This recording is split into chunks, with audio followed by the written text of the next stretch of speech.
16 brave kids saved the park and managed to return home safely, but that doesn't mean the terror is over. The gates are open again, with all new stories, all new sights and frights. And while you're there, be sure to stop by Chiller House for a souvenir. A visit to Mr. Chiller's unusual shop will make sure you take a little horror home with you. Andy, trade popcorn bags with me, Marnie said. She made a grab for my bag. I swiped it away from her and spilled popcorn all over my lap. Marnie, give me a break, I said with a groan. Why do you want mine? Yours looks like it tastes better, she said. Huh? I squinted into my popcorn bag. They're exactly the same. Then you don't mind trading, right? She laughed. My cousin, Marnie Myers, may be the grabbiest person in the world. And she always wants everything that's mine. But at least she has a sense of humor. I like her laugh. She's 12, the same age as me. But she laughs like a little kid. She looks younger than me, too. In fact, even though we're cousins, we don't look anything alike. She's short and thin. She has a narrow face with straight brown hair down to her shoulders and big green eyes. Dad says I could be a middle linebacker. I guess that's his polite way of saying I'm big and maybe a little chubby. I have a round face with short black hair and brown eyes. Dad says I always have a worried look. I don't think he's right. But yes, kids are always asking me, "Hey, Andy, are you okay?" when nothing is wrong. Marnie and I get along really well, except when she's grabbing my popcorn or taking handfuls of French fries off my plate at lunch. I handed her my popcorn. Well, aren't you going to give me yours? She shoved my hand away. I have to taste them both first. We were in Horrorland theme park, sitting in the haunted theater, waiting for the show to start. The theater looked like a creepy, old haunted house in a horror movie. The auditorium was dark, except for flickering candles on the walls. Thick cobwebs hung down from the balcony. Creepy organ music played. A skeleton usher stood in the aisle, holding a flashlight. Suddenly, jagged lightning bolts flashed on the black curtain across the stage. And thunder boomed over the auditorium. Behind us, a little kid started to cry. "This is too scary," he wailed. "I don't like it." His parents stood up, pulled him to the aisle, and led him out. Marnie and I laughed. We'd been having good, scary fun all week in Horrorland. Especially since our parents let us go off on our own most of the time. Some of the rides were terrifying. And we both screamed our heads off in Werewolf Village. The half-human, half-wolf creatures were so real! Exclamation mark. Were they men wearing hairy costumes? The way they growled and snapped their pointed teeth, you'd swear you were staring at the real thing. And another of our favorite places was the game preserve. Miles and miles of video games. Of course, Marnie had to play until she beat me at every game. And now here we were, in the third row of the haunted theater, waiting for the show to start. In dripping green letters, a sign over the stage read, "Ghost Town Clown Show." Storm sounds poured out of the loudspeakers. Lightning flashed. Thunder boomed. And I gasped as someone grabbed my shoulder and squeezed it hard. "Hey!" I stared up into the face of a grinning clown standing in the aisle. He leaned over me and squeezed my shoulder again. The clown's face was caked in white makeup. His painted grin was crooked and smeared. He had a red bulb for a nose and a red and blue ruffled collar around his neck. And as he leaned over me, I saw a hatchet buried deep in the top of his bald head. The blade was halfway in his skull. The handle poked up at an angle. Painted blood trickled down both sides of his face. "Hiya, kid," he growled in a hoarse voice. "Let me introduce myself to ya. I'm Murder the Clown." My mouth hung open. I wanted to say something, but I was too startled. His breath smelled like onions.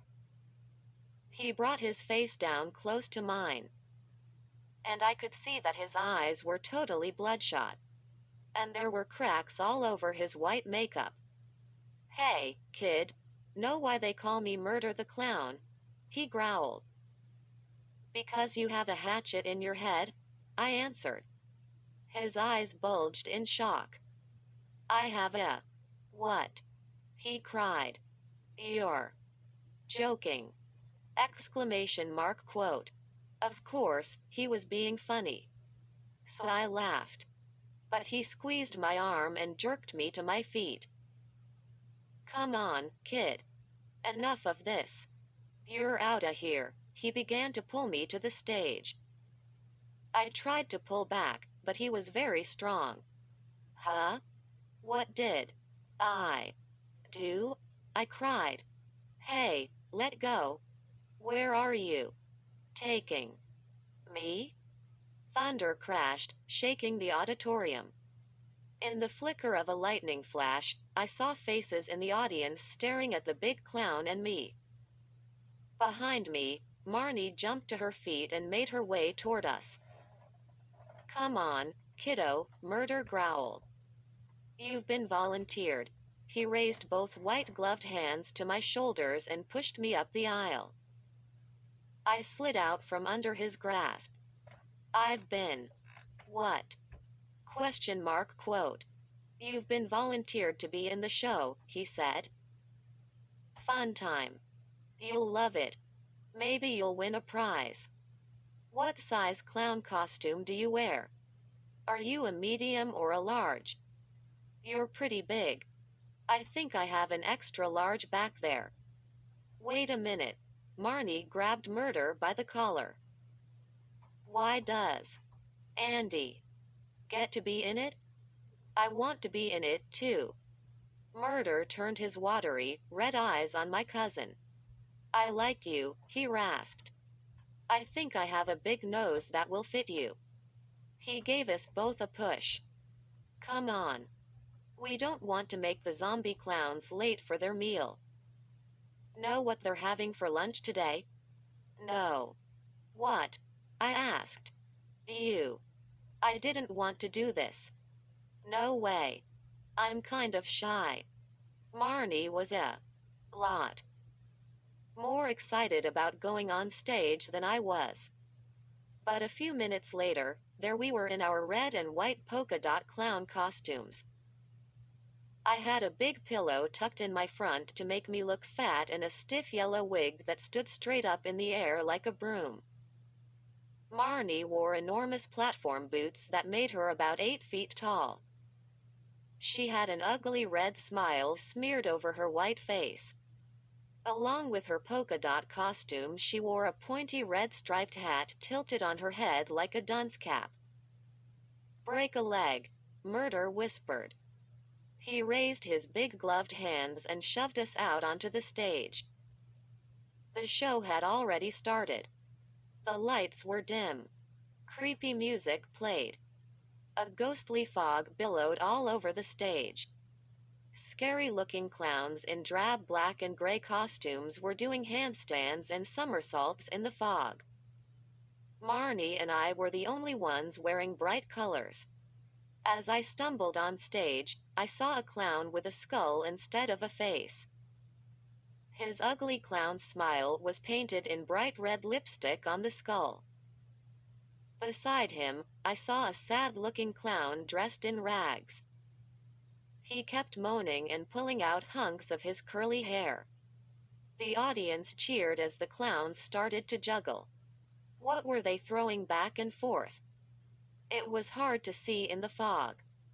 Were those shrunken heads they were tossing? The clown with the skeleton face pulled Marnie and me into the circle of ghost clowns. Someone tossed me a shrunken head. "That's my Uncle Herman," he shouted. "Toss him back." The head felt soft and warm. I tossed it back to the clown. Soon, Marnie and I were tossing the heads around with the other clowns. Faster and faster, till the audience cheered. "You're doing great, kids," Murder the Clown called from the side of the stage. But then I saw something that made me gasp. And that moment is where the fun ended, and the terror began. In front of the stage, a fat clown was waving his hands at the audience. Suddenly, his hands vanished, and he waved with bony stubs. Then the hands returned. Then just fingers floated on the ends of his arms. As I stared, the hands kept appearing and disappearing. Was the fog playing tricks on my eyes?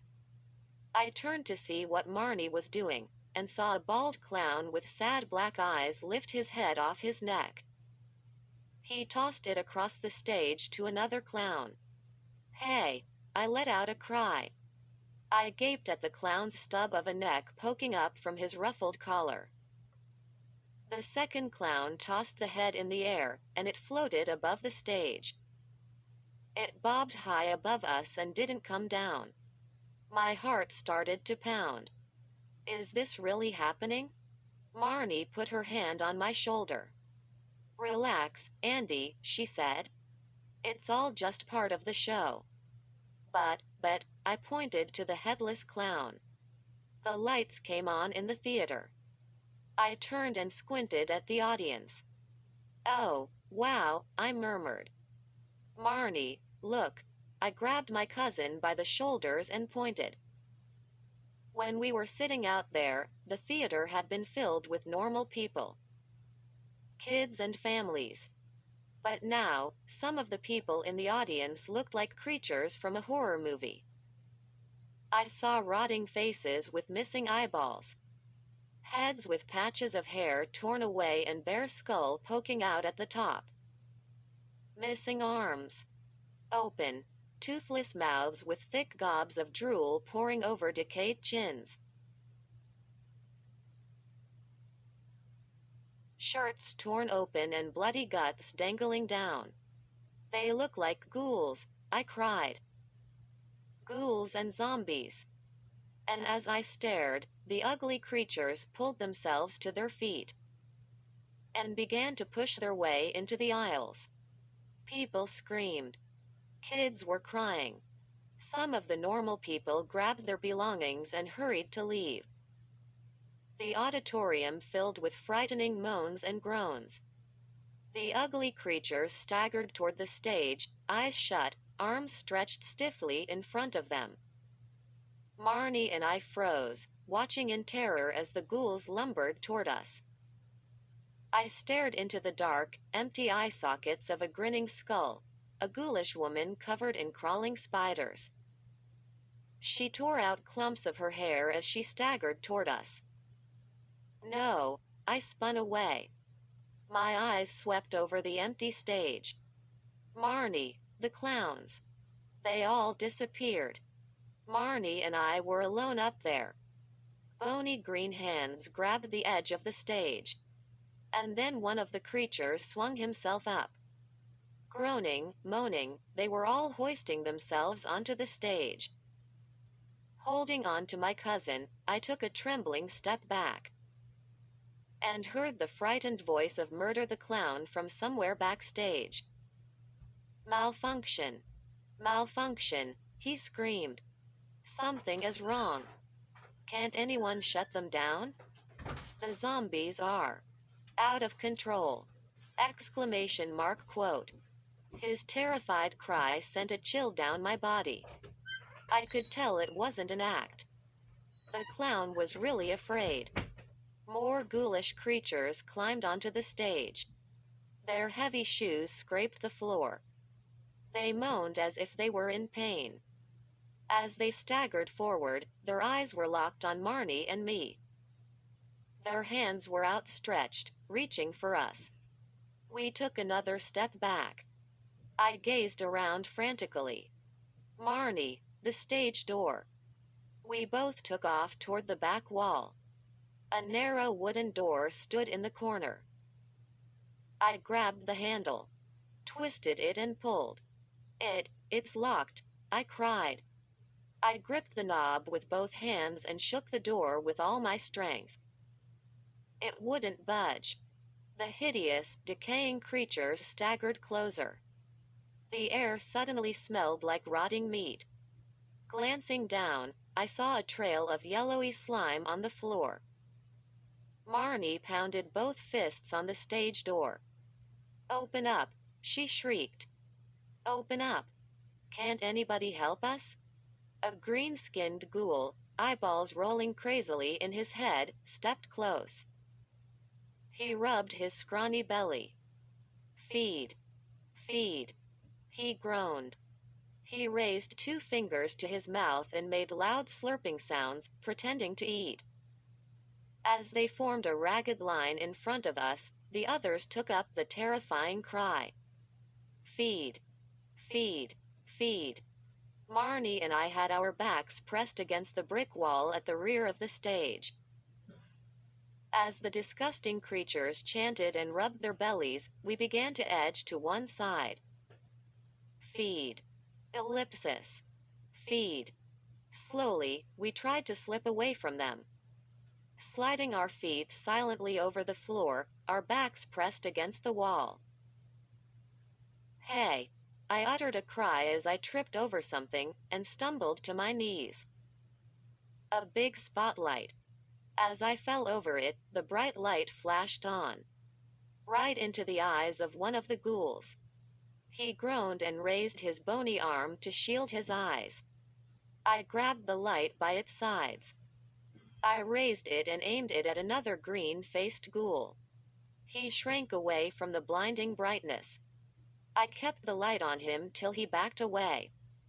My whole body trembling, I struggled to hold the big spotlight steady. I swept it over the line of moaning ghouls and zombies. Feed. Feed. Feed. They tried to shield their eyes. In the circle of bright light, they appeared to shrivel. Shrivel and shrink. Moaning in pain, they staggered back. "Keep it on them," Marnie shouted. "It's working. Keep the bright light on them." I gripped the sides of the spotlight tightly. Could I keep the ugly creatures away till help arrived? No. I gasped as the light flickered. Flickered and went out. Darkness fell over the stage. The ghouls uncovered their eyes and pulled themselves up. They shook themselves. I saw an arm fall off and thud to the floor. They began lurching toward Marnie and me again. They picked up their chant. Feed. Feed. Struggling to breathe, I shook the spotlight as hard as I could. No. It was dead. I let go of the spotlight and felt a hand grip my shoulder. "Murder the clown." "This way," he growled. He pulled out a key and opened the stage door. Then he tugged Marnie and me through it and slammed the door hard behind us.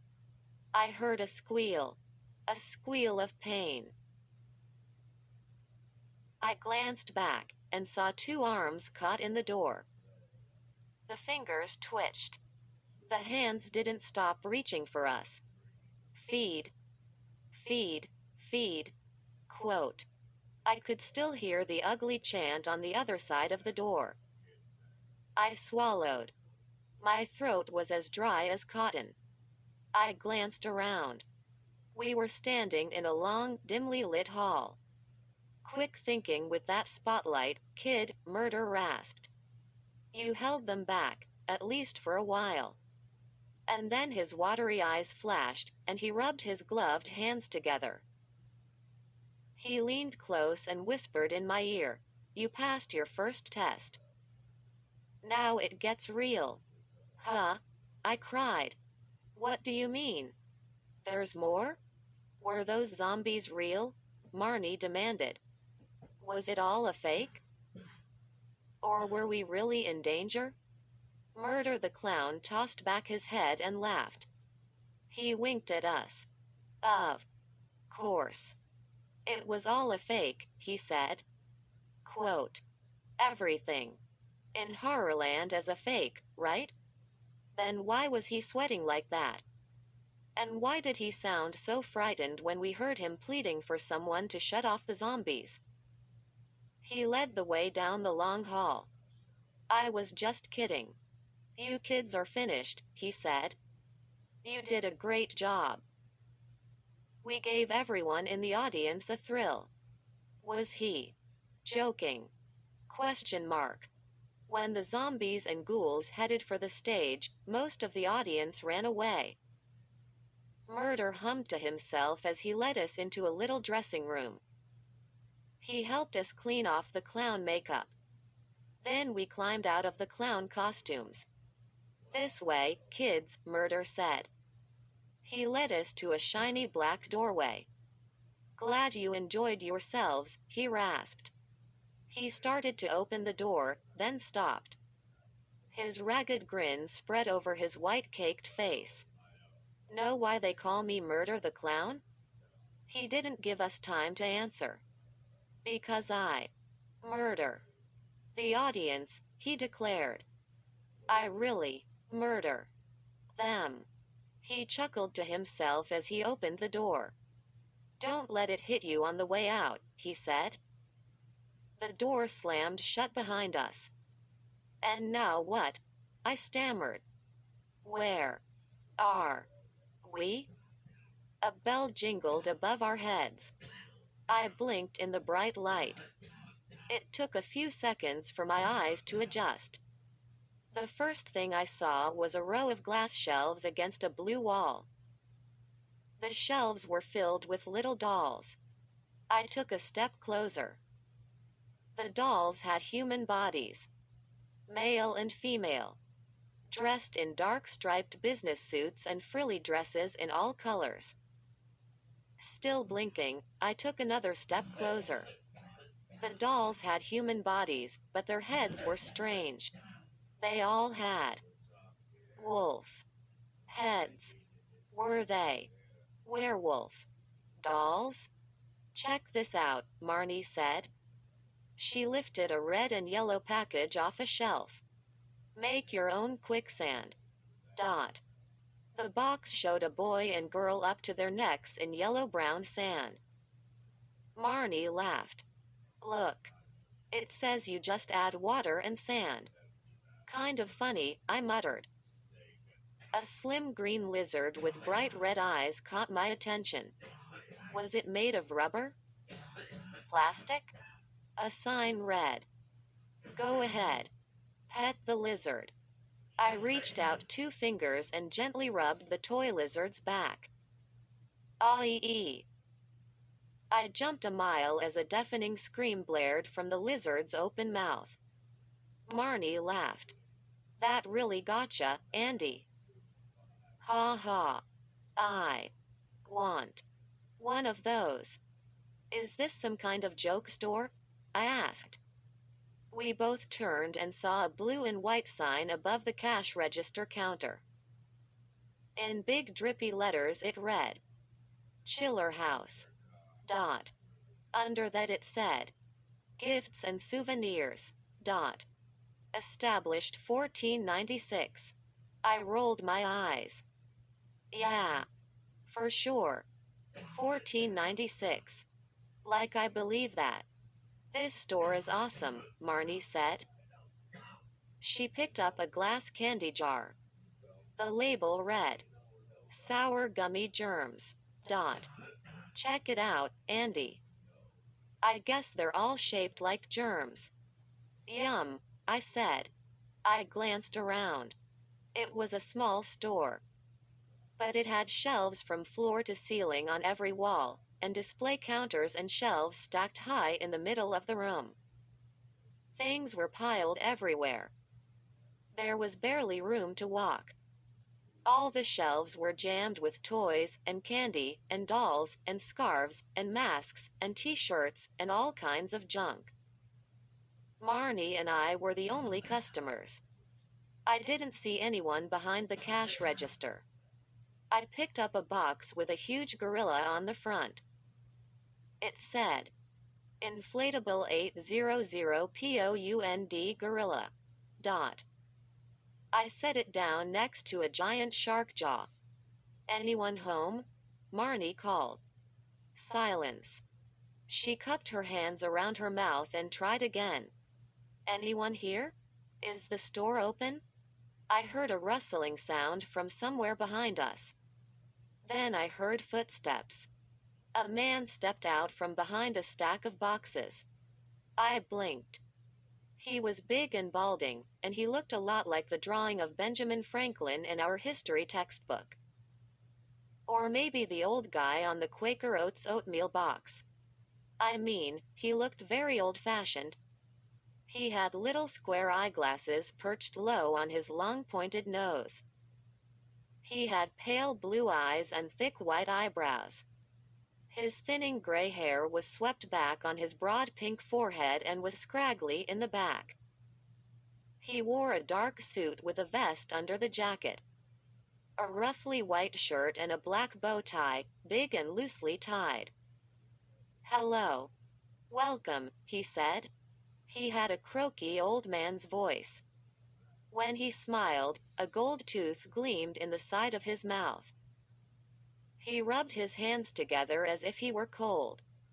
He had long, slender fingers. I saw a sparkly blue jeweled ring on one hand. He stepped out from behind the boxes. He studied us over the rims of his square eyeglasses. Welcome to Chiller House, he said. Allow me to introduce myself. I'm the owner of this shop, Jonathan Chiller. His gold tooth flashed again. Cool shop, I said. Is that a real shark jaw? He kept rubbing his long hands together. It's hard to say what is real and what isn't real, he replied. He picked up a pink animal hoof and dangled it by the little chain attached to it. Is this a real Lucky Pig's foot? Or is it a fake? He tossed it to Marnie. I guess it comes down to what you believe. Marnie examined it. Well, it wasn't lucky for the pig, she said. Chiller's smile tightened across his face. He turned to me. I see you're interested in the inflatable 800-pound gorilla. I have a good air pump to go with it. It only takes a few days to inflate it. I shook my head.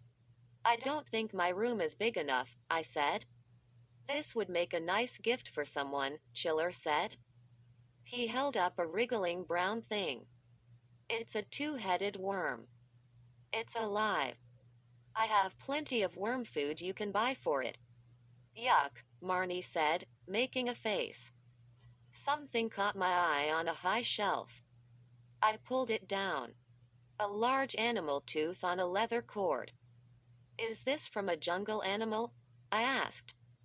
Jonathan Chiller raised both hands, as if saying, Stop. Dot. That's not really for kids, he said. You might want to put that back on the shelf. I stared at the tooth. Why? It has powers you may not want to unleash, Chiller whispered. The tooth fell from my hand. I caught it by the cord. Marnie laughed. Chicken, she muttered. It isn't a joke, Chiller said. He took the tooth from me. He polished it with one finger. The yellowish tooth had to come from a very big animal. It was nearly as big as my thumb. It was flat on the top except for a slender dent in the middle. It came down to two sharp points. Is it a tiger's tooth? I asked. Chiller shook his head. He pushed his tiny glasses up on his nose. I'll tell you the history of this tooth, he said in his croaky voice. He began his story, rubbing the tooth as he talked. This tooth is more than 300 years old. It comes from a tiny Highland village in Scotland. The people of the village were fishermen and sheepherders. Their village was a cold, bleak place.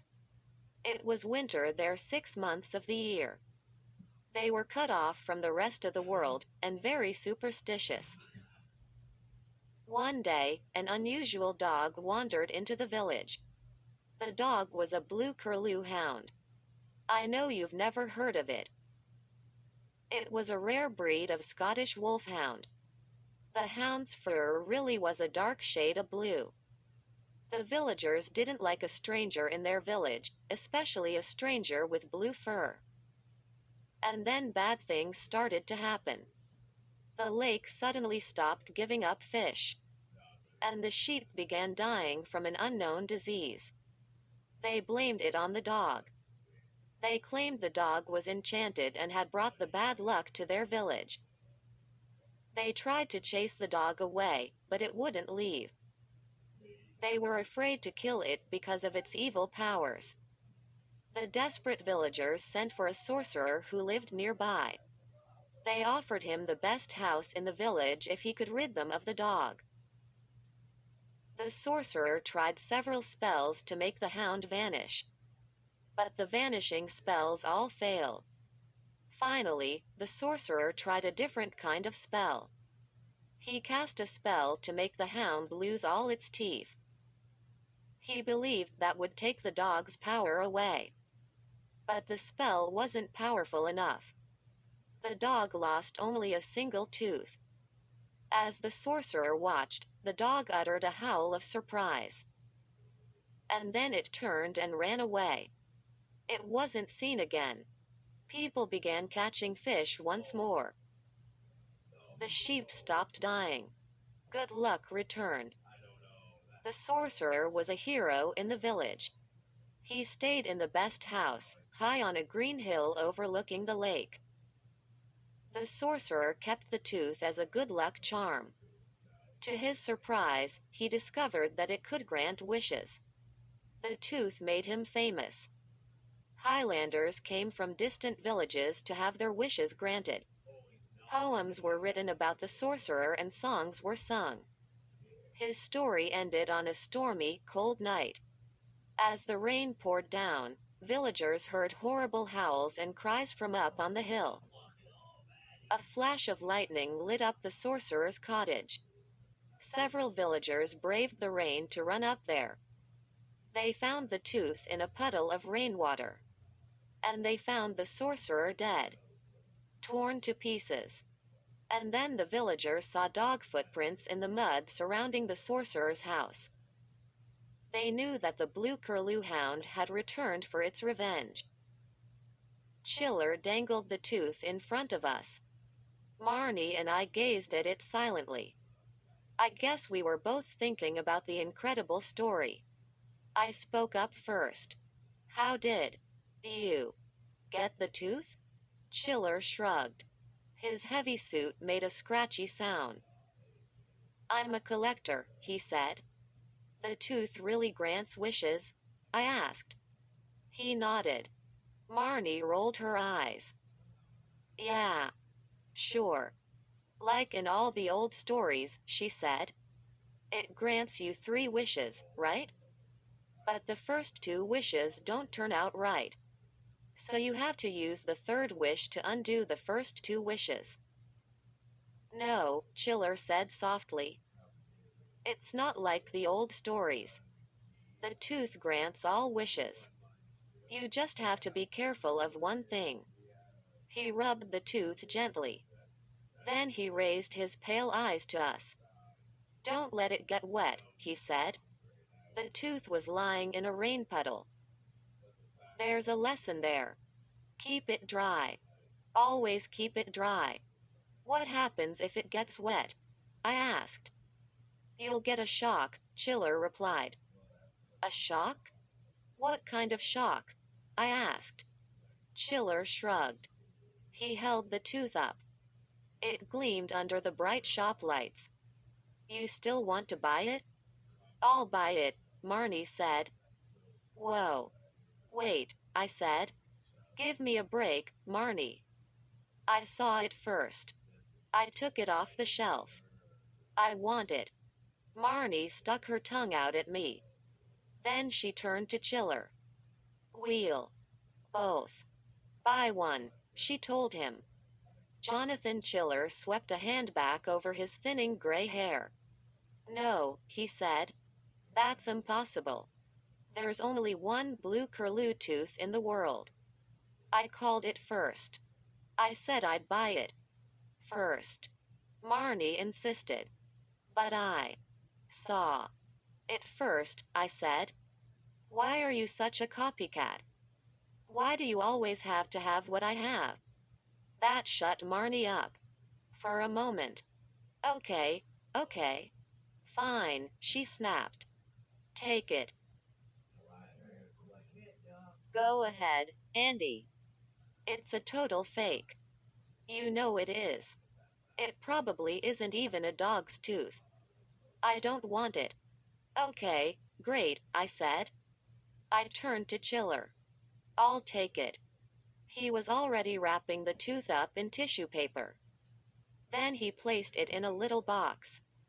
He wrapped a blue ribbon around the box. Then he took something from a drawer. A furry little figure. It was a tiny green and purple horror, like the park workers in Horrorland.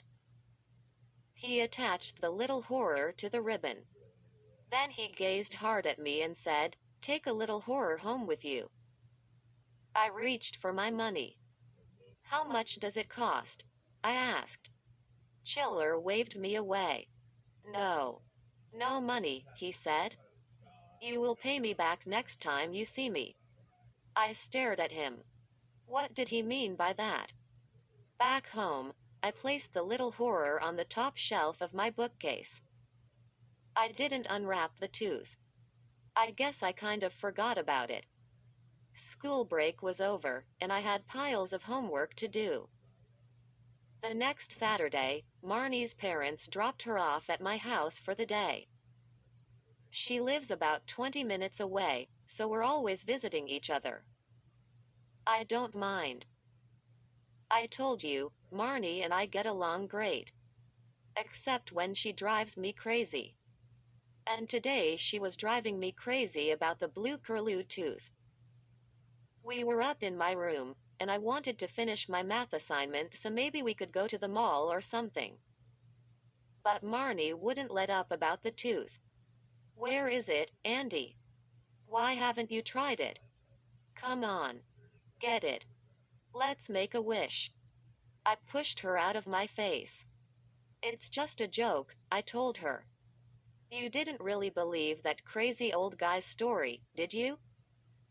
"How do you know it's crazy unless you try it?" she asked. She pushed me back. "Come on. Just one wish."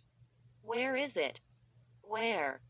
She reached for my shirt pocket. I tried to pull away.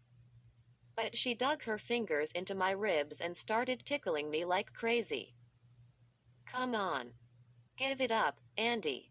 Where is it?" "Where?" Marnie knows I'm totally ticklish. I struggled to squirm away from her, but I was laughing too hard to move. "Stop. Stop it," I wailed. She finally pulled her hands from my ribs. "Just one wish, Andy. Then I'll stop talking about it." I squinted at her, gasping for breath. "Promise?" She raised 2 fingers in the air. "I swear."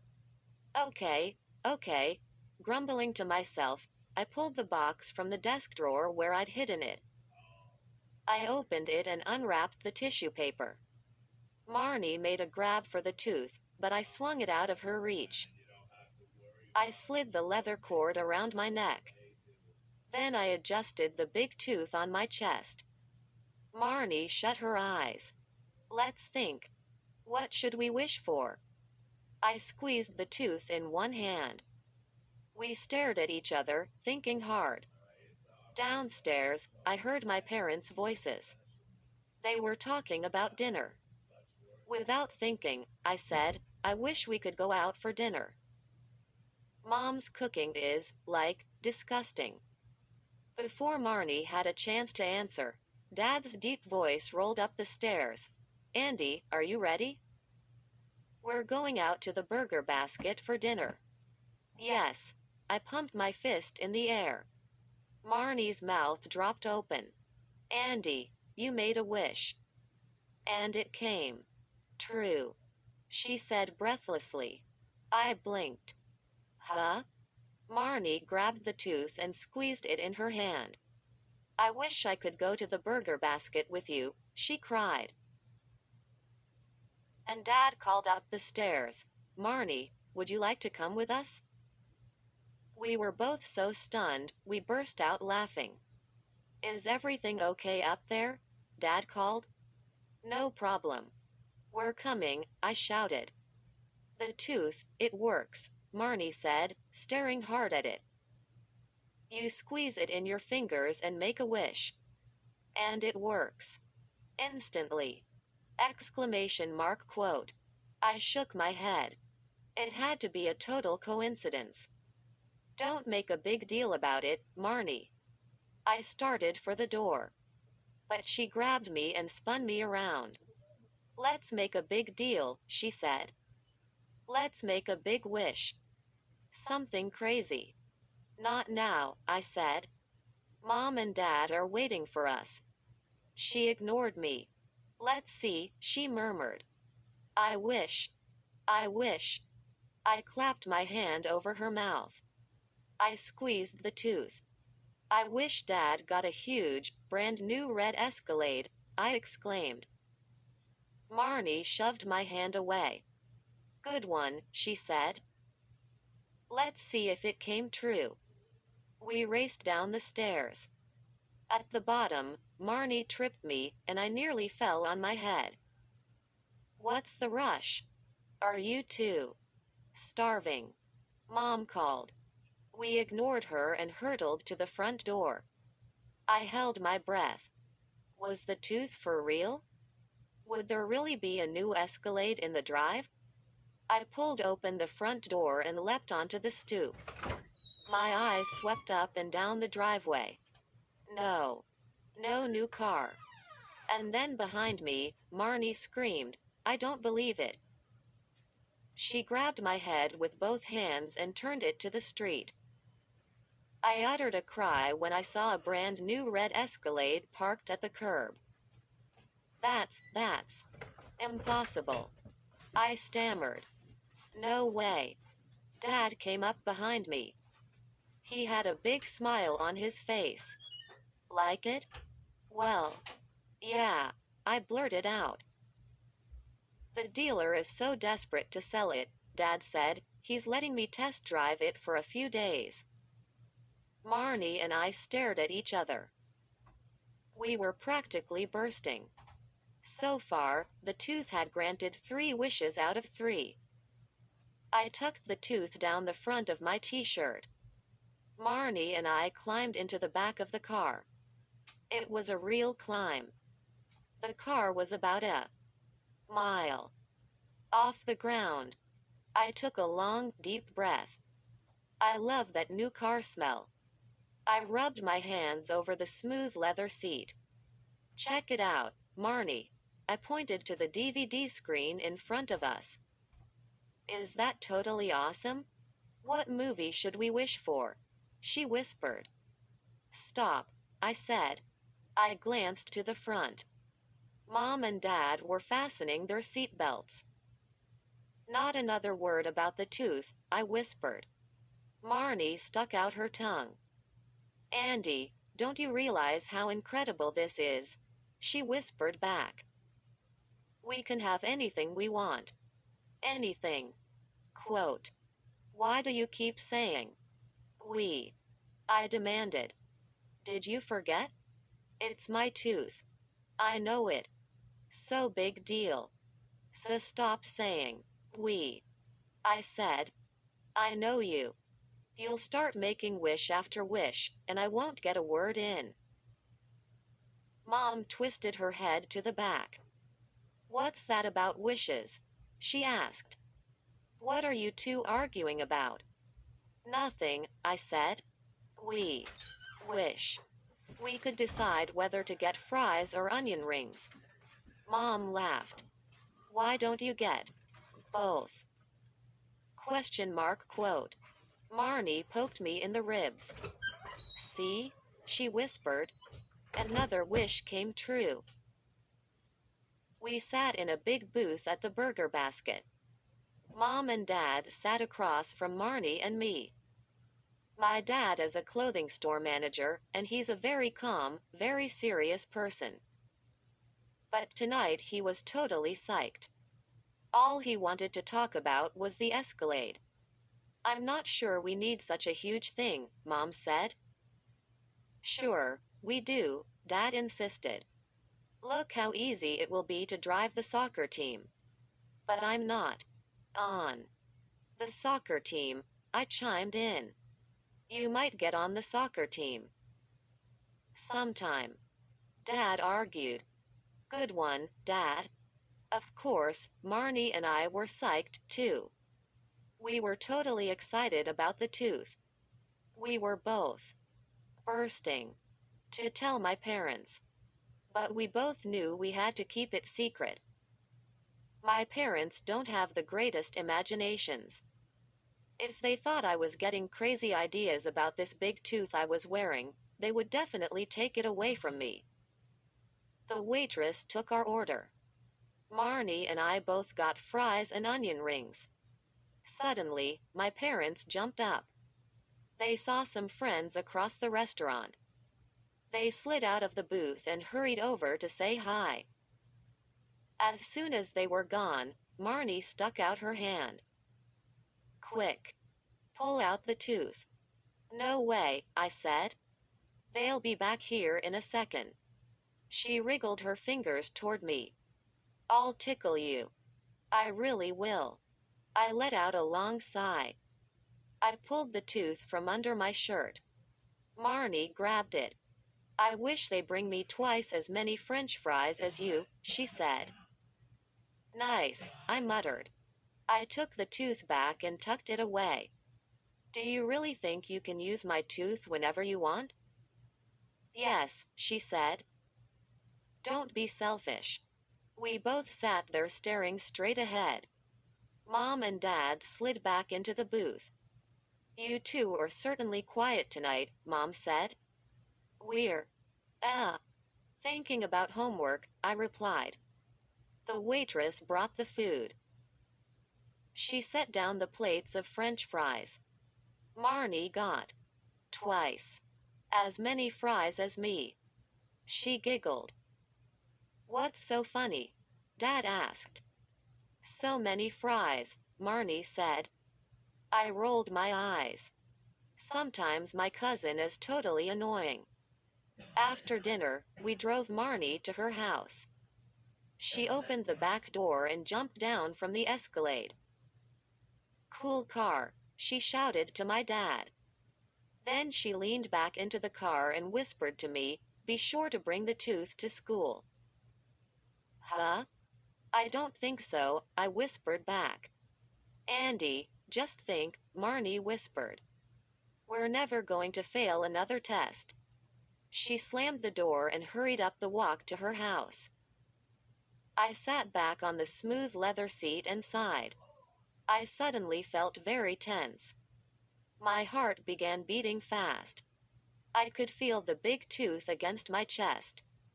Was this thing too good to be true? Later in bed, I couldn't stop thinking about the tooth. Okay. I admit it.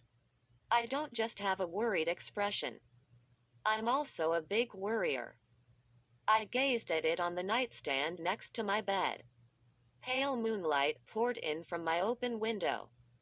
It made the tooth glow with an eerie green light. I grabbed the leather cord and held the tooth in front of my face. Do I really want to take it to school? I asked myself. I pictured Marnie showing it off to all her friends. Strutting around. Acting like it was her tooth. Then I pictured her friends grabbing for it, tugging it away, eager to make wishes of their own. A riot with kids fighting over the tooth, battling in the halls, wrecking the whole school, making crazy wish after wish. And who would get blamed? Good old Andy. A mistake, I thought, gazing at the glowing tooth next to me. Bringing it to school could be a horrible mistake. I shut my eyes and heard a howl. Huh? My eyes shot open, and I jerked straight up in bed. What was that? I listened hard, and through the open window, I heard a long, mournful howl. An animal howl. Was it a dog?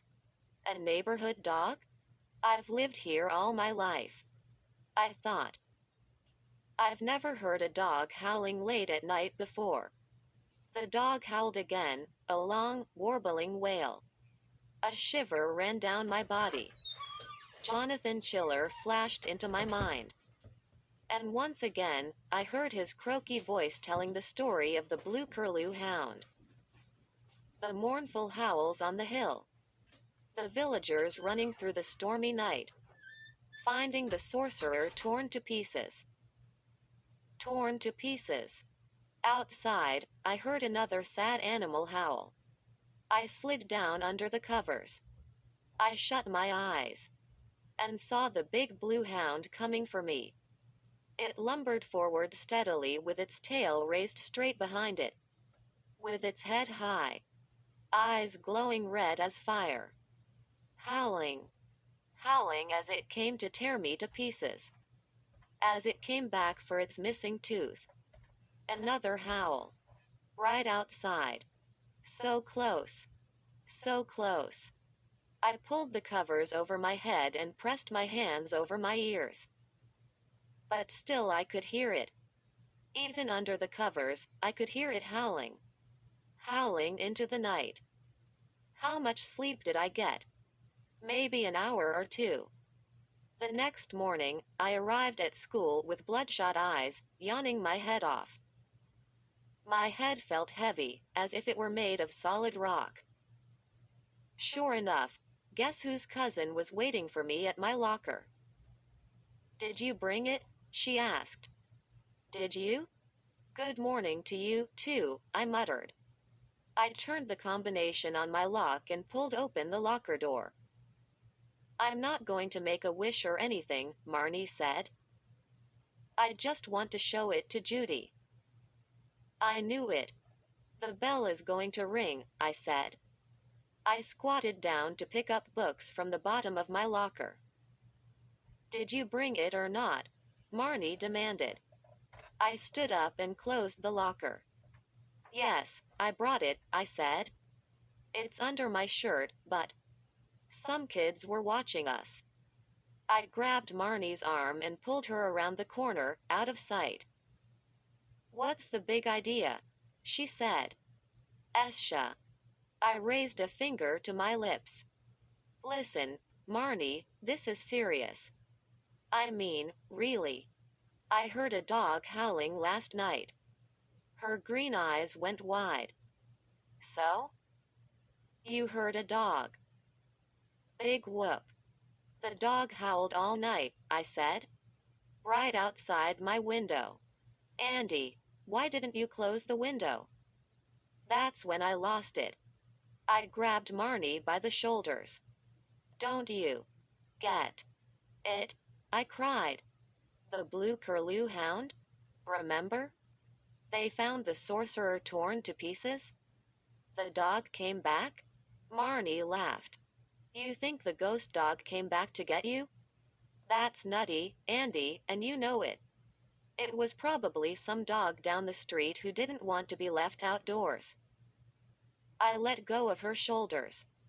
Maybe, I said. Maybe not. But listen, Marnie. Let's keep the tooth a secret, okay? I mean, for now. Making wishes is cool. But I feel kind of creeped out about it. She tugged the leather cord around my neck. Well, if you don't want the tooth, you could give it to me. I mean, if you're totally stressed about it, I'd be happy to take it. I slapped her hand away. You never give up, do you? I said. Listen, I'm keeping the tooth. I just want to be careful, that's all. Okay, okay. Marnie rolled her eyes. No problem. We'll be careful. Good, I said. I let out a long sigh and started to relax. And that's when Marnie grabbed the cord. She pulled the tooth out from under my shirt and squeezed her hand around it. Her green eyes flashed. A devilish grin spread over her face. And she called out, I wish. I wish school will get out early because there's a cow loose in the building. No, I cried. Are you crazy? I pried the tooth from her hand and started to jam it back into its hiding place under my shirt. But sure enough, somewhere down the hall I heard some kids screaming. Then, running footsteps. And then, M-O-O-O-O-O-O-O-O-O-O-O-O. Sunday afternoon, Mom dropped me off at the Cloverfield Mall. She said I could buy my own sneakers, as long as I didn't buy the ones with lights that flash when you walk. I said no problem. Why would I buy baby sneakers, anyway? But today was a big deal. She was actually trusting me to shop on my own. As I started out of the car, she tucked a $10 bill into my shirt pocket. You didn't have much lunch, Andy. Buy yourself a snack. Then she made a face.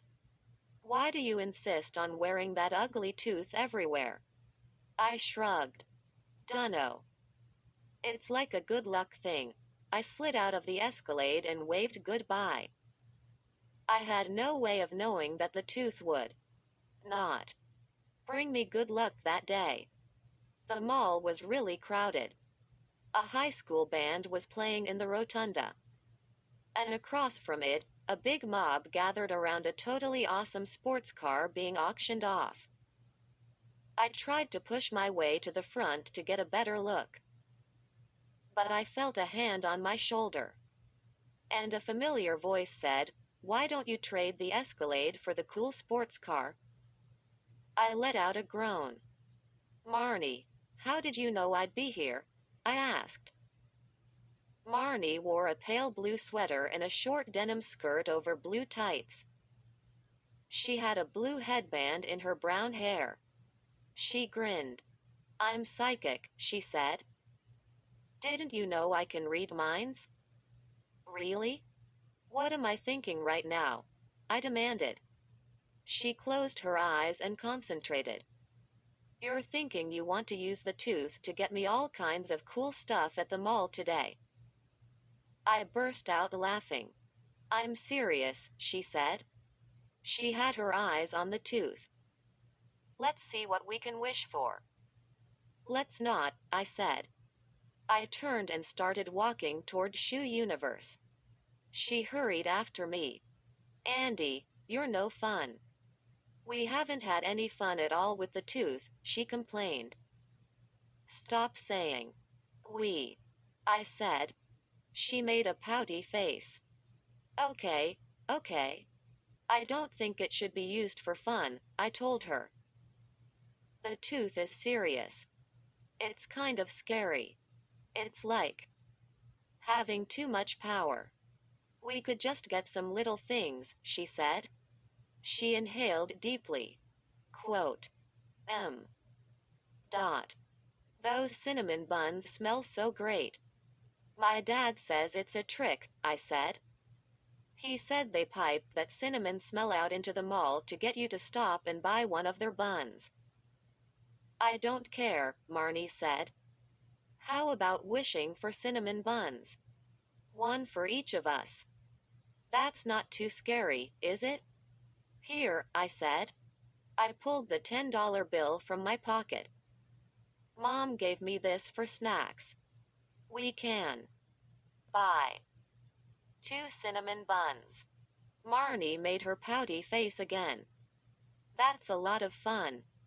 Not. Quote. We walked past the Cineplex. Three teenage dudes were arguing with the girl in the glass ticket booth that they were old enough to go into some movie. It must have been R-rated. The girl kept shouting, "Just show me your ID," over and over. How about free movie tickets? Marnie asked. I shook my head. No way. I'm here to buy sneakers.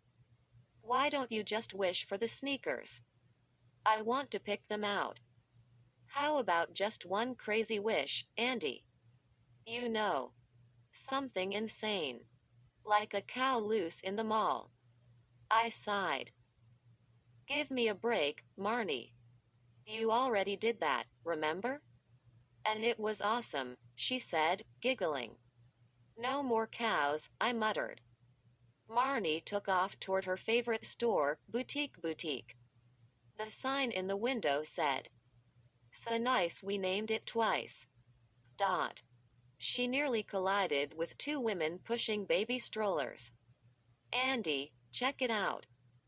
I made my way slowly up to the shop window. Marnie had her face to the glass, staring at a pile of sweaters. A little sign read, "Pure cashmere." Don't drool, I said. It's very immature. She shoved me hard in the ribs. I just want the blue one and the pale green one, she said. Or maybe the creamy white one. She turned to me. I'm really not into sweaters, but those are amazing. Please, Andy? It's so simple. Just make a wish for me to have two of them in my size. What can it hurt? I'd been pretty calm and patient. But she grabbed my shoulders and started shaking me and begging, please? Pretty please? And that's when I lost it. And I screamed, "You're driving me crazy. I wish you'd stop talking about the tooth." Marnie made a hard swallowing sound. Like she was choking. Then she moved her lips, and no sound came out. What's wrong? I asked. I can't hear you. Her face turned red. I could read her lips. I can't talk. I can't talk. She couldn't make a sound, not even a whisper. I stared hard at her. You're joking, right? She shook her head. Her eyes bulged. I could see she was trying to shout. But no sound came out. She really couldn't speak. A chill ran down my back. My mouth dropped open in fright. What have I done? Marnie waved her hands frantically. She struggled to speak, to make a sound. A hoarse bleat escaped her throat, and she started to cough. My mind whirred from thought to thought. Serves her right. She was making me nuts wishing for everything she saw. But then I thought, this is terrible. What if she can never speak again? What if I've ruined her life? She tugged my sleeve with one hand and pointed wildly to her throat with the other. I couldn't read her lips.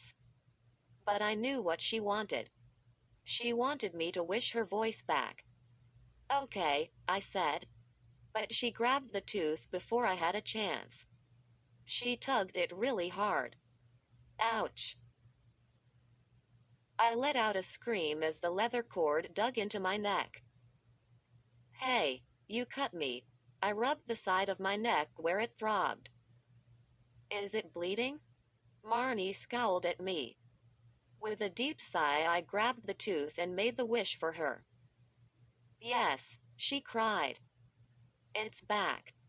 My voice. I can talk again. She gave me a hard punch on the shoulder. How could you do that to me? I didn't mean to, I stammered. It was a total accident. But you asked for it, didn't you? She started to sing at the top of her lungs. I love my voice, she said when she finally finished. It's beautiful. I pressed one hand against my neck. Look what you did to me. Is there a bruise? Is it bleeding? She tilted my head to one side. It's a little cut, she said. Just a tiny drip of blood. She wiped it with her fingers. Sorry. I didn't mean to cut you. It was an emergency.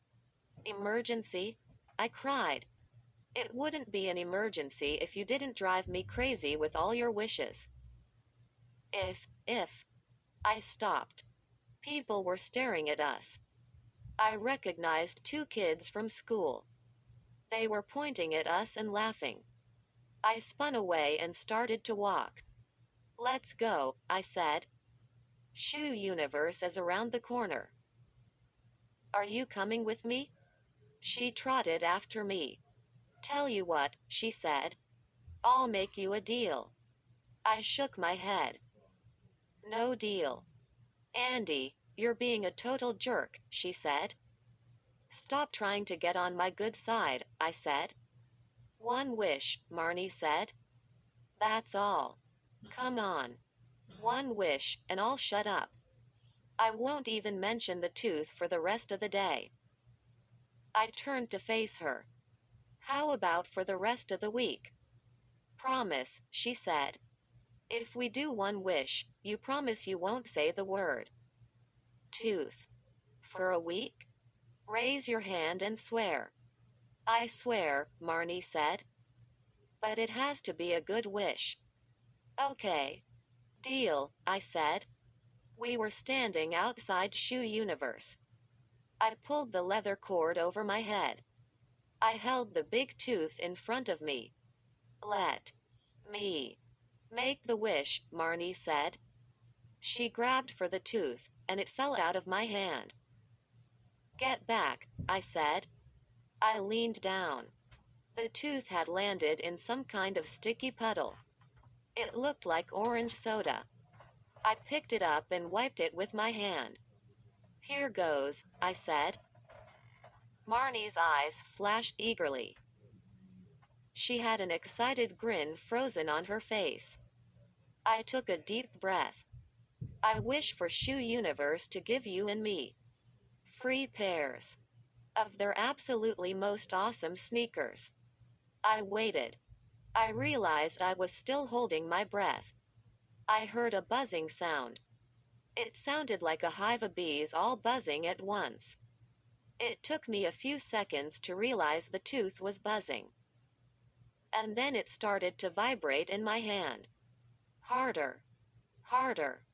Until it made my hand ache. Huh? I uttered a confused gasp. A blinding light made me shut my eyes. Marnie screamed. A white bolt of electricity roared over me. I didn't even realize I was dancing. Caught in the jolting electricity, my body twisted and jerked. My arms flew over my head. My legs did a wild jig. The loud buzzing no longer surrounded me. It was in my head now. Like 1,000 bees, buzzing. Bumping against my brain. Bumping me as I danced in the painful current. And then, nothing. Just silent darkness. My eyes slowly filled with light. As if someone were lifting a window shade in front of my face. I heard myself groan. My head throbbed. I could feel the blood pulsing at my temples. I shut my eyes and saw flashing red lights. Andy. A voice called my name from somewhere far in the distance. The red lights faded to gray. Andy? Are you waking up? I blinked, letting in the bright light again. Why did my head hurt so much? Why did my whole body ache? I felt as if I could feel every one of my bones. He's opening his eyes, a girl said. Was it Marnie? He's coming around. Another voice, still far away. Mom? My body twitched. My mouth opened with a gurgling sound. I tried to sit up. But a shock of pain to my head made me drop back down. Where am I? Was that my voice? So hoarse and husky. I blinked a few more times. I saw a red ceiling light, and then green curtains blowing at an open window. My room? No. The colors were all wrong. I didn't have a red ceiling light and green curtains. Brown eyes floated over me behind black eyeglasses. Thinning brown hair. A bushy brown mustache. Hello? I uttered. Where am I? Don't you recognize me? The man said, his face hovering over mine. I'm your dad. I made a choking sound. My dad? No, you're not. Give him some air, a woman said. She pulled the man back from my bed. I groaned again. Marnie sat by the bed, looking very tense and pale. Marnie, where am I? Who are these people? I asked. They're your parents, she whispered. But I've never seen them before, I cried. Just be calm. You're safe and sound, the woman said. She smoothed her warm hand over my forehead, brushing my hair up. You had a bad shock, Marnie said. At the mall. The man turned to the woman. Did he fry his brain? He asked her in a loud whisper. Did he fry it? They think you fried your brain, Marnie said. No, I cried. A stab of pain made me cringe. My brain is okay. But I don't know these people. A blonde-haired little girl poked her face over mine. Andy, are you faking? She demanded. Huh? Faking? Who are you? I cried. She rolled her eyes. Your sister, of course. Don't you remember me? Margaret? But you call me Muggy? Muggy? My mouth was suddenly too dry to talk. My heart pounded. I didn't remember her. I didn't remember any of them, except for Marnie. Did I fry my brain? Was my memory wrecked? The red ceiling light started to spin. The bed tilted. I grabbed the sheets to keep from falling out. Marnie, help me, I cried. Help me remember. I don't know these people. Is his brain fried? The man repeated. Is it fried? The little girl pushed her face up to mine and started to sing. Muggy, muggy, muggy, you're so uggy, uggy, uggy. She poked me in the ribs. Don't you remember that song? You made it up? You always sing it to make me mad? I, I don't remember, I choked out. I'm so sorry, everyone. I don't remember you. I really don't. The tooth was wet, Marnie said. Jonathan Chiller said you'd get a shock. You didn't dry off the tooth, Andy. And you fried your brain. No, please, I cried. Don't say that. He fried it, the man said to the woman. They both shook their heads. He fried it. The little girl pinched my shoulder really hard. Muggy, muggy, muggy, you're so uggy, uggy, uggy. Stop, please, I moaned. Stop singing that. I'm going to sing it till you remember me, she said. She pinched me again. Pain shot down my body. Muggy, muggy, muggy, you're so uggy, uggy, uggy. Don't you see? Marnie said. The tooth was wet. You made a wish when the tooth was wet. And you fried your brain, the man said. I'm your dad. And I'm telling you the truth. You fried it. No, I let out a howl. You're not my dad. And you're not my mom. And I don't have a sister. This is crazy! Exclamation mark quote. I grabbed my head with both hands and screamed. I, I wish I was 10,000 miles away from all of you. And RRRRRRRRRRRRIPPPPPPP.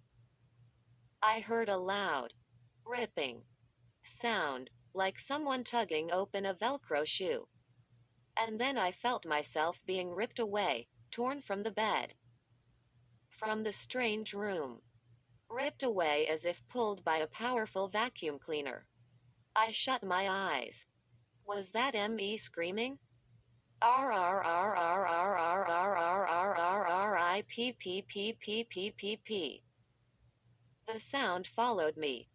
I landed with a jolt on something hard. My eyes shot open. I blinked, struggling to focus. Where was I? I was buckled into a hard metal seat, staring out a wide window, staring out into darkness.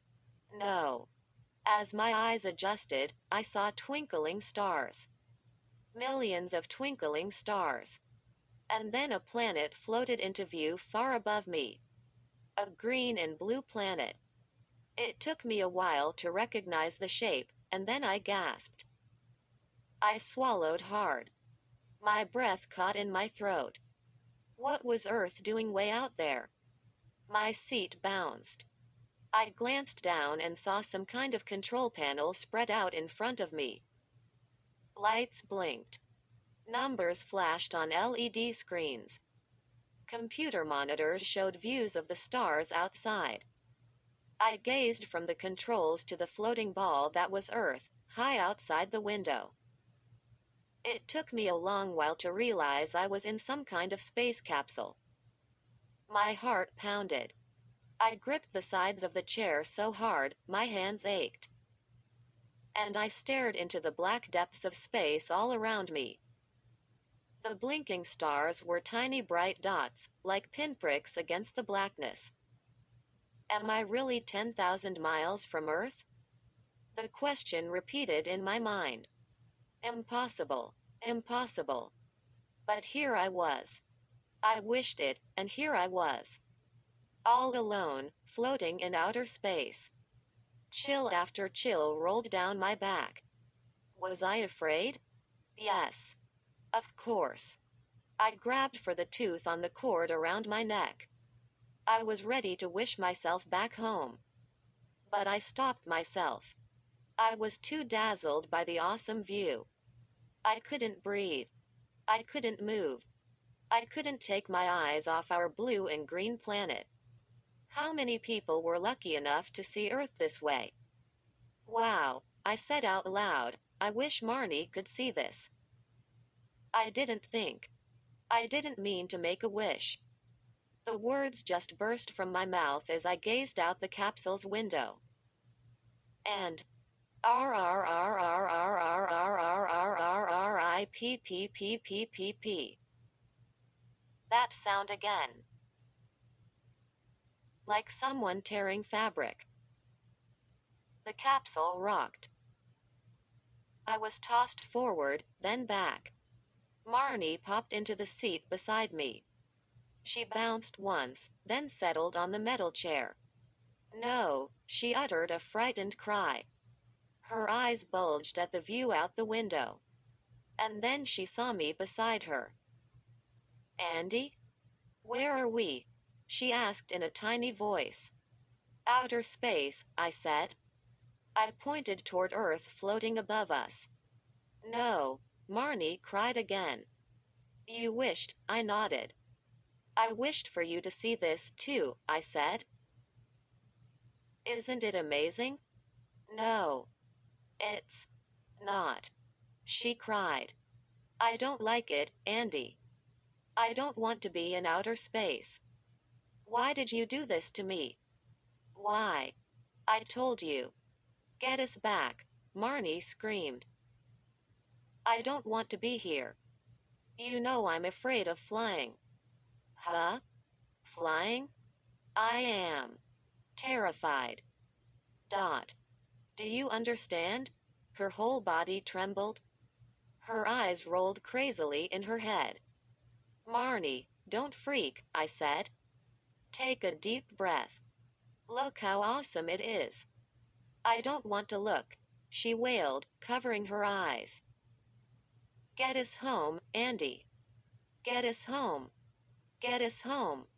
She started pounding the control panel with both fists. Get us home. Get us home. She was going totally berserk. Okay, I cried. But before I could make a wish, she turned and grabbed the cord around my neck. She swung her hand up and pulled the tooth over my head. "Give it back," I cried. I made a grab for it, and it floated out of Marnie's grasp. It's weightless," I stammered. I made another grab. Missed. The tooth floated higher, toward the ceiling of the capsule. Marnie unbuckled her seatbelt. She floated out of her chair. She reached out both hands and swiped at the tooth. Missed. The tooth floated higher, toward some kind of air vent. I unbuckled myself, kicked off, and went sailing up out of my chair. I floated toward the top of the capsule, and dove for the tooth. My fingers wrapped around it, but the tooth slid right through them and sailed higher. Marnie and I bumped heads. "Ow!" I cried. "Look out!" "How can I look out?" Marnie cried. "I've never flown before." "It's going into that vent," I cried. We both stretched our arms out, trying to fly higher. "Yes," I shouted as I grabbed the tooth and pulled it down to me. But Marnie and I flew into each other again. My arms got tangled in hers. We struggled to pull apart. I gasped. "We're upside down." Marnie tried to swing herself around and kicked me in the chest. Now we were both sailing down headfirst. "Can't turn around," I said, and then my head bumped the control panel. "Ouch!" I heard another thud. Dot. Marnie winced as she bumped the panel, too. The whole capsule jerked and tilted from side to side. And then I could feel it start to fall. Floating in front of the window, I felt a strong pull against me. Like a magnet pulling me down. "We're dropping," I cried. Out the window, I could see the blue and green ball of Earth appear to grow larger. The capsule picked up speed as it fell. Faster. Faster. I could feel the pressure. Feel the incredible pull. It felt like someone was trying to pull my skin off. I couldn't move. Couldn't breathe. The Earth rose up in front of us, bigger. Bigger. "We're falling fast," Marnie shrieked. "We're going to crash." I gaped in horror as our planet filled the whole window. The tooth. Andy, the tooth. The words flew through my brain. In my total panic, I'd forgotten about it. I had it gripped tightly in my fist. I squeezed it hard. I struggled to breathe. I couldn't think straight. We were hurtling toward Earth, about to smash into the planet. I pictured us crushed, like an egg tossed against a brick wall. What should I wish for? I wish I was back in my own bed, I choked out. Will it work? R R R R R R R R R R R I P P P P P. I heard the sound again, and felt myself being snapped away. A bright whir of dancing colors flew past my eyes. They spun so fast, they made me dizzy. I clamped my eyes shut, and felt a hard thud. Dot. The landing knocked my breath out. Choking, I opened my eyes and stared up at solid blue. It took me a long moment to realize I was lying in bed. My head rested on a pillow. The covers were pulled up to my chin. A black and red bedspread. My bedspread. Yes. The tooth had come through again and granted my wish. I was definitely in my own bed. But where was I? I stared up at the solid blue. A pale, white cloud floated into view. The sky. I was gazing up at sky. How did my bed get outdoors? I pushed down the bedspread, swung my feet to the ground, and sat up. My eyes focused on a curtain of metal bars. A wall of thin bars, rising up high above my head. Cage bars? Yes. I twisted around and gazed behind me. Bars all around. A cage. I was in a large cage. The ground was soft black dirt. I saw leafy trees inside the cage. Huh! With a gasp, I jumped to my feet. My heart began to race in my chest. The cage was huge. Bigger than my front yard. I saw a tire swing hanging from a limb of a tree. A row of tall bushes. A red and blue beach ball rested in a big sandbox, like you see in kiddie playgrounds. What's up with this? I said out loud. I took a few steps across the dirt and realized I wasn't alone. Eyes stared in at me from the other side of the cage bars. I gasped when the faces came into focus. People were staring into the cage. Staring at me. Was I in a zoo? I saw about a dozen people. Some of them had goofy grins on their faces. They stared in at me and poked each other and giggled and pointed. Were they laughing at me? I struggled to get over my shock. Hey, I shouted. Hey, where am I? They jabbered back at me in funny, squeaky voices. Like cartoon voices. I couldn't understand them at all. It sounded like hubba hubba hubba hubba. I could feel the panic sweeping over me. Hey, answer me, I shouted. Where am I? Hubba hubba hubba. I gripped the cage bars with both hands. Do you think I'm some kind of monkey? I shouted. That's when I realized they weren't staring at me. They were staring past me. I wasn't alone in the cage. I heard heavy thuds pound the ground behind me. I swung around and stared at a huge creature with dark brown fur. At least 4 or 5 feet taller than me and as wide as a jeep. Lumbering forward on 2 fat, furry legs. Kicking up black clouds of dirt. He gnashed 2 giant rows of teeth together as he thundered closer. His big black eyes were locked on mine. An enormous ape. Like out of a horror movie. King Kong versus Andy Meadows. He kicked the beach ball against the cage bars and kept coming. I'm not a monkey, I screamed. I'm not a monkey. I was out of my head with fear. I didn't know what I was saying. The big ape didn't seem to care. He tossed back his furry head and snarled. Then he gnashed his teeth together furiously. He stopped for a moment. Picked up a disgusting blob of grass and weeds from the dirt. Shoved it into his big mouth and swallowed it whole. Like he was showing me what he planned to do with me. But apes don't eat meat, do they?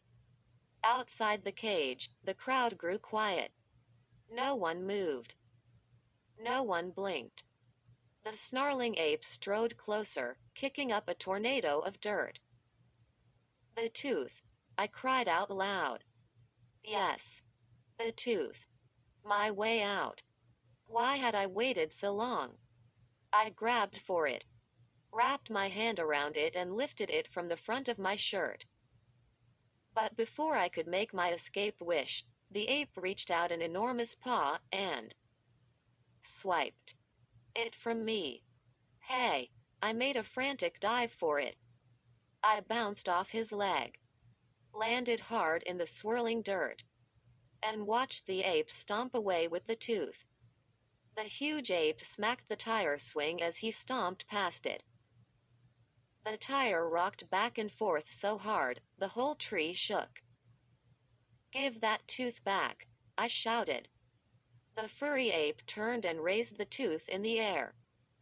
Was he going to toss it out of the cage? I froze. In my panic, I knew I had to get that tooth back. If I didn't, I could spend the rest of my life in this zoo cage. The big ape held the tooth up close to his face, like he was studying it. He held the tooth out to me. Then he pulled back his arm and tossed the tooth over the cage bars. No. He only pretended to toss the tooth. He held it up to show me the tooth was still gripped tightly in his paw. The creature was teasing me with it. What could I do? Fear paralyzed my brain. I couldn't think of anything. A gust of wind blew through the cage. The beach ball bounced against my legs. With a sigh, I started to kick it out of my way. But then I stopped. I had an idea. I picked up the big ball in both hands. Was the huge ape ready for a game of catch? I raised the beach ball over my head and heaved it at the ape. The ape caught the ball in midair, and the tooth fell from his hand to the ground. I made a wild dive into the dirt. My hand scraped the ape's foot. My fingers wrapped around the leather cord. Wet. The tooth had landed in a puddle of water.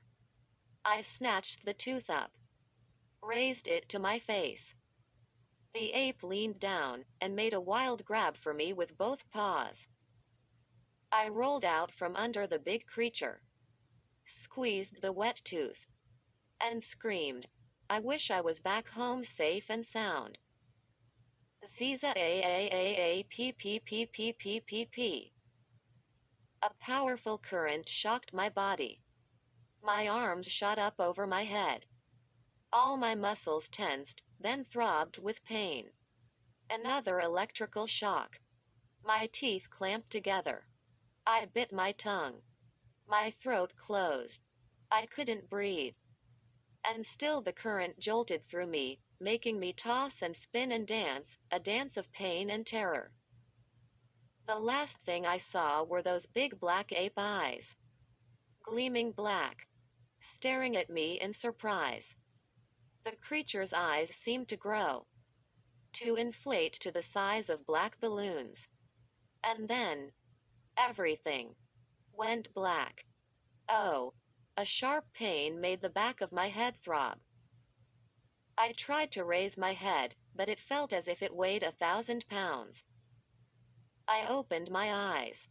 I saw a bright blur of yellow and white, like a fried egg in front of my face. I blinked until my eyes started to focus. I was gazing up at a high ceiling. The yellow yolk was a ceiling light. Where am I? I groaned. My voice sounded hoarse, as if I'd been asleep for a long time. I stretched my arms at my sides. I was sprawled on my back on a hard floor. I tried my legs. I pulled my knees up, sliding my shoes on the floor. Yes. Legs and arms were working. Faces appeared over me. Worried faces, squinting at me, studying me with tight-lipped frowns. And then Marnie's face floated over me. "Andy? Are you waking up?" "I don't know," I murmured. I rubbed the back of my head. "Am I awake? Where are we?" Several people were kneeling at my sides. A white-haired woman was leaning over me, squeezing my wrist, taking my pulse. A very pale man with thick eyeglasses helped pull me to a sitting position. I leaned my head against a tile wall. In front of me, I saw a familiar store window. Shoe Universe. "Did anyone call for an ambulance?" a man said. "Does he need an ambulance?" "Did he faint?" a woman said. "Does he have a medical condition?" "I don't think he needs an ambulance," the white-haired woman said. She let go of my wrist. Then she squinted at me. Do you remember your name and address? Yes, I said. I'm Andy Meadows. I told her my address.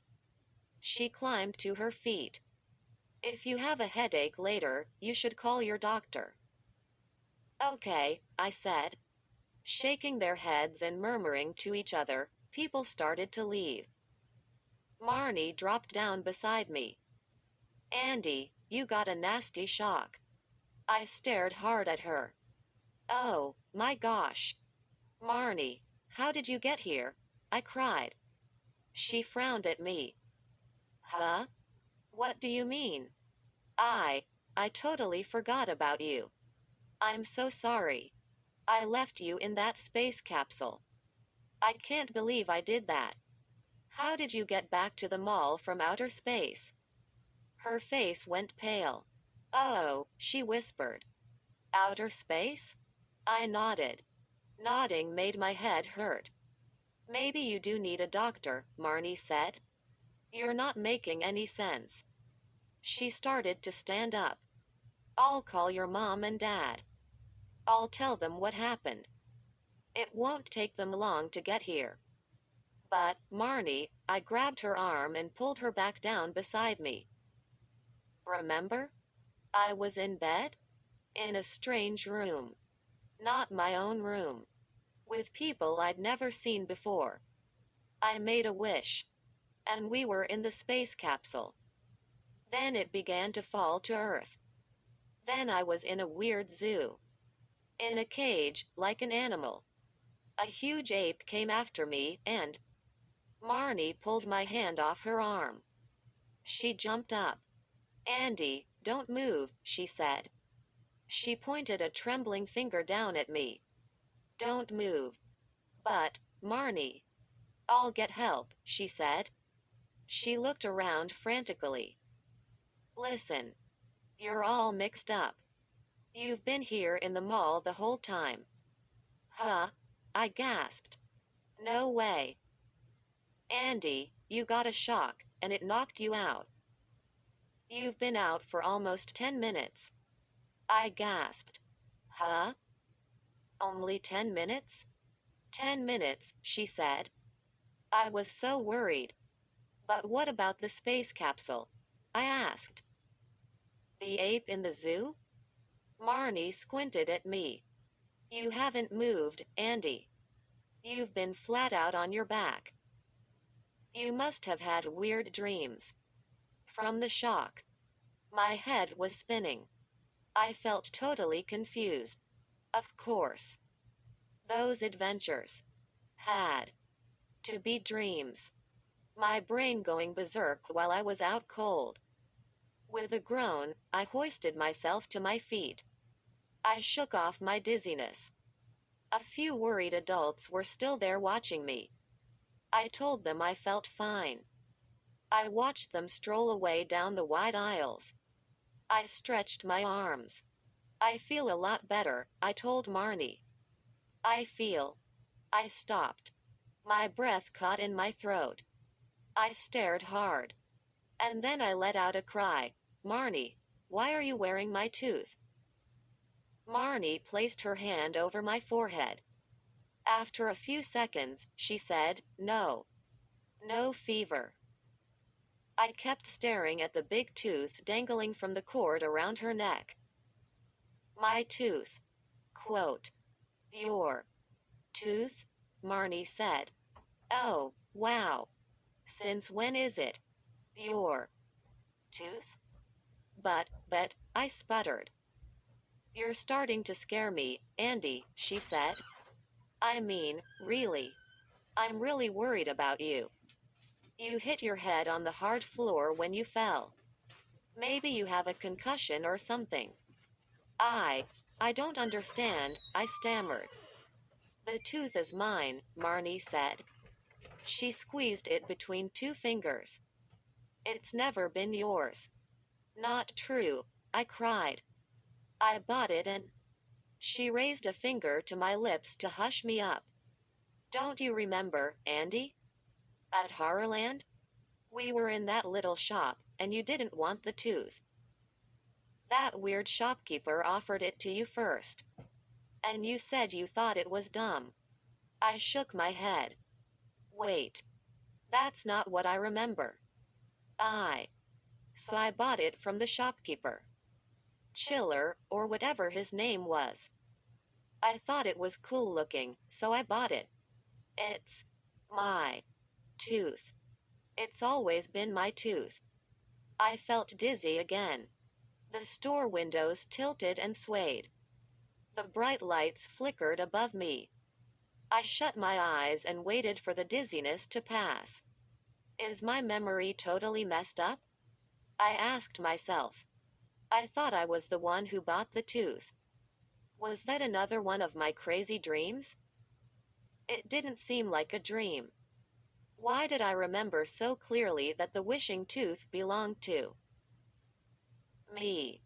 I had to get it straight in my mind. I hated feeling so totally confused. I grabbed Marnie's shoulder. Marnie, remember? A few days after we got back from Horrorland? You were at my house, and my parents were talking about dinner.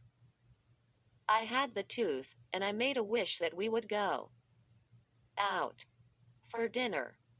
Then, instantly, my dad said, "Let's go out for dinner, remember?"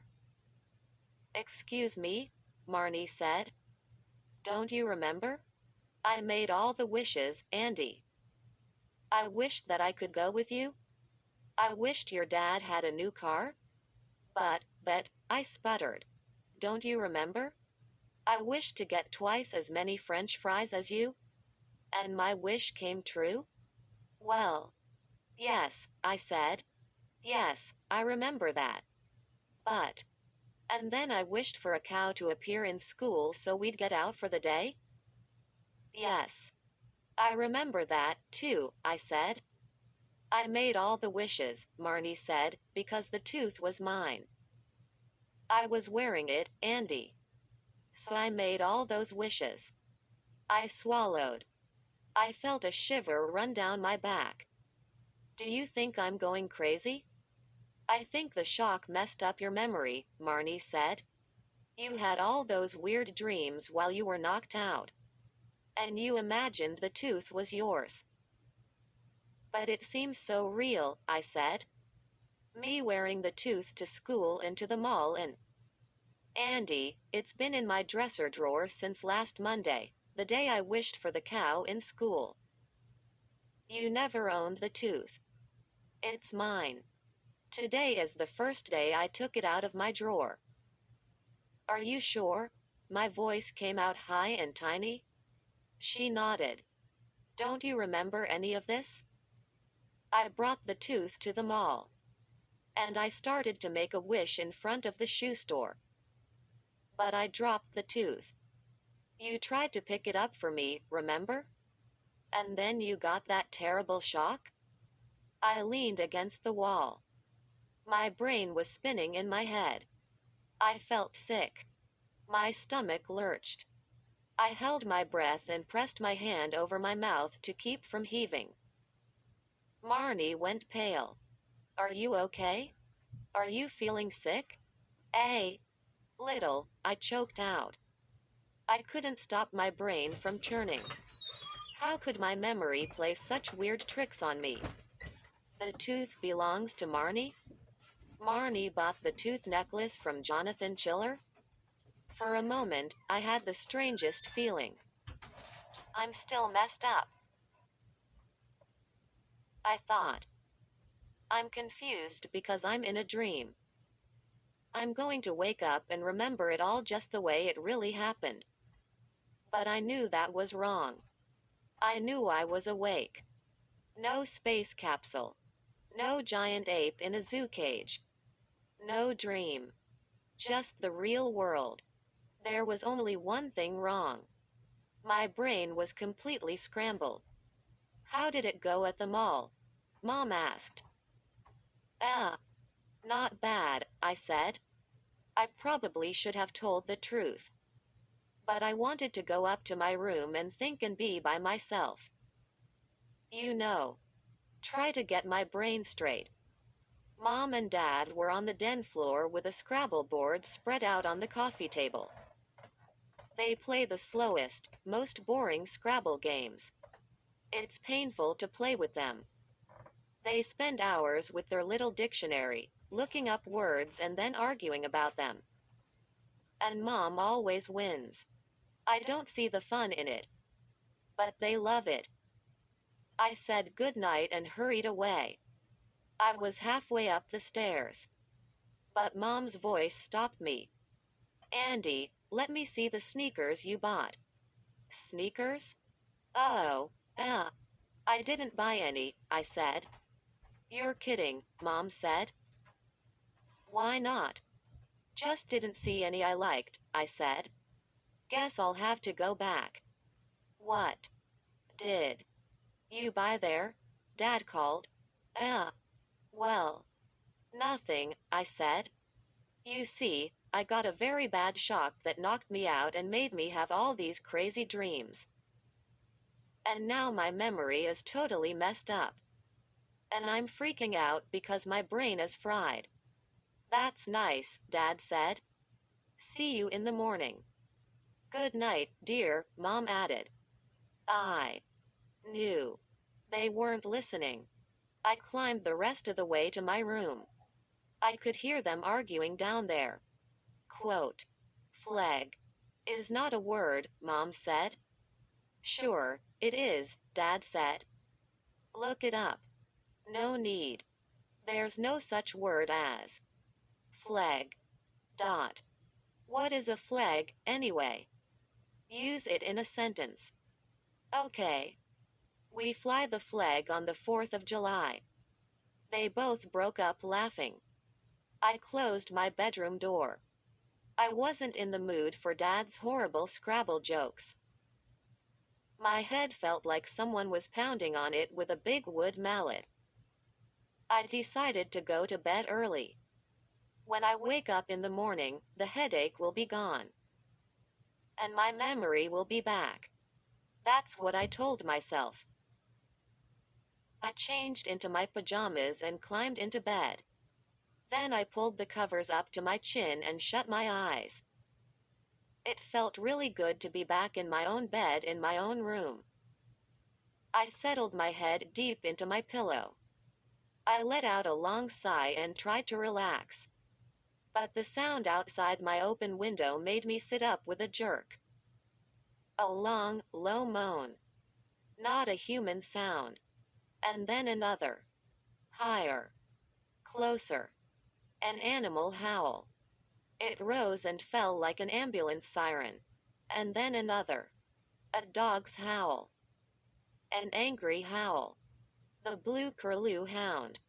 I knew it had to be that long-dead creature. The ghostly dog prowling right outside my house. Howling.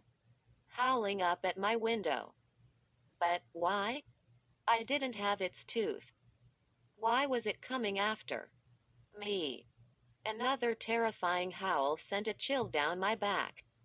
I jumped out of bed. I knew I wouldn't be able to sleep. I hurried to my window and peered down at the front yard. No dog. Pale moonlight made the yard look silvery, eerie. The flowers in my mom's flower bed swayed from side to side in a gusty breeze. A chipmunk scampered behind the big maple tree by the curb. Was the ghostly dog invisible? I hugged myself tightly, trying to stop my chills. The next long howl made me jump. It seemed to be coming from right inside my room. I spun around with a loud gasp. No. Calm down, Andy. Take a deep breath, dude. No way. I could get to sleep. I clicked on my desk lamp and dropped down in front of my computer. I brought up Google and typed in blue curlew hound. After a few seconds, the screen changed. I blinked. Only one entry came up. It had the headline, Creatures of Legend and Myth. I clicked on it. It took me to a weird website about Scotland. A long article filled the screen. I scrolled down, searching for a picture. Something to show me what the hound looked like. But no. No picture or drawing. I went back up to the top and began to read. The whole story was there. The same story Jonathan Chiller told us in his shop at Horrorland. My eyes scanned down the screen, and I read the story all over again. The tiny town in the Highlands of Scotland. The mysterious blue dog. The bad luck it brought the town. The sorcerer who cursed the dog's teeth to drive it away. The sorcerer discovering the one tooth could grant wishes. The night the dog returned and the sorcerer was found torn to pieces. It was all there. But then there was more. My mouth dropped open as I read the bottom of the article. The part Jonathan Chiller didn't tell us. It said, "The tooth has been missing for 300 years. No one knows if it is owned by anyone, or if it has disappeared for all time." Over time, the legend of the Curlew Hound's tooth grew. It was said that the ghost dog roams the earth, looking for its missing tooth. And that each wish made with the tooth sends a signal. The hound follows the signals. And when the dog finally finds its tooth, the owner will share the same horrifying fate as the sorcerer. My heart thundered in my chest as I read the last sentences. Of course, the story of the Blue Curlew Hound is only legend, a tale made up in the Highlands of Scotland. But those people who know the legend admit they would not keep the tooth if they found it. No one wants to come face to face with the deadly hound. It was late. Nearly 1 o'clock in the morning. But I didn't care. I had to warn Marnie. I had to warn her that every wish she made on the tooth was dangerous. I picked up my jeans from where I'd tossed them on the floor. I dug my cell phone out of the pocket and punched in Marnie's number. I listened to it ring. 2 times. 3. 4. Finally, Marnie answered. "Andy? What do you want?" Her voice was hoarse. "I know I woke you up," I said. "But this is important." "It better be," she snapped. "What do you want? She's a total grouch when you wake her up." "Don't use the tooth anymore," I said. "Every wish is dangerous. No more wishes, Marnie. Every wish brings the blue hound closer." Silence for a long moment. Then Marnie burst out laughing. "Nice try, Andy," she said. "Did you think that up all by yourself?" "No. Really," I said. She laughed some more. "That's how jealous you are. You'd try a cheap trick like that to stop me from using my tooth?" "Marnie, listen to me. You can look it up yourself. I'm not making it up." She groaned. "Andy, you tried to convince me we were in outer space, remember?" "Why should I believe a word you say?" "It's true. It's really dangerous," I said. "Don't use the tooth, Marnie." "Well, you just watch me tomorrow, Andy. Stand back and watch me, because I'm going to have some fun." I couldn't get to sleep for hours. When my alarm went off, I yawned and squinted out my bedroom window. The sky was almost as dark as night, with storm clouds hanging low over the trees. I groaned and tried to sit up. I felt as if I had dark storm clouds fogging my brain. At breakfast, Mom gave me a hard time about not buying sneakers. "I can't believe you wasted all that time yesterday, Andy. What did you do with the money I gave you?" "I still have it," I said. "No problem. I was trying to be a good shopper." "Good shopper?" Dad looked up from his laptop and laughed. "How can you be a good shopper if you don't buy anything?" I wanted to tell them that I was serious about the electrical shock and everything. But then they would probably keep me out of school, ask me a million questions, and make me go see Drive. Hansen. I tilted the bowl to my mouth and slurped down the last drops of milk from my cornflakes. I have to go, I said. I rode my bike to school. I was half a block away when the rain started to come down. I tossed my bike at the bike rack and went running into the building. I strode down the hall, shaking off water. My jacket was soaked through, and my hair was matted flat against my head. I pulled open my locker. Marnie came running up. "Andy, you feeling okay?" she asked. She didn't give me a chance to answer. She swung herself around. "Check out the new backpack. It's Prada. Feel the leather." I felt the leather. "Smooth," I said. "Doesn't that cost, like, $1,000 or something?" Her green eyes flashed. "I didn't pay for it. I wished for it." Then I saw the big tooth dangling on its cord around her neck. "These new jeans, too," Marnie said. "I never had straight-leg jeans that fit this well." She wrapped her fingers around the tooth. "Think I'm going to wish for another pair." She turned and started down the hall.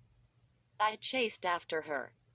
"Listen, Marnie, I Googled the whole thing last night," I said.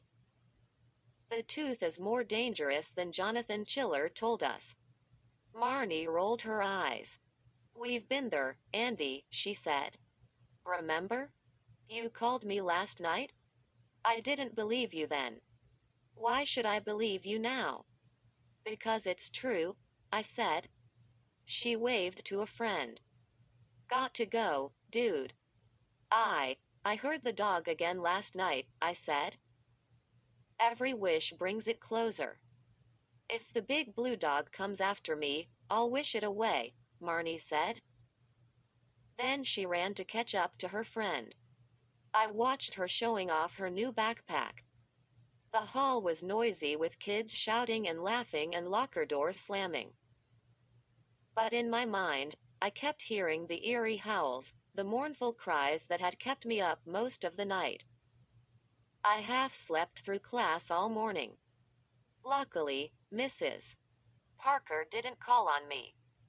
When the bell rang for our mid-morning break, Marnie came running up to me with a big grin. She waved a paper in front of my face. "Andy, check it out." I grabbed it and studied it. "Your math quiz? You got an A?" Marnie is a total moron in math. She nodded, giggling. I stared at her. You wished it?" "Andy, I'm never going to get a bad grade in math again." She raised the tooth to her mouth and kissed it. "I'm a genius now. I'm a math genius." "Nice," I said. My stomach suddenly felt as if I'd swallowed a big rock. "How many wishes are you going to make today?" She grinned. "Maybe a million." She gave me a punch in the stomach and hurried away. I stood there, thinking hard. What if the story I read last night was true? What if every wish Marnie made brought the ghost hound closer? I felt totally tense. Every muscle in my body had a knot in it. Worst of all, my memory still wasn't working. I didn't remember anything correctly that happened before the electrical shock. I jumped when I felt a hand on my shoulder. I turned to see Mrs. Parker gazing down at me. Mrs. Parker is about 6 feet tall and very thin. She has blonde hair and blue eyes. She looks like a model in some of the magazines my mom reads. She told us she comes from Norway, where just about everyone looks like her. Now all of us guys want to move to Norway. "Andy, what are you thinking about so intensely?" she asked. Math," I said. She laughed. She has a funny little laugh that sounds like a canary chirping. Why don't I believe you? Because I'm lying? That made her chirp even harder. We're having a very interesting assembly this afternoon, she told me. Congressman Bolts is going to tell us some fascinating things that have happened to him in Washington. Oh, thrills. I thought. Maybe if I sit in a back row, I can catch up on my sleep. And he's going to announce the winner of the $500 essay prize. That woke me up. I could win that, I said. I worked really hard on that essay. Yes, you did, Mrs. Parker said. I thought yours was the best, Andy. The best, by far. But I wasn't one of the judges. I flashed her a smile. Now I really am thinking of math, I said. I'm thinking about the number 500. The bell rang. Good luck, Mrs. Parker said. She headed to her desk to get ready for class. All through class, I kept thinking about the $500. Thinking about how Mrs. Parker said my essay was the best. By far. So, how big a loser am I? The biggest loser in school, by far? Why did I even think I had a chance? I stayed awake all through Congressman Boltz's talk in the auditorium. He had some pretty funny stories about going to the wrong meetings and getting locked in his office one night. He was younger than I thought he'd be. Actually, he was a pretty cool guy. And then it came time to announce the big prize winner in the essay contest. I sat up straight in my seat and gripped the chair arms. I held my breath. A hush fell over the auditorium. A lot of kids had entered the essay contest. A lot of kids believed they had a chance of winning. Jerks. All of us. Because, of course, Congressman Boltz leaned into the microphone and announced, the grand prize winner is 6th grader Marnie Myers.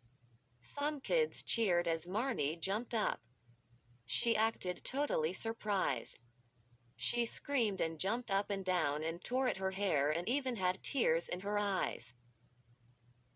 I just groaned and slumped down in my seat as low as I could go.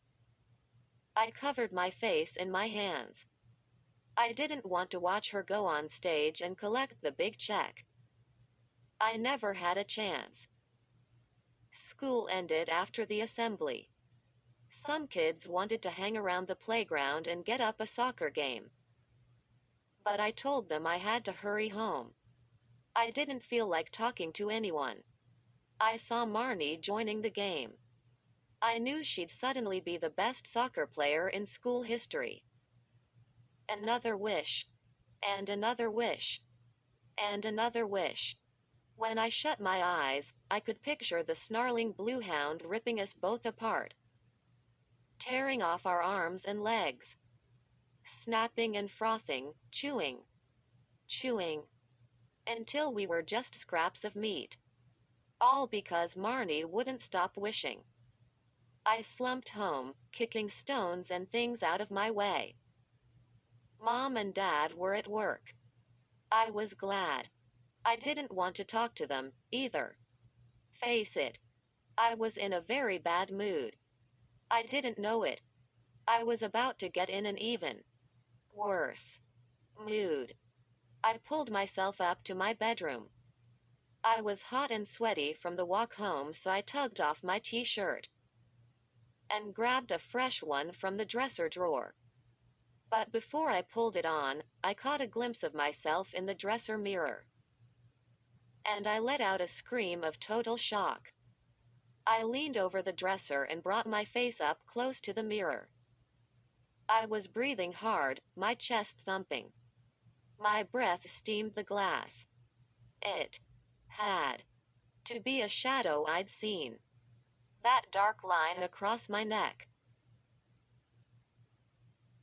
I raised my fingers to it. No. Not a shadow. It was real. A cut in my neck. A dark red line. A bruise, I whispered to myself. I grabbed the top of the dresser with both hands and turned my face one way, then the other. Yes, that thin line was a bruise. The bruise made when Marnie tried to tug the tooth cord off me. In front of the shoe store. She tried to take it away from me. I remembered so clearly. She pulled so hard, the leather dug into my neck. The bruise was still there. Marnie lied. I screamed. Marnie lied. I stood there screaming at my reflection in the dresser mirror. She wanted the tooth so badly. She said she would do anything to have the tooth. So when I got that shock, when I blacked out, when I was out cold, she took it. She put the tooth around her neck. And when I woke up, she made me think I was crazy. She made me think my memory was messed up. She really made me believe that the tooth had been hers the whole time. Wow. I stared into the mirror at the bruise on my neck. Wow. Wow. Wow. I knew. Marnie wanted the tooth badly. But I didn't know how badly. Bad enough to make her own cousin think he was losing his mind. And now, here she was, making wish after wish after wish. Acing every quiz and test, winning big bucks in the essay contest. Getting everything she wanted. With my tooth. Mine. Mine. I couldn't help it. My anger boiled over. I felt like my head exploded. I totally lost it. I started pounding the dresser with both fists. Pounding it. Punching it. As if it were Marnie. Punching the dresser again and again. Punching till my fists throbbed. I stopped when I saw my mom's reflection in the mirror. Her eyes were bulging and her mouth hung wide open. Panting hard, my fists aching, I slowly turned to face her. "Andy?" she asked, staring hard at me. "Andy? Are you okay?" "No. I'm not." "Okay," I gasped. "I have to murder my cousin. I have no choice, Mom. I'm really sorry, but I have to murder my cousin Marnie." "Go ahead. That's no problem," Mom said. "I don't like her, either." That didn't really happen. I didn't say that, and Mom sure didn't say that, either. I was so angry, so out of control, that's what I wished we had said. But, back up. It really went like this. "Mom. Andy? What are you doing? Are you okay?" "Me. Yeah, Mom. One of the dresser drawers stuck. That's all." She didn't move. Just stood there staring at me. "Are you sure?" "Yeah. I'm fine, Mom. Really." I could see that she didn't believe me. But she finally turned and started for the hall. "Don't beat up your furniture, Andy," she said from the doorway. "No, Mom," I said softly. "I'll try to give the dresser a break." She headed downstairs to make dinner. I let out a long sigh. My fists ached from pounding my poor dresser. I knew who I really wanted to pound. I kept picturing Marnie, leaning over me at the mall. Acting so worried after I'd been knocked out. Asking me if I was okay, with my tooth dangling around her neck. I sat down in my desk chair. My head spun with plan after plan for revenge. I saw myself grabbing the tooth away from Marnie. Then I'd wish that she would turn into a chicken. And there she'd be, all brown and yellow feathers, clucking away, pecking the floor for seed. Then maybe after a few weeks, I decide to give her a break and change her back. That made me laugh. I imagined changing Marnie into all kinds of animals. Maybe a big, fat cow. Then she could stampede through the school, and we'd all get the day off again. Not bad. But I knew I could do better. If I thought about it long enough, I knew I could plan the perfect revenge. I was still plotting and scheming later that night as I climbed into bed and heard the animal howl outside my window. The revenge plots leapt from my mind. I sat up straight and listened. Another howl rose from beneath my window. So close. It could be coming from my room. That thought sent a cold shiver down my whole body. Did anyone else hear it? Once again, I tiptoed to the window. I pulled it open all the way. A cool gust of wind brushed my pajamas. The dog howled again. Could it be the blue curlew? Was it back for its tooth? I gripped the ledge and leaned out the window. I stared down into total darkness. I couldn't even see the flower bed at the side of the house. Another frightening howl. And then I saw it. I saw it. And in that instant, I knew what my revenge against Marnie was going to be. I knew. The dog would bring me my revenge. A few days later, I hurried up to Marnie in the lunchroom at school. Marnie, I can't sleep at night because that creepy dog keeps howling outside my window, I said.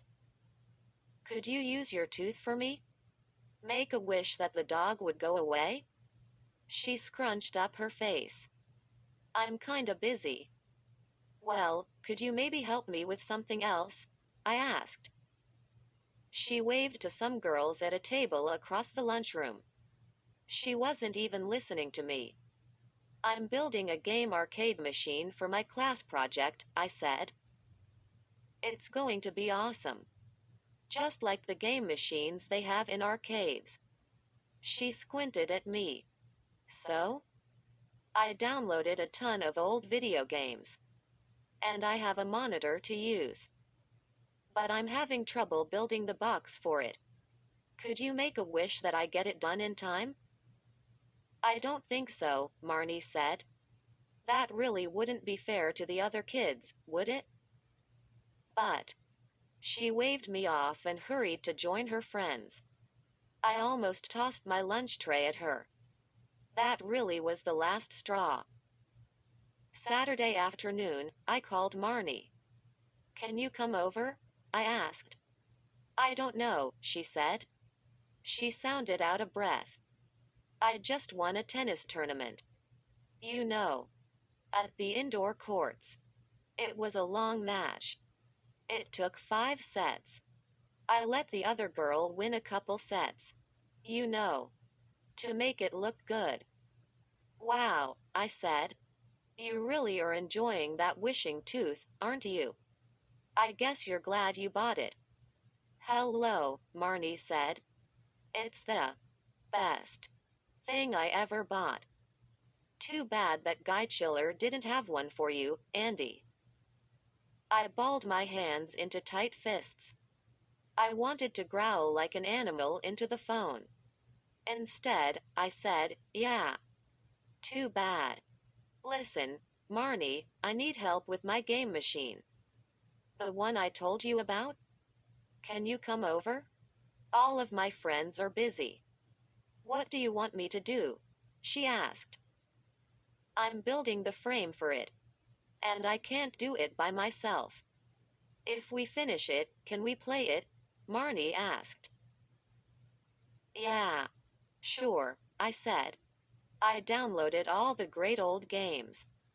Ms. Pac-Man. Frogger. Space Invaders. Cool. I knew what she wanted to do.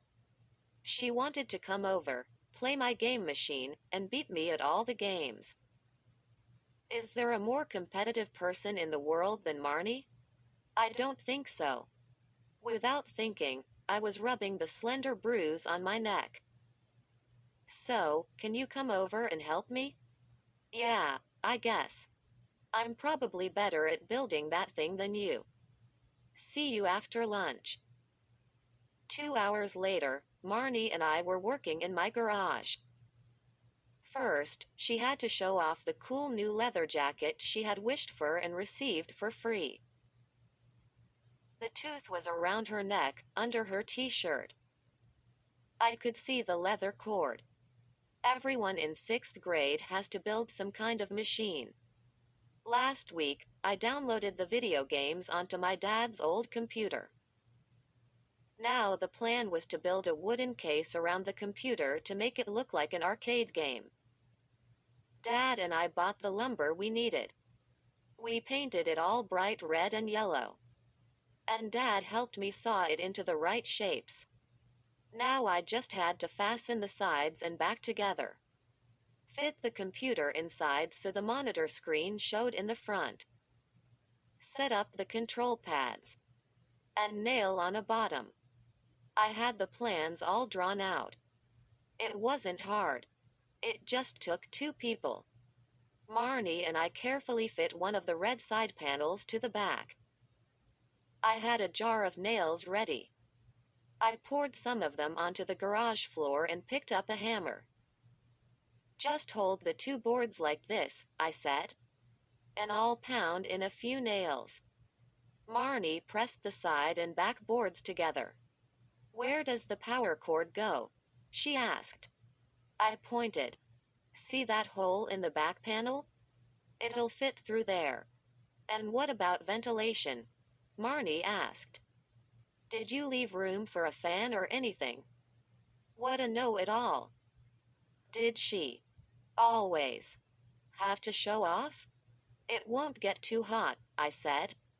I left plenty of airspace around the computer. This is awesome, Marnie said. If it works. It'll work, I said. I pounded the first nail. It went in a little crooked. But it went in. I can pound straighter than that, Marnie said. Here. Give me the hammer. I'll do it. Before I could answer, I heard a sound. A dog's howl. Hey! I let out a cry. I jumped and kicked over the jar of nails. The dog's howl rose high and shrill, then dropped. It sounded so close, like it was in the driveway. I turned to Marnie. Did you hear that? I stammered. She didn't have to answer. I saw the look of fear on her face. Is that the dog you heard before? She asked. I nodded. I think so. The dog howled again. The sound echoed off the concrete garage walls. Marnie dropped the 2 boards. They clattered onto the floor in front of her. She took a step back. It sounds ghostly, she whispered. Close and far away at the same time. Not like a real dog. The next howl was even closer. And then I saw the creature's shadow slide over the driveway by the garage door. Look out. My voice shook. Here it comes. Marnie's eyes grew wide. She took another step back and stumbled into my dad's power mower. Ow! She tumbled into the garage wall, and a garden rake fell off its hook and crashed to the concrete floor. I kicked it out of the way. Then I backed up beside Marnie. We both watched as the shadow lengthened over the driveway. A dark head slid into view. Marnie gasped. The big front paws moved silently over the ground. The dog lowered its head as it stepped into its own shadow. A hound dog, I whispered to Marnie. I started to tremble. She swallowed. Tried to speak. But no sound came out. The dog lumbered into the shade of the garage. Its big dark eyes were wet as it turned its gaze on us. Its long, ragged ears drooped down. Its tongue hung loosely out of one side of its gaping mouth. It's so big, Marnie murmured, finally finding her voice. The dog uttered a low growl. I gasped. Marnie, look at its fur.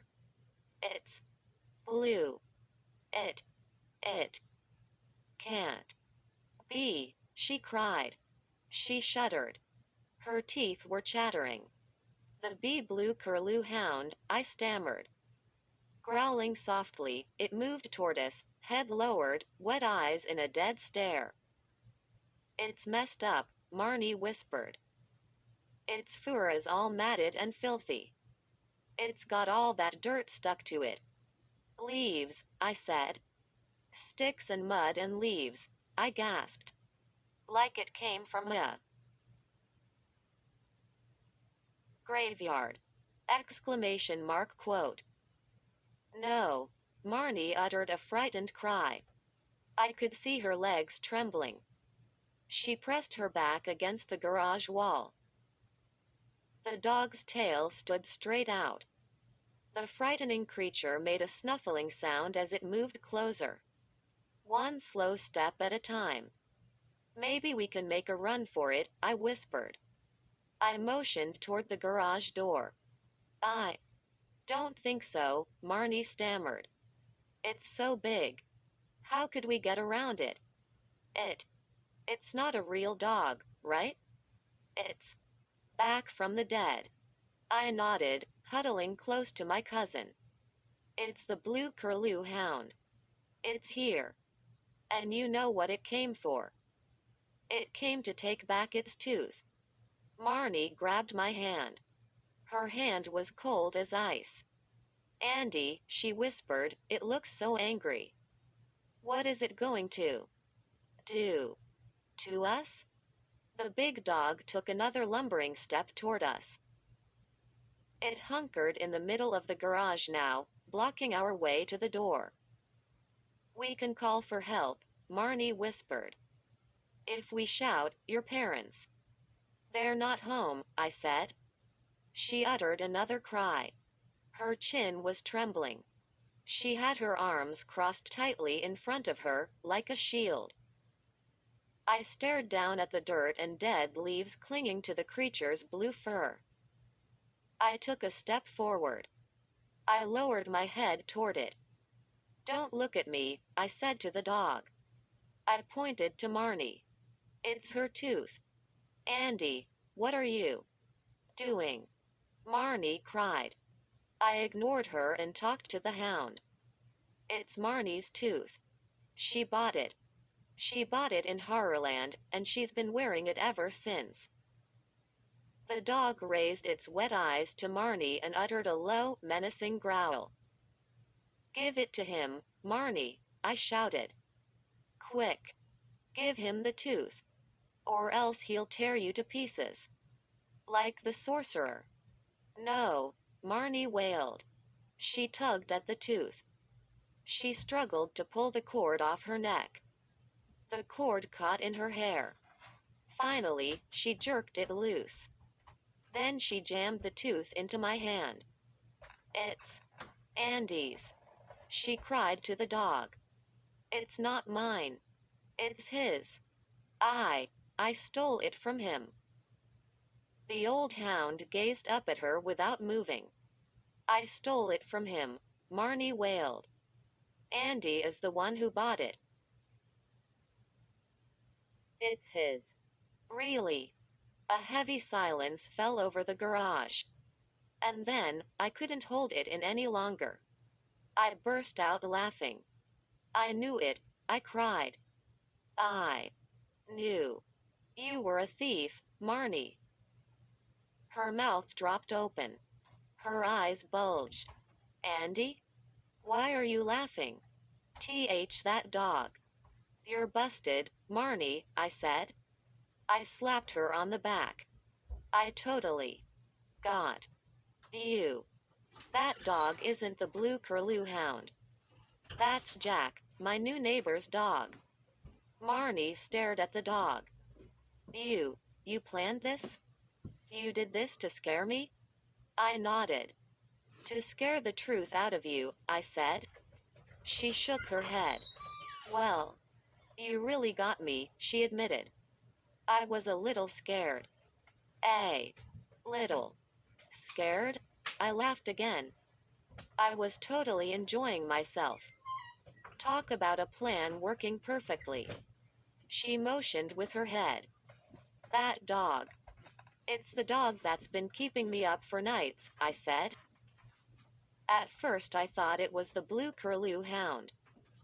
But then I realized it was my new neighbor's dog, Jack. Jack isn't used to this neighborhood. So he howls at night. I went to see the new neighbor, I continued. Mr. Murphy. He said he was sorry about the hound dog howling every night. But when I saw the dog, it gave me the idea.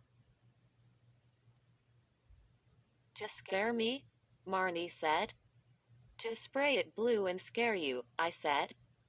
And to get you to admit you stole my wishing tooth. Marnie's cheeks turned bright red. I admit it, she said in a whisper. Okay. Happy? I admit it. I laughed. You're totally blushing. You're actually embarrassed, aren't you? She lowered her eyes. Yes. I'm embarrassed. It was crazy. Stealing that tooth necklace while you were out cold. Then saying it was mine all along. She sighed. I think I lost my mind. I'm sorry, Andy. Really. You must hate me. I'm so sorry. I had to laugh again. I was so pleased with myself. I started over to Jack. Good boy, I said. But then I stopped. The blue hound took a step closer. The creature made a snuffling sound. Slowly, slowly, it raised its head. And, and, and, a shock of horror made my whole body jerk. Hey, I cried. Hey, wait. What's going on here? That's the wrong dog. Wrong dog? Marnie cried. Andy, what are you talking about? My breath caught in my throat. I couldn't move. Couldn't speak. I kept my eyes on the growling hound. Not Jack.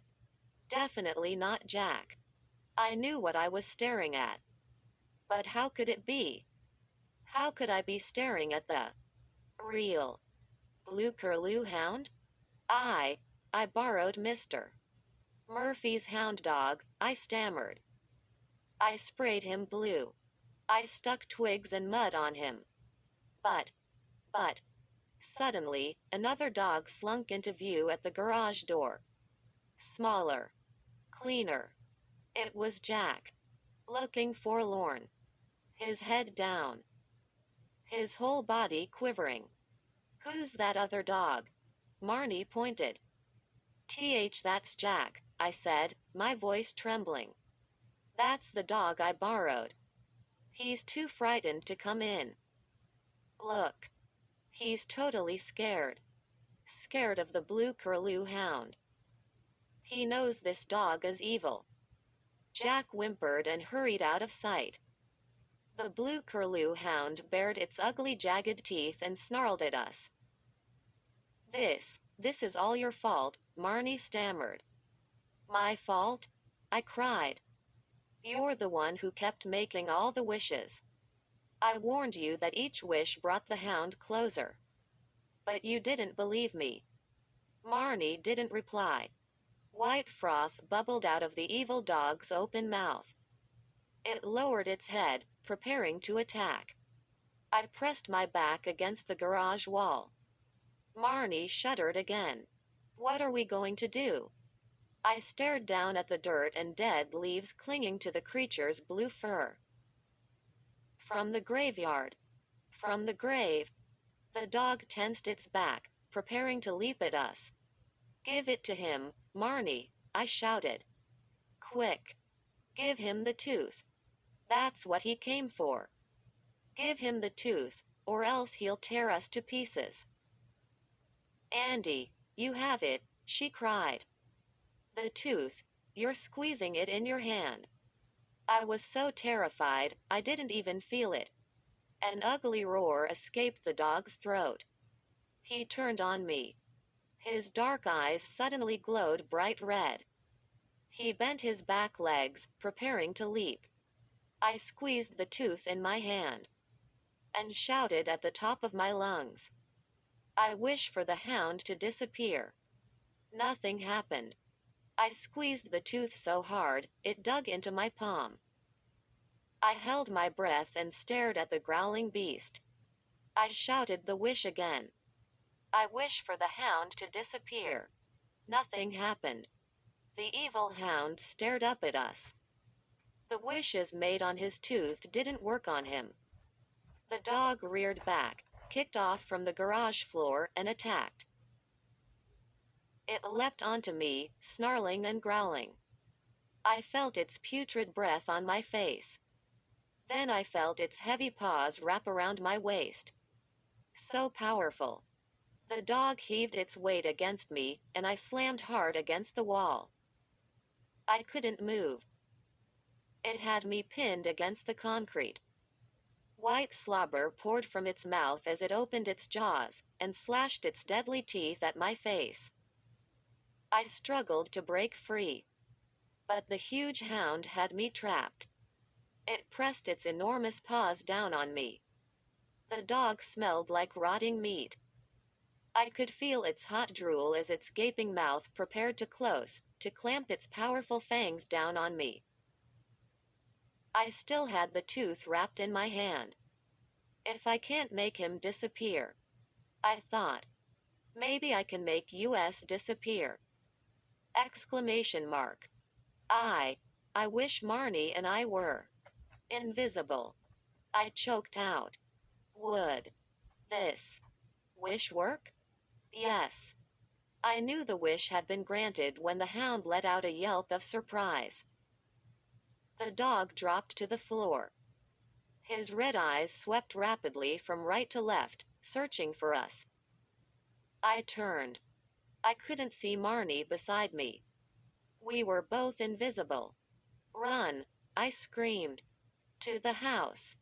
He can't see us. The dog uttered a puzzled whine. I took off, running hard. I hoped Marnie was running beside me. My heart pounded as I ran full speed down the driveway to the kitchen door. Would we be safe inside the house? I glanced back. The dog had started trotting toward the house. Did he figure out where we were? Could he hear us? Gasping for breath, I leapt onto the back stoop. Got to get inside. Got to get inside. I grasped the handle to the back door and my hand went right through it. Huh? I grabbed for the door handle again. No. I couldn't feel it. My fingers went right through it. I grabbed at it again. Again. I couldn't touch anything. I couldn't move anything. This is not what I thought would happen if you were invisible. Andy, hurry, Marnie cried, right behind me on the stoop. The dog smells us. He's coming for us. Hurry. Open the door. I can't, I cried. My hand is going right through the handle. We're trapped out here. We can't get inside. Look out, Marnie screamed. Here he comes. Sniffing the air, the hound came running toward the back stoop. I didn't think. I just moved. I leaned my shoulder against the kitchen door and pushed. And I slipped right through the wooden door. Startled, I stumbled halfway across the kitchen. Marnie, I screamed at the top of my lungs. Go through the door. You can dive right through the door. Why are you screaming?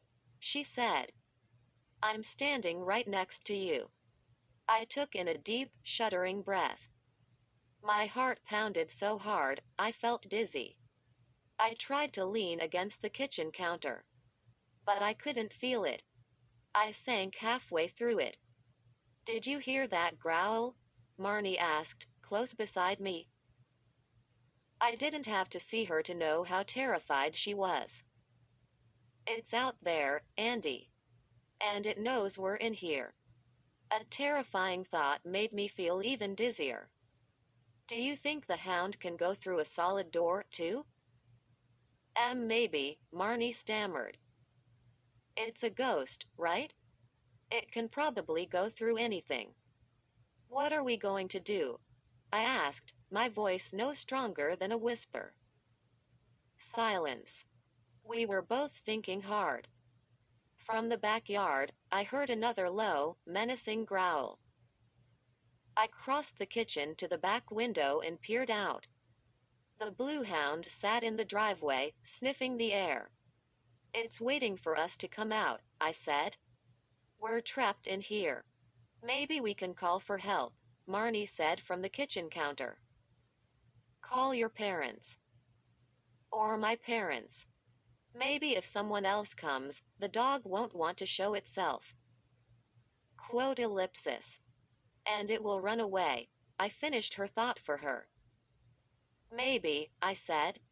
It's a plan, I guess. Outside, the dog let out a long angry howl. I stepped up to the wall phone next to the kitchen table. My dad has his cell, I said.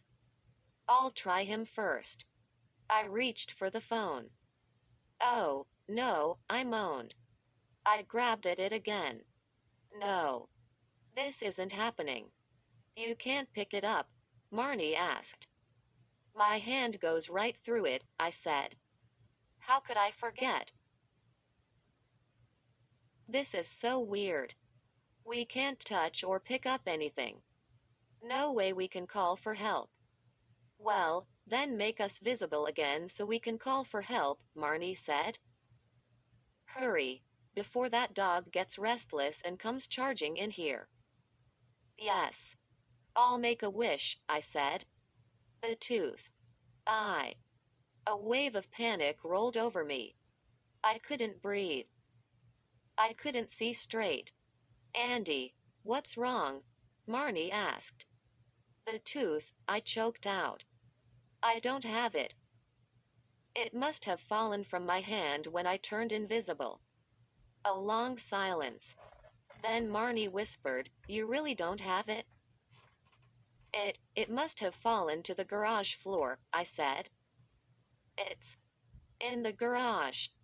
Well, you have to go get it, Marnie screamed. Go. Hurry. Me? I cried. Why do I have to do it? It's your tooth, Marnie cried. Ha! I exclaimed. Nice how you remember whose tooth it is when you want me to risk my life. I'm sorry, Marnie said. Sorry I acted like such a jerk. But you have to go get the tooth, Andy. If you don't, we'll be invisible. Forever! Exclamation mark quote. I took a few trembling steps to the kitchen door. The hound can't see me, I told myself. But I have to walk right past him to get into the garage. Just run, Marnie said. Run right past him. You can do it, Andy. You have to. My legs were shaking so hard, I could barely walk.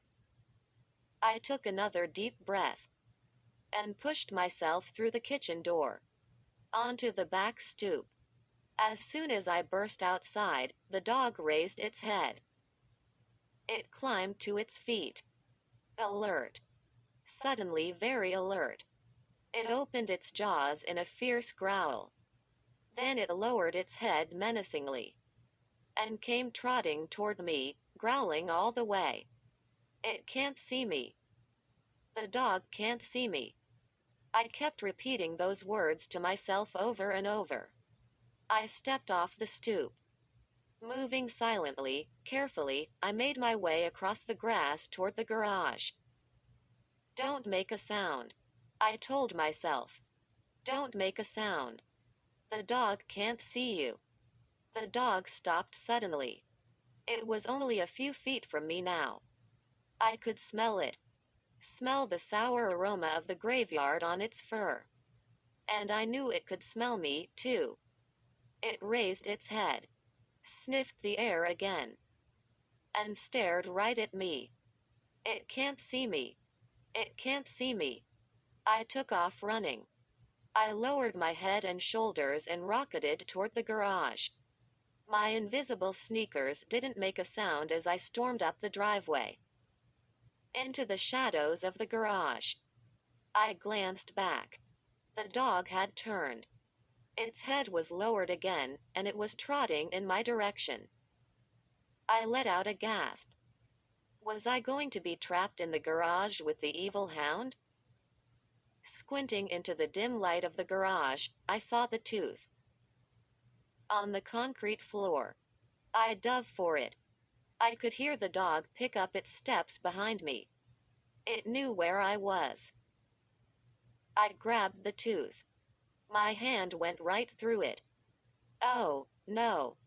I tried to pinch it between my thumb and pointer finger, but I couldn't touch it. I couldn't pick up the tooth. I heard a raging snarl. The dog thundered into the garage. It bared its long fangs. White drool dripped from his mouth. The hound knew it had me trapped. My legs were shaking too hard to hold me. I dropped to my knees. My knee landed on the tooth. I couldn't feel it. But maybe if I was covering it. Maybe. I wish Marnie and I were visible again, I screamed. Startled by my cry, the hound stopped. And, yes, there I was. I saw my legs, my knees. I saw my arms. I shook my hands rapidly in the air. I was back. Back in time to be torn to pieces by the furious ghost dog. No, I cried. I picked up the tooth. I jumped to my feet. I know why you came back, I told it. You came back for this. I waved the tooth in front of me. The sorcerer didn't return it, I said. And so you tore him apart. But I'm going to return it. I'm giving you back your tooth. I pulled my arm back and heaved the tooth as hard as I could. I watched it sail out of the garage, over the driveway. The tooth and its cord flew to the front, nearly to the street. Go get it, I shouted to the dog. It's all yours. With a final growl, the dog spun away from me. It lowered its head and raced down the driveway to get its prize. I hunched over with my hands on my knees and struggled to catch my breath. When I looked up, I saw Marnie poke her head out the kitchen door. Is it gone? She called. Andy, we're visible again. Did you wish that dog away? Is it really gone? I nodded. I gave it back the tooth, I choked out. I gazed down the driveway. I didn't see the hound. I think it's gone, I said. I think it's gone for good. Marnie and I both cheered. Marnie hurried over to me. We cheered again, did a victory dance, and touched knuckles. Then I gasped. A blue dog walked out slowly from the side of the garage. It took me a few seconds to remember it was Jack. Poor, frightened Jack. I started over to him. It's okay, Jack. That bad dog is gone, I said. I heard a shout. I turned and saw a man jogging up the driveway. Mr. Murphy, I called. You're back. He trotted up to Marnie and me. How's it going? He asked. How is my buddy Jack? I pointed. He's right there. Thanks for letting him visit, I said. Mr. Murphy took a few steps toward the hound. Then he stopped. His mouth dropped open. He turned to me. What's wrong? I asked. I'll tell What's wrong?" he said. "This isn't my dog." A shock of fear made my heart skip a beat. "Oh, no," I gasped. "Did the wrong dog run away? Is the evil ghost dog standing here? This can't be my dog, Mr. Murphy laughed. "My dog is brown," he said. "This dog is blue." He wrapped his arms around the dog's neck. It licked his face. I let out a long sigh of relief. Mr. Murphy was joking. The dog was Jack after all. I can explain," I stammered. "We were making a video for school," Marnie chimed in. "About a weird dog. I sprayed him blue, Mr. Murphy," I said. "It will come right out. Marnie and I will give him a bath. Then we'll bring him home to you." Mr. Murphy scratched his head. "You turned Jack blue? What kind of video were you making?" he asked. "A horror video?" Yes," I said. "A very realistic horror video." Marnie and I pulled a big metal tub from the garage. We plopped Jack inside it with lots of sudsy water. I used the garden hose to spray the blue color off his fur. Marnie said goodbye and headed for home. I dried Jack off and returned him to Mr. Murphy. I walked home with a big smile on my face. Now life would return to normal. I decided I love normal. Late that night, I lay in bed, still awake. I guess it was hard to calm down after such a terrifying day. I was just closing my eyes when I heard the first dog howl. I sat straight up in bed. A gasp escaped my throat. Another long howl. Nearby. Like right outside my window. I scolded myself for getting scared. That had to be Jack. Jack across the street, up to his old tricks. I heard another low howl. And then my phone rang. So late at night? I clicked it on. "Hello? Marnie?" I said. "What's up? What's the problem?" "Well," she hesitated. "Andy, I have a confession to make," she said. Outside, the dog howls sounded angry. "Confession?" I asked. I pressed the phone to my ear.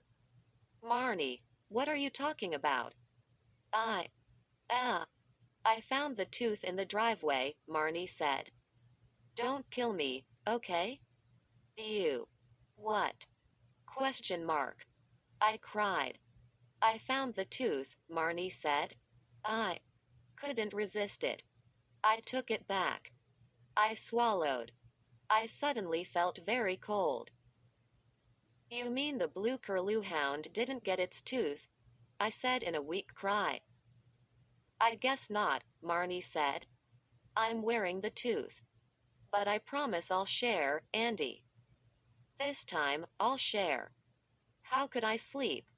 I sat straight up in bed, listening to the dog howl outside. The clock said it was 2 in the morning. But I was wide awake.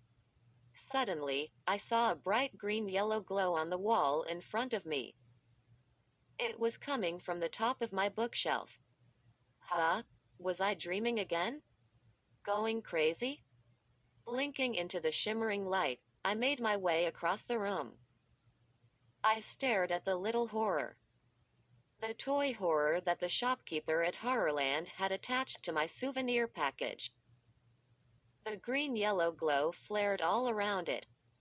I remembered what the old guy said. Jonathan Chiller. I remember he put the tooth in a box. And wrapped the box in ribbon. And attached the little horror to the ribbon. And then he said, "Take a little horror home with you." And now the horror was suddenly glowing on my bookshelf. Glowing like a candle. I couldn't take my eyes off it. I was drawn to it, pulled into its gleaming light, surrounded by the shimmering green-yellow flames. They swept around me, lifting me from my room, pulling me, pulling me into their strange fire. No, I uttered a cry. I realized instantly I was no longer at home. My eyes adjusted to the light, and I saw shelf after shelf of weird objects, gifts and souvenirs. I was back in the little shop, back in Chiller House. And Jonathan Chiller stood in front of me with a grin on his face. Not a friendly grin. It was somehow cold and menacing. How did I get back here? I choked out. He didn't answer my question. Instead, he pushed the little square spectacles back on his pointed nose. Then he said, "Welcome back, Andy." "But, why?" I cried. "Why am I here?" "It's payback time," Chiller replied in his croaky old man voice. "Time to pay for your gift." "Excuse me?" "Time for you to pay me back for all the fun you've had with your wishing tooth." But, I sputtered. "I didn't have any fun." Chiller's smile tightened against his pale face. "Don't worry, Andy," he whispered. "The fun is just beginning!" Exclamation mark. My kind of fun.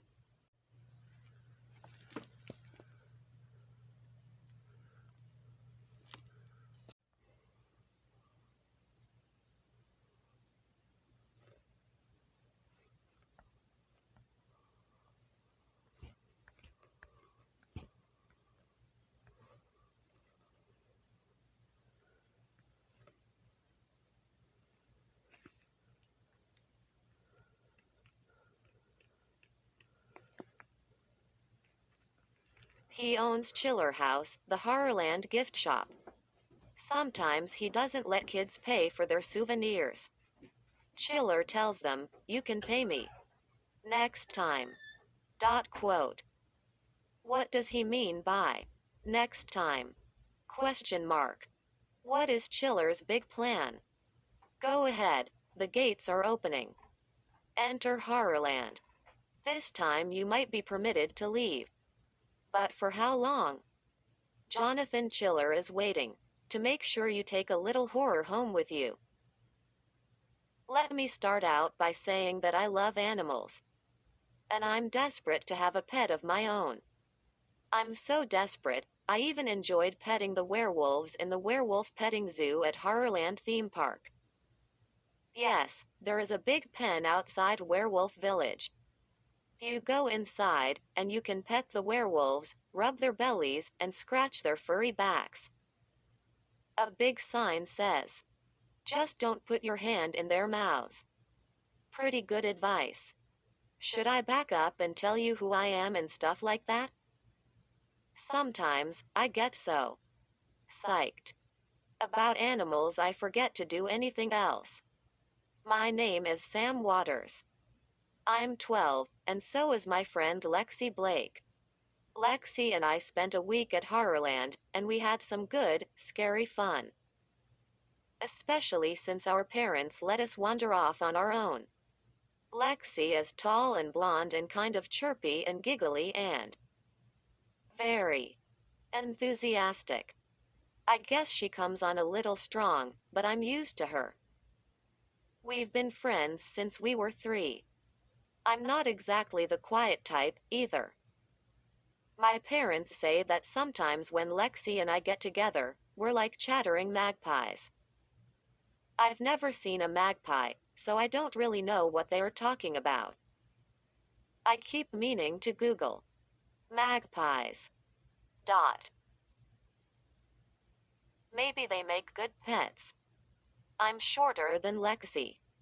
Actually, I'm one of the shortest guys in the 6th grade. But I could still have a growth spurt, right? I have short black hair and dark eyes, and my 2 front teeth poke out a little when I smile. Just like my little brother, Noah. Bunny teeth, Dad calls them. And then I always say, could I have a bunny for a pet? He's so sick of me asking, he usually doesn't even answer. Just makes a groaning noise. Anyway, it was a hot, sunny summer afternoon. Lexi and I walked out of the werewolf petting zoo into the crowded park. Those werewolves were totally gross, Lexi said, wiping her hands on the sides of her dark green shorts. Their fur was sticky, like they were sweating or something. I don't think wolves sweat, I said. I think the bristles on their fur feel sticky because, hey. Lexi pulled me out of the way of a rolling food cart. The side of the cart said, fast food. Dot. A green and purple horror was chasing after it. They couldn't be real werewolves, Lexi said. But they didn't look like regular wolves, did they? They had human eyes, I said. I mean, the way those werewolves looked at us. Like they were smarter than animals. And their fangs were longer than wolf fangs. Lexi shivered. You're creeping me out, Sam. She crinkled up her face. They sure smelled like animals. Yuck. I can't get the smell out of my nose. They stunk. I pinched my nose. Are you sure it was the werewolves? She grabbed the park map from my hand and smacked me on the shoulder with it. We wrestled around a little. Are you hungry? She asked. I'm hungry.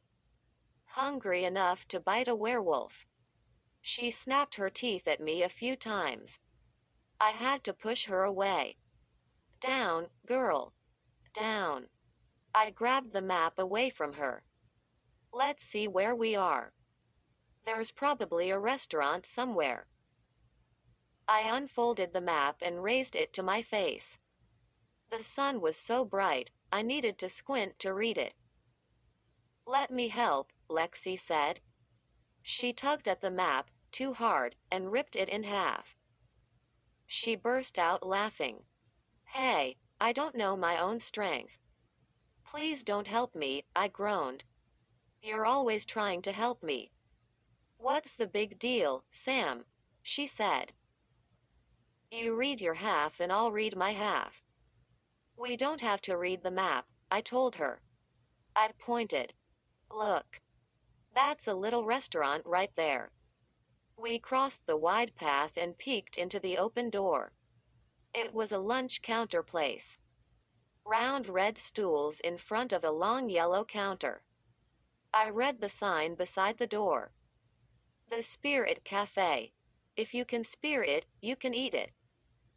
Huh? I read the sign again. What does that mean? This doesn't sound too good. I don't care, Lexi said. She grabbed me around the waist and pushed me inside. I'm starving. We're eating here. I stumbled into the little restaurant. We took seats at the end of the counter. And that's when all the trouble began. Why are we the only ones here? I asked Lexi. She picked up a plastic menu from the counter. That's good, she said. We'll get our food faster. I picked up the fork in front of me. It had something green and disgusting, like a booger, stuck to it. A greasy, smoky smell came from the kitchen behind the counter. I could hear someone humming back there. And through the small window, I saw a man in a white chef's hat waving a metal spatula in the air. Weird menu, Lexi muttered. The cook stepped out from the kitchen. He pulled off the chef's hat. He was bald and red-faced and sweaty. His blue eyes rolled around in his head like loose marbles. Hey, he said. Lunchtime, huh? He pulled a wad of green bubble gum from his mouth and stuck it behind his ear. Then he wiped his pudgy hands on the front of his grease-stained apron. Welcome. Welcome, he said. He had a gruff, hoarse voice. He brushed a dead fly off the counter. Welcome, guys. I'm Chef Belcher. Belcher? I said to myself. And don't make any jokes about my name, he said. I don't think it's funny. He wiped his sweaty bald head with one hand. Need any help with the menu? Well, I glanced over Lexi's shoulder at her menu. Do you have? The fried snot sandwich really isn't as bad as it sounds, Chef Belcher said. It's not really snot, it's fish mucus. That's sick, Lexi whispered. The soup of the day is badger tongue, Belcher said. I shifted my weight on the stool. You're joking, right? I said. Belcher leaned close to me. I could see the big droplets of sweat on his red forehead. Try the soup, he rasped. See if I'm joking. I'll have a grilled cheese sandwich, Lexi said. Good choice, Belcher replied. I made the cheese myself. Between my toes. Ha ha. He turned to me. Have you ever tried sheep liver served really rare? My stomach lurched. I almost gagged. My eyes scanned the menu. I'll have the fried shrimp basket. Belcher nodded. He pulled the bubble gum from behind his ear and shoved it back into his mouth. Then he disappeared into the kitchen. Awesome restaurant, Lexi said. We both laughed. What do you want to do after lunch? I asked. Some rides, she said. Where's that underground ride? It's like a roller coaster, only it goes straight down. I think it's called the RIPPER. Dipper. I studied the map. It's not on my half, I said. Do you want to do the doom slide again? That was kind of scary. No repeats, she said. We have only one more day here. Well, we haven't done the bottomless canoe ride, I said, gazing at the torn map. She shook her head. I don't have my bathing suit on. I don't want to get wet. We were still trying to decide what to do next when Chef Belcher returned from the kitchen. He plopped our food down in front of us. Enjoy, he said. And don't worry. I keep a stomach pump in the back. The warm aroma rose up from the basket in front of me. I tried a few French fries. Not bad. Then I looked down at the fried shrimp. Whoa, I let out a cry. These shrimp look weird. They were shaped like worms. But they seemed to have fluttery wings at one end. I picked one up. It wriggled in my hand. I dropped it back into the basket. It's alive, I cried. It's moving. Lexi set her sandwich down and leaned over my shrimp basket. Yeah, they're definitely moving, she said. I guess that's what the sign means, Sam. The Spirit Cafe. You're supposed to spear the shrimp. No way, I cried. I can't eat this. I I gasped as a shrimp jumped out of the basket onto the back of my hand. It prickled. Hey, I could feel it digging into my skin. Another shrimp wriggled over the side of the basket and dropped onto the lunch counter. Then it jumped onto my wrist. I swung my arm hard. But the weird shrimp dug into my skin and didn't let go. A third shrimp jumped onto my hand. And they all began to climb up my arm. I slapped my arm against the counter. I tried to brush the shrimp off with my other hand. But they clung to my skin. Two more jumped onto me. They climbed my arm. And they started to make loud sucking noises. Like leeches. My arm itched and tingled and throbbed. Help me, I shouted. Hey, help me. My food, it's eating me. Let me help, Lexi cried. She grabbed my arm and pulled it toward her. Oh! I let out a scream. You're breaking my arm. It doesn't bend that way. Sam. I'm sorry. She wrapped her fingers around a shrimp and tugged it hard. I let out another scream. Stop. It's clamped on tight. You're pulling my skin off. Please, stop helping me. Ew, sick. Sam, your arm, it's totally covered. Lexi cried. They're sucking my blood, I screamed. Chef Belcher stomped out from the kitchen. What's the problem here? He growled. You don't like my shrimp? I started to swing my arm frantically back and forth. They were biting, digging into my skin. My arm tingled and throbbed. Get them off me, I screamed. Get them off. Belcher squinted at the swarm of worm-like shrimps on my arm. I know what you need, he said calmly. A little hot sauce. He grabbed a slender red bottle off the counter, pulled off the cap and began to pour a thick red liquid over my arm. SSSSSSSSSS.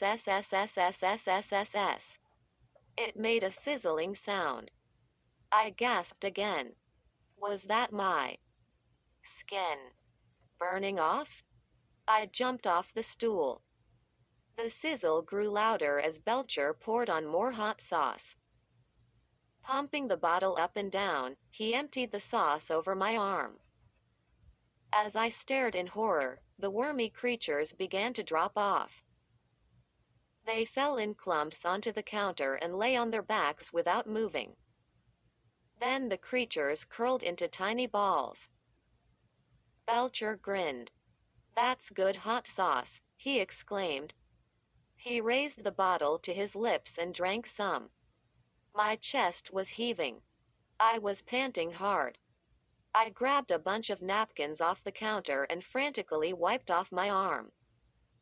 Lexi stared down at the tiny balled-up creatures. Oh, gross, she moaned. She pulled my other arm. Hurry, Sam. Let's get out of here. Still wiping the red sauce off my tingling arm, I turned and ran after Lexi to the open door. Wait. Come back, Belcher yelled from behind the counter. Come back. You've won a free dessert. We didn't stop. We hurtled out into the sunlight. Wait, Belcher called. Come back. It was all a joke. Everything is a joke in Horrorland. Lexi and I raced through the crowds. I was so desperate to get away, I leapt over a baby stroller and kept running. The mother shouted at me angrily. Lexi and I turned a corner and found ourselves facing a row of small shops. Two little boys stepped out of a mask store, wearing ugly monster masks. People were lined up at a food cart to buy frozen chocolate-covered chihuahuas on a stick. Those can't be real chihuahuas, Lexi said as we finally slowed to a walk. She bent down, grabbed her knees, and struggled to catch her breath. Maybe those leech creatures weren't real either. I rubbed my arm. They sure felt real, I thought. Or was it all just Horrorland special effects? I turned around. We were standing in front of a souvenir store. The front window was jammed with all kinds of funny, creepy gifts. I saw a full-size mummy head resting on a wooden box. The eyes glowed bright red. A skeleton marionette danced behind it. A giant egg was cracked open. I saw a green hand reaching out from inside the shell. I read the sign above the door, Chiller House. Cool, I said. The door made a squeaky creaking noise as I pulled it open. Lexi and I stepped inside. The store was dimly lit. Shelves piled high with souvenirs ran from floor to ceiling. We squeezed down the narrow aisles, checking everything out. I saw a very real-looking squirting rattlesnake, a drawer of human fingers, a monkey head keychain. Lexi picked up a sweet-looking baby doll with blue eyes and curly blonde hair. When she picked the doll up, the face changed until it looked like an ugly dried-up prune, and it opened its mouth in a deafening screech. Lexi jumped in surprise and dropped the doll back onto the shelf. I turned to the front counter. "Does anyone work here?" I called. A man stepped out from behind a display case. I blinked a few times. He looked very old-fashioned, like out of a history book or something. He was big and nearly bald. He looked a lot like Benjamin Franklin. He had little square eyeglasses perched low on his long, pointed nose. His bushy white eyebrows hung over his pale blue eyes. His scraggly gray hair was swept straight back on his broad pink forehead. He wore a stiff-looking dark suit with a vest under the jacket, a roughly white shirt, and a floppy black bow tie. "Hello. Welcome to Chiller House," he said. He had a croaky old man's voice. I saw a gold tooth gleam in the side of his mouth. "My name is Jonathan Chiller." As he rubbed his hands together, I saw a sparkly blue jeweled ring on one of his long, slender fingers. Chiller took a few steps toward us. He walked slowly with a slight limp. "Where did you two come from?" he asked. "The Spirit Cafe," I said. He grinned. "I hope you didn't order the shrimp. It's terrible!" Exclamation mark quote. Jonathan Chiller began pulling items off the shelves to show to us. "You might like this," he said. "It looks like a regular deck of playing cards. But when you use the cards, the ink comes off and turns your hands completely black." He chuckled. "It's a lot of fun." He held up a round clock. "This one makes a great gift," he said in his croaky voice. "It's called the Forever Alarm. Your friend sets it. Then when the alarm goes off in the morning, it can't be shut off. There's no way to turn it off. You can stomp on it or throw it against the wall or smash it with a hammer. It just keeps buzzing forever." "Sweet," I said. I saw something I might want to buy. But before I could examine it, Lexi shoved a little package in my face. "Sam, I think this is definitely for you," she said. I gazed at the front. "Insta-Grow Pets. Check it out," Lexi said. "They are tiny sponge creatures that you drop into water. And then they grow into huge living pets." I read the side of the box. "Amaze your friends with a giant living, breathing creature." Lexi laughed. "I think you just found the pet you've been dying for." "Tell you what," I said. "I'll buy it for you. Dot. I just found something cooler." I grabbed the box off the shelf and showed it to her. It was called a phony phone. It looked just like a real cell phone. Only it was a candy dispenser. You flip it open just like a phone. Squeeze the power button, and a little round candy pops out of the screen. "Perfect for sneaking into school," I said. "I can eat candy all day, and no one will know." Lexi studied the box. "You can't make calls on it?" "No. It's not a phone. It's filled with candy," I said. She turned to Jonathan Chiller. "Does the Insta-Grow Pet really work?" He pushed his square glasses up on his nose and stared at her with his cold blue eyes. "Everything in my shop works," he said quietly. "You'll see. I think you'll have a lot of fun with these." I handed him the two items. "I'll buy both things," I said.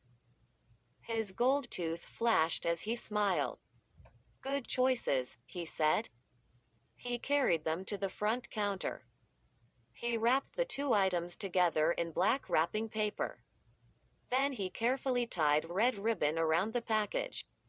He pulled out a tiny doll, a purple and green horror. It looked just like the big furry horrors who were the park workers in Horrorland. Take a little horror home with you, Jonathan Chiller said.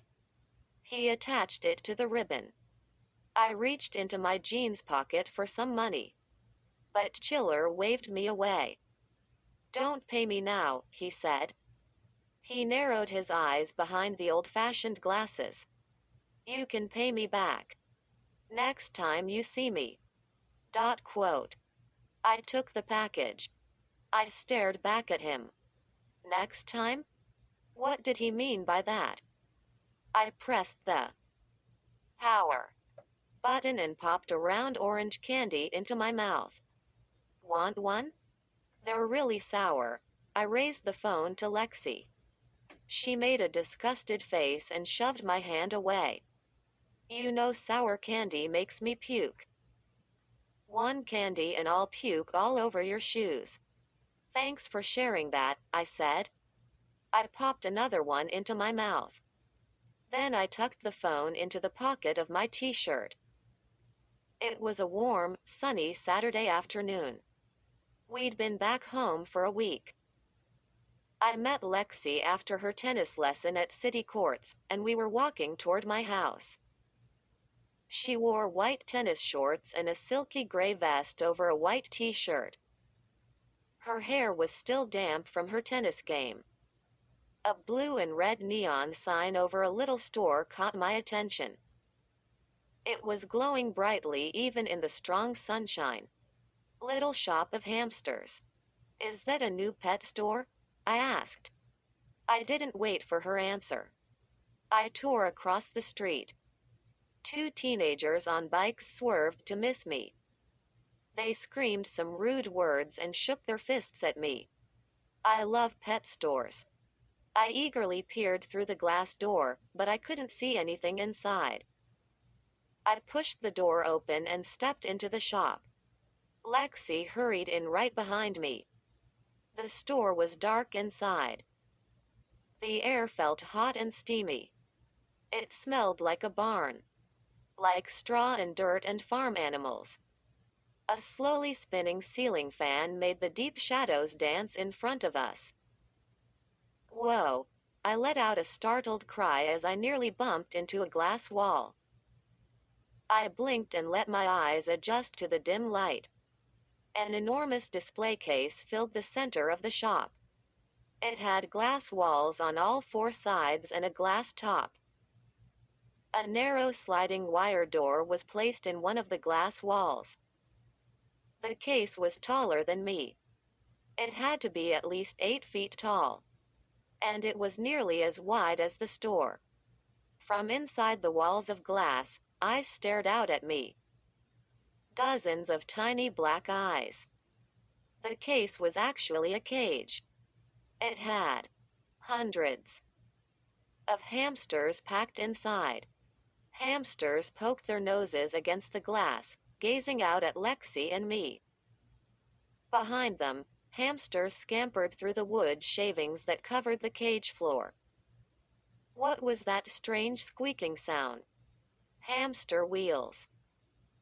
There were 8 or 10 of them, with hamsters running hard, making them spin and squeal.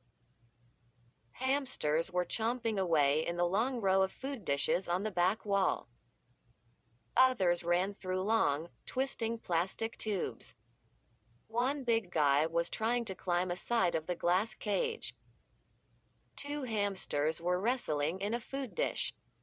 Lexi, it's like a big hamster circus, I said. She pressed her hands against the glass and peered in.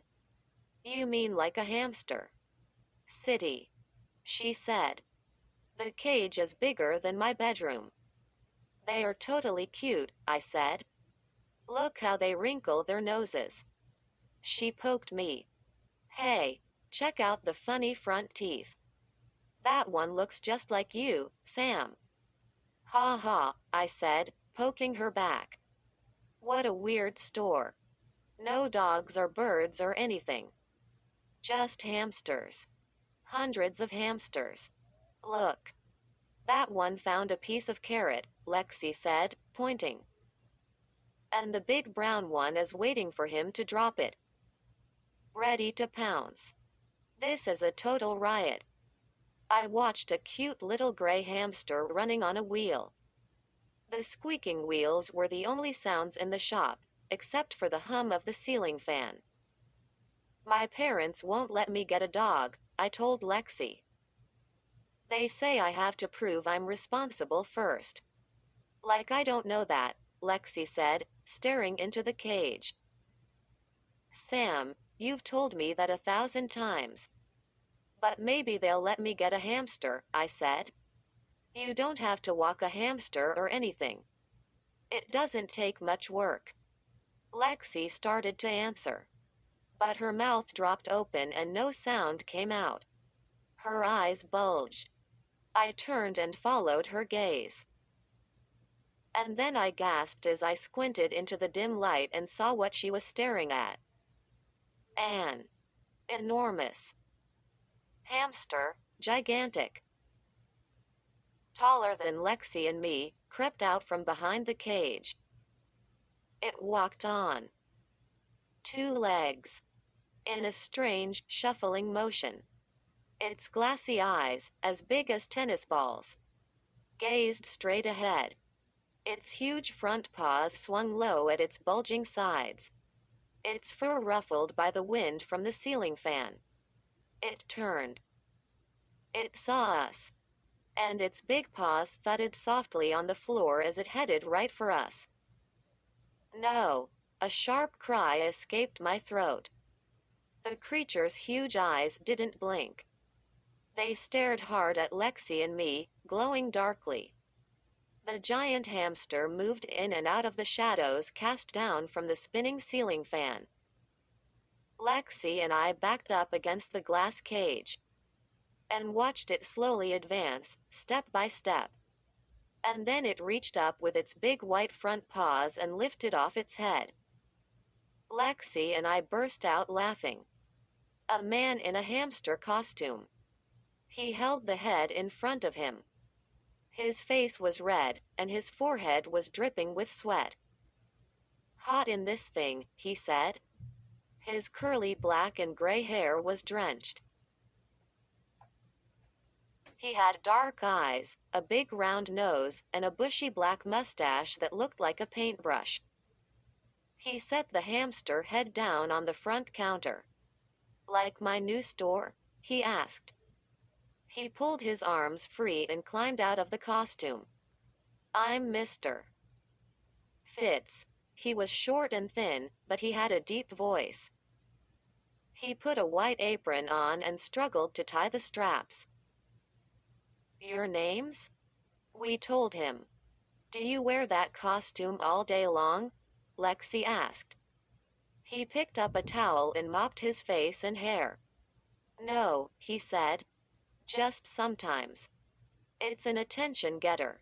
Sure is, I said. You really got our attention. I decided not to tell him he nearly scared us to death. I wear it outside the shop to attract customers, Fitz said. When you have a new store, you have to work hard to get people to notice you. He shoved the costume under the counter. I like your store, I said. It's totally cool. Sam is really into animals, Lexi said. Fitz nodded. Is that so? He slid open the wire door to the glass cage. A few hamsters turned at the sound. The rest went on with what they were doing. Fitz reached into the wood shavings and pulled up a hamster in each hand.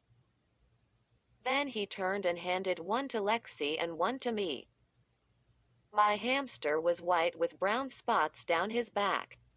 He squirmed in my hand. I almost dropped him. His pink nose twitched, and he gazed up at me with bright black eyes. Lexi rubbed a finger down the back of her hamster. He was all white, except for a scattering of little brown spots on his face. They kind of looked like freckles. I love their fur, she said. So soft. The hamster tried to nibble her finger. She turned it around in her hand. Totally awesome, I told Fitz. He motioned to the little guy, who was trying to climb up my arm. Do you want him, Sam? They're not very expensive. I wish, I said with a sigh. I'd love a hamster. But my parents won't let me have a pet. He has to prove he's responsible first, Lexi chimed in. Fitz eyed me. You're not very responsible? Yes, I am, I said. It's just. They want me to prove I'd take good care of a pet. Fitz nodded. Well, you can come back here anytime and play with them. The hamster tickled my hand with his nose. I handed him back to Fitz. Thanks. Lexi petted her hamster a little more, then she carried him to the cage and set him down. We started for the front door. But Fitz stopped us. Hey, want to help me give them water? I've got a lot of water bottles to fill. He pulled 2 glass bottles from behind the counter. Sure, I said. I took one of them from him. What's in this bottle? Just plain water? It's called Vito Vigor, Fitz answered. It's vitamin water. You know. Like you buy at the supermarket. He handed Lexi the other bottle of Vito Vigor. Then he led us to the back of the cage. Pour the water into these tubes, he said. It runs into their water bottles.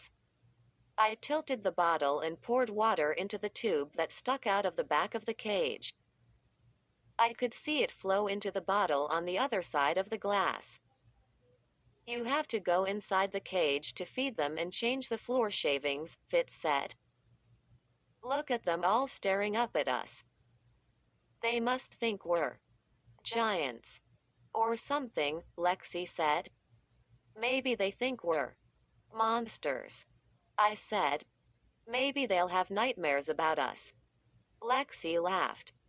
Sam, I already have nightmares about you. We filled all the water bottles, then handed Fitz the empty Vito Vigor bottles.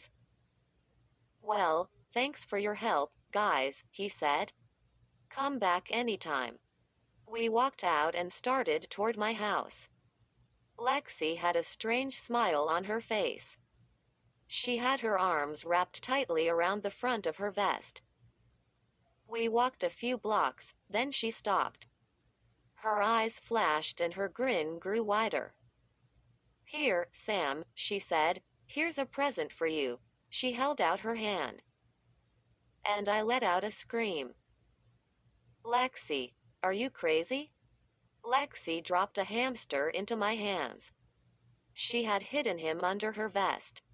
No way, I cried. No way. She grinned. It's the freckly guy. I never put him back in the cage. But, I sputtered. Lexi shrugged. What's the big deal, Sam? Fitz has hundreds of them. He won't miss one hamster. The hamster twitched his little nose at me. I could feel his little heart pounding. I smoothed a finger down his back to calm him. Lexi, this is stealing. I cried. You stole this hamster. Her smile faded. She tugged her vest down. I was only trying to help you, she said. I know how desperate you are to have a pet. Not desperate enough to steal, I said. Don't help me, Lexi. That man Fitz is a nice guy. No way I'm going to steal a hamster from his store. That's just crazy. Her cheeks turned red. Okay. Fine. I'm crazy, she snapped. She balled her hands into tight fists. Then she spun away and stomped off. Hey, wait, I called. But she started to run. She tore down the block without looking back. I raised the trembling hamster to my face and spoke gently to him. Don't worry, fella. I'm going to take you back to your home. I tucked the little guy into my shirt pocket to keep him safe. Then I hurried back to the hamster shop. I peered into the front window. The store was pitch black. Then I saw the little sign on the door. Closed. I let out a groan. The hamster wriggled in my shirt pocket. I tucked my hand over him to make sure he didn't jump out. I pounded on the door with my other fist. Maybe Mr. Fitz was somewhere in there. My mind was spinning. Would he believe me when I told him what happened? Or would he think I stole the hamster? But there was no sign of him. I tried the door, and it swung open. Whoa. Now my heart was racing as fast as the hamster's. I stepped into the darkness and shut the door silently behind me. It was hot and smelly in there. The ceiling fan was shut off. The back of my neck began to prickle. I felt a drop of sweat run down my forehead. It was so dark, I could barely see into the glass cage. I could hear the hamster wheels squeaking. And I could hear their paws scratching the wood shavings as they scampered around. I stepped closer to the glass. Hamsters stared out at me. They climbed over each other to get a better look. I glanced all around. No sign of Fitz. The big hamster costume was crumpled on the counter. The head rested upside down. The air felt steamy and thick. Hard to breathe. I'll return the hamster to the cage and get out of here, I told myself. I moved to the cage door. I reached into my pocket for the hamster and pop. The hamster stepped on the cell phone in my pocket. A sour candy flew out of the phone. Hey! I let out a cry as the hamster grabbed the candy in his front paws and stuffed it into his mouth.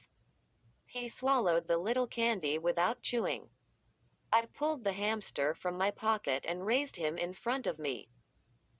Are you okay, freckle face? I asked him.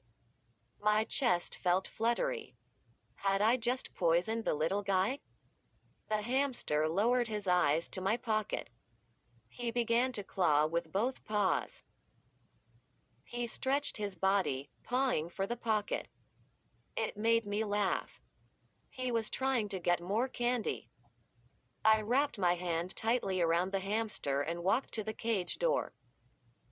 It took me a while to figure out how to open the sliding door. I slid the door open. I tried to lower the hamster into the cage. But he grabbed the top of my t-shirt pocket with both paws and wouldn't let go. Come on, dude. Get your paws off me, I begged. No more candy. I wrapped both hands around the little guy's waist and tugged. He lowered his head into my pocket and clung tightly to my shirt. I heard rustling sounds. I looked down and saw hamsters darting toward the open cage door. No, I cried. I pictured 100 hamsters escaping, scampering around the shop in the dark. I moved to block the door, stumbled, and staggered into the cage. I had to be so careful not to step on any of the hamsters. Still gripping the hamster, I caught my balance on the cage floor. I reached behind me and slid the door shut before any hamsters could run out. Oh, a powerful stench rolled over me. It stinks in here, I said out loud. My voice was muffled by the glass walls. Doesn't Mr. Fitz ever clean out their poop? I tried holding my breath, but I couldn't get the smell out of my nose. I jumped as a creature ran over my foot. Too dark to see them. but I could feel hamsters brushing my legs. The wood shavings on the floor rustled as hamsters moved all around me. I scolded myself. What are you scared of, Sam? They're just cute little hamsters. But there were hundreds of them. I felt them run over my shoes and scratch at my legs. And all I could see were their eerie, glowing eyes. Eyes all around me. No more candy, I told the hamster. I gave one more tug and pulled him off my pocket. I started to lower him to the cage floor when the store lights flashed on. Mr. Fitz stood outside the cage, his eyes blinking. When he saw me, they bulged wide in shock. He scowled at me and let out an angry shout. What are you doing in there? I froze. My brain locked. How could I explain this? Did he think I was a thief? I still had the freckle-faced hamster wrapped tightly in my hand. Mr. Fitz had his nose against the glass, studying me. He was definitely not happy to see me in there. I set Freckle face down on the cage floor. The hamster didn't scamper away to rejoin his friends. He just stood there on two legs, staring up at me. Weird, I thought. I turned and walked to the cage door. I could feel my shoes slide on sticky shavings on the floor. Holding my breath, I slid open the wire door and stumbled out of the cage. Fitz was watching me. He had his arms crossed in front of his white apron. Sam, the store is closed, he said. I know, I stammered. I had to return a hamster. He squinted at me. Return it? I nodded. My mouth was suddenly very dry. It got caught in Lexi's vest, I said. She didn't see it till we got halfway to her house. The little guy was stuck to her. So, I, brought him back. Yes, I was lying. But I didn't want to get Lexi in trouble. Did he believe me? I couldn't tell. But the scowl faded from his face. That was nice of you, he said finally. Very responsible. I knocked on the door, I said. I guess you didn't hear me. No problem, Fitz said. You just startled me.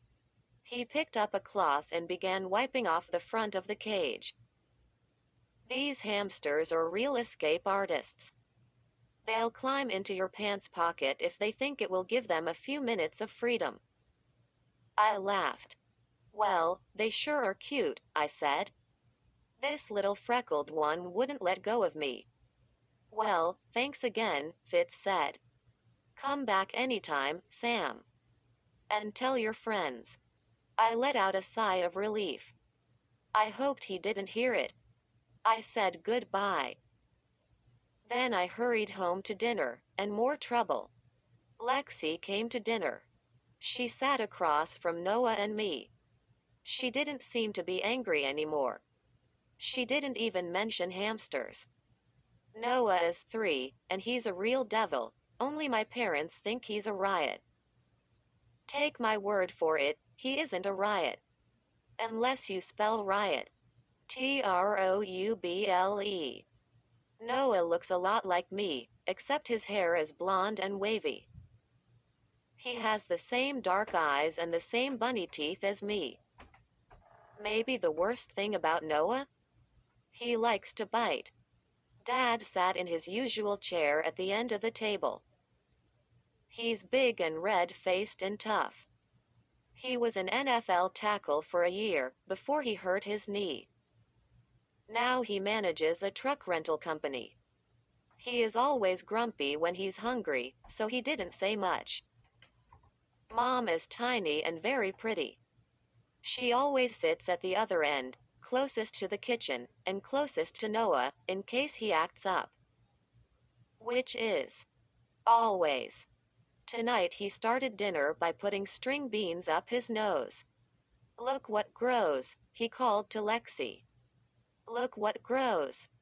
He's always worse when Lexi is around. He likes to show off for her, especially since she laughs at all his horrible jokes. Lexi is way too nice to Noah, but she thinks he's adorable, just like my parents do. I think he's adorable, too, if you spell adorable. Horrible. We started passing around the chicken and potatoes. Noah spilled his apple juice onto his plate and started to laugh. It was an accident. But why does he always think his accidents are so funny? Why doesn't he ever feel bad about them? I grabbed my napkin and helped mop up the apple juice. Be careful, Noah, Dad muttered. He didn't look up from his chicken legs. Mom poured Noah another glass of juice. Then things were calm for a while. After 2 or 3 chicken legs and a pile of mashed potatoes, Dad started to get in a better mood. Lexi talked about an email she got from a girl she met at Horrorland. Nice you made a new friend, Mom told her. I'm your friend, Noah said to Lexi. He had mashed potatoes all over his cheeks and in his ears. I decided to tell Mom and Dad about the new pet shop. I told them about the owner, Mr. Fitz, and how the store had one enormous glass case with hundreds of hamsters running around in it. And then I said, "Can I have a hamster? Please, please, please?" I didn't mean to beg. It just came out that way. Dad shook his head no and kept chewing away on a chicken leg. You know the rule, Mom said. You can have any pet you want as soon as you prove you're responsible. But how can I prove I'm responsible if I don't have a pet? I demanded. Mom scrunched up her face. She always does that when she's thinking hard. Tell you what, Sam, she said. I'll give you some tests. If you pass, we'll see about buying you a hamster. I groaned. What kind of tests? Noah raised himself to his knees on the chair next to me. I'll be your pet, he said. He started panting like a dog. Then he began to lick my arm. Mom, Dad, and Lexi burst out laughing. Yuck. He was getting my arm sopping wet. I tried to swing it free. But Noah grabbed on with both hands and kept licking. Stop it, I shouted. Noah, give me a break. Down, boy. Down. That made everyone laugh even harder. I'm your pet. I'm your pet, Noah cried. And then he clawed my arm. Quote. Ow. Stop, I shouted. Lexi leaned across the table and whispered to me. I can help you. I think I can distract him. Look. I'm a hamster, Noah exclaimed. He bunched his hands into paws, and then he bit me. Lexi reached into the pocket of her shorts and pulled out a little blue box. I recognized it. The Insta-Grow Pets from Horrorland. She struggled to open it. Finally, she ripped it open. She pulled out a tiny piece of blue sponge. It was about the size of a quarter. Noah dug his teeth into my skin. Please, hurry, I cried. Lexi plopped the little sponge creature into Noah's apple juice glass. It fizzed for a few seconds. It began to crackle. Then it popped with a loud WHOOOOSH. The blue spongy stuff exploded. Exclamation mark. It blew up like a bubblegum bubble. CRAAAAACK. The juice glass shattered and flew apart. Apple juice went pouring over the table again. The sponge creature inflated fast, rising like a helium balloon. It bobbed from side to side, spreading itself over the table. Growing wider, wider. taller. Mom and Dad both screamed. Noah let go of my arm and dropped back into his chair. The huge spongy creature thumped against Noah and sent him toppling off his chair. The chair crashed to the floor. Monster! Noah shouted. Monster! The blue thing grew bigger. Bigger. Its body was as big as a car. Its head tilted up like a Tyrannosaurus Rex. It jumped. Jumped again. Plates and food platters went sliding off the table. They clattered to the floor. Glasses shattered. We all jumped to our feet. I stepped in broken glass as I stumbled back. Mom had both hands pressed to her cheeks. She was screaming, "Do something! Do something!" But the Insta-Grow pet kept growing. It bobbed and bounced as it spread and grew. Thud, thud, thud. So heavy. I thought it might crack the dinner table. Bawling at the top of his lungs, Noah backed into me. Dad stood frozen, his face twisted in shock. I raised my eyes as the creature's head banged the ceiling light. The fixture cracked, then came flying apart. Big pieces of glass shot down on us. The light bulb shattered and went dark. Noah kept yelling, "Monster! Monster!" Lexi covered her head with her hands and screamed. The creature's head jammed against the ceiling. The huge body tilted on the tabletop from side to side. It won't stop growing, I cried. Look out. It's going to fall. It tilted over us. Bounced once. Twice. Then finally settled. Silence.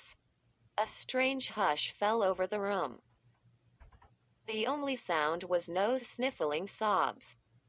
The enormous creature stood completely still. Its head poked up against the shattered ceiling light. Its huge body spread over the whole dining room table. Mom crunched over the broken plates and glasses and hurried to hug Noah. "Are you okay?" she cried. "Is everyone okay?" We all answered quietly. I think we were totally dazed. "What a mess," Dad muttered. I looked down. Dad was standing on the chicken platter. Mom hugged Noah. "What is that thing?" she cried. It's a toy we got at Horrorland," I stammered. Noah stuck a hand out and squeezed the blue Insta-Grow pet body. It made a scritchy sound. Noah laughed. He grabbed it with both hands and squeezed. "Noah, let go." Mom pulled him away. "That thing is dangerous!" Exclamation mark. "And we don't know what it's made of." Noah laughed. "Me like it. Can me have one?" Dad was scowling at me. He pointed to the big creature. "I'll bet this was Sam's idea." "Well, yes," Lexi replied. "I mean, it's mine. But Sam got it for me." "Lexi, please shut up," I cried. "You're not helping." Dad shook his head. "Sam, you definitely flunked your first test." "What test?" I cried in a high, shrill voice. "What do you mean?" "I didn't do anything." A loud "Poof" made us all jump. The giant creature tilted forward, so far, it almost crashed into the dining room window. Then, scritch, scritch, scritch. Ellipsis. It began to shrink. We all stood perfectly still and watched as it squeezed itself smaller and smaller. Like a balloon losing its air. It took only a few seconds. And it was the size of a quarter again. It lay there in the center of the table, just a little blue dot surrounded by broken dishes. It didn't move. Mom shook her head. What a horrible thing, she cried. I've never seen anything so awful. At least it doesn't stay big for long.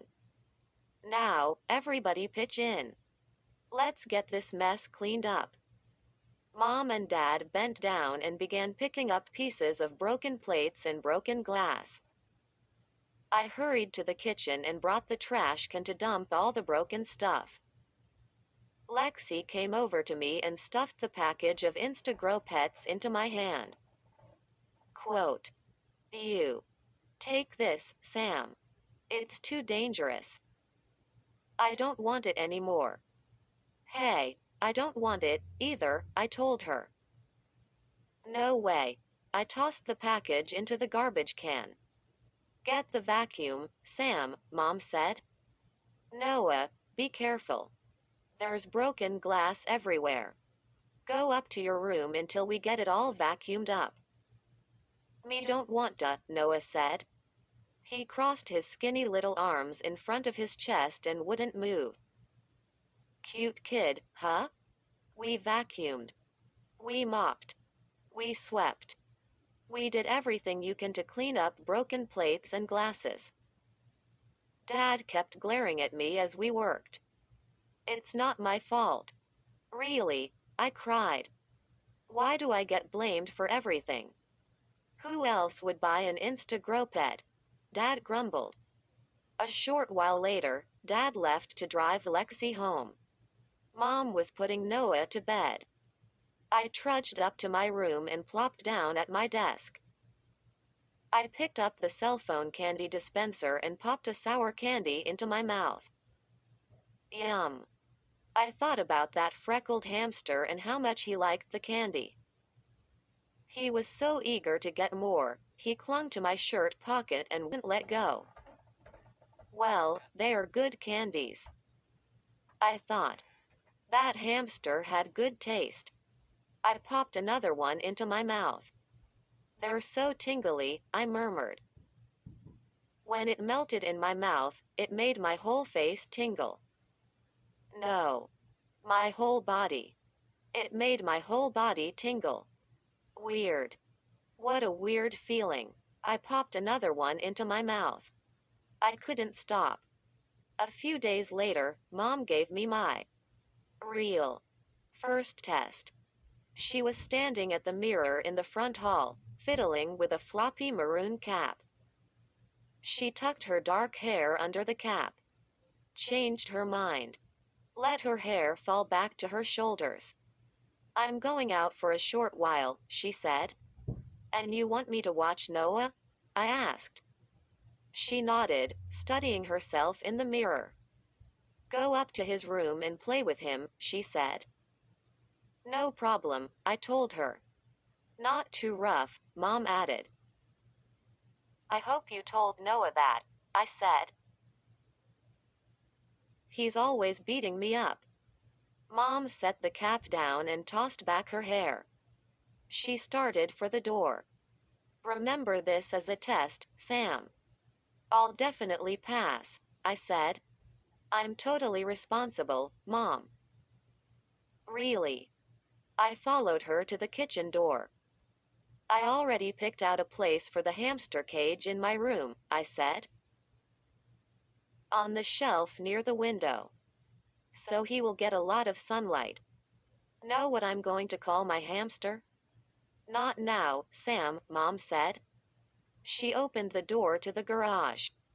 Hammy, I said. That's a good name for a hamster, right? Hammy the hamster? Sam. But I've been thinking. Maybe I need 2 hamsters. I mean, one hamster all by himself could get pretty lonely, don't you think? Sam, please, Mom said. Don't get ahead of yourself. You haven't passed the first test yet. She stepped down into the garage. Go play with Noah. Bye. The door closed behind her. Oh, right. Noah, I said. Mom's car started up. I headed to Noah's room, but the front doorbell rang. I pulled open the door. Oh, hi. Lexi stood there wearing a black t-shirt with a bright yellow frowny face on the front and a short denim skirt over black tights. "I came to apologize," she said. She pushed past me into the house. She had a yellow leaf caught in her hair. I pulled it out and handed it to her. "I'm totally sorry," she said. "You know, about the other night. The Insta-Grow pet and everything. Everyone blamed you. But it was my fault, too." I shrugged. "That's old news," I said. "Noah was attacking me. You were only trying to help." Lexi picked up my mom's maroon cap and tried it on. She turned it around a few times, tilted it this way and that, then put it down. "What are you doing?" she asked. "I'm watching Noah," I said. "Oh, good.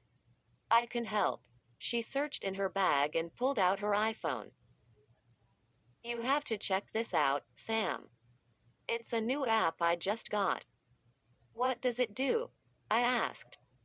I took the phone from her and squinted at the screen. "It looks like a bunch of chickens." Lexi nodded. "Okay. Go ahead and tilt the phone. Watch." I tilted the phone to its side. 2 of the chickens laid eggs. "Cool," I said. "It's a game," Lexi said. "You have to tilt it so all 5 chickens lay eggs." I tilted it again. Nothing happened. 2 chickens clucked, but no eggs. "It's not as easy as it looks," Lexi said. "If you tilt it the wrong way, the eggs crack open, and you lose." She took the phone from my hand. She held it up straight for a few seconds. Then she tilted it slowly. 4 chickens laid eggs. "Almost," Lexi cried. 4 out of 5. "See? It's not that easy." "Let me try again," I said. "This is totally cool. The chickens are so real looking." I held the iPhone carefully. Tilted it slowly. 1 chicken flapped its wings loudly. 3 chickens laid eggs. Lexi laughed. "You're getting it. It takes practice." I tried it a few more times. Then I let out a gasp. "Noah!" I cried. I forgot all about him. I raced up the stairs to my little brother's room. My heart was beating hard in my chest. How long had I been playing the chicken game? 5 minutes? 10? I stopped in his doorway. I saw him down on the red carpet. And I screamed. "No.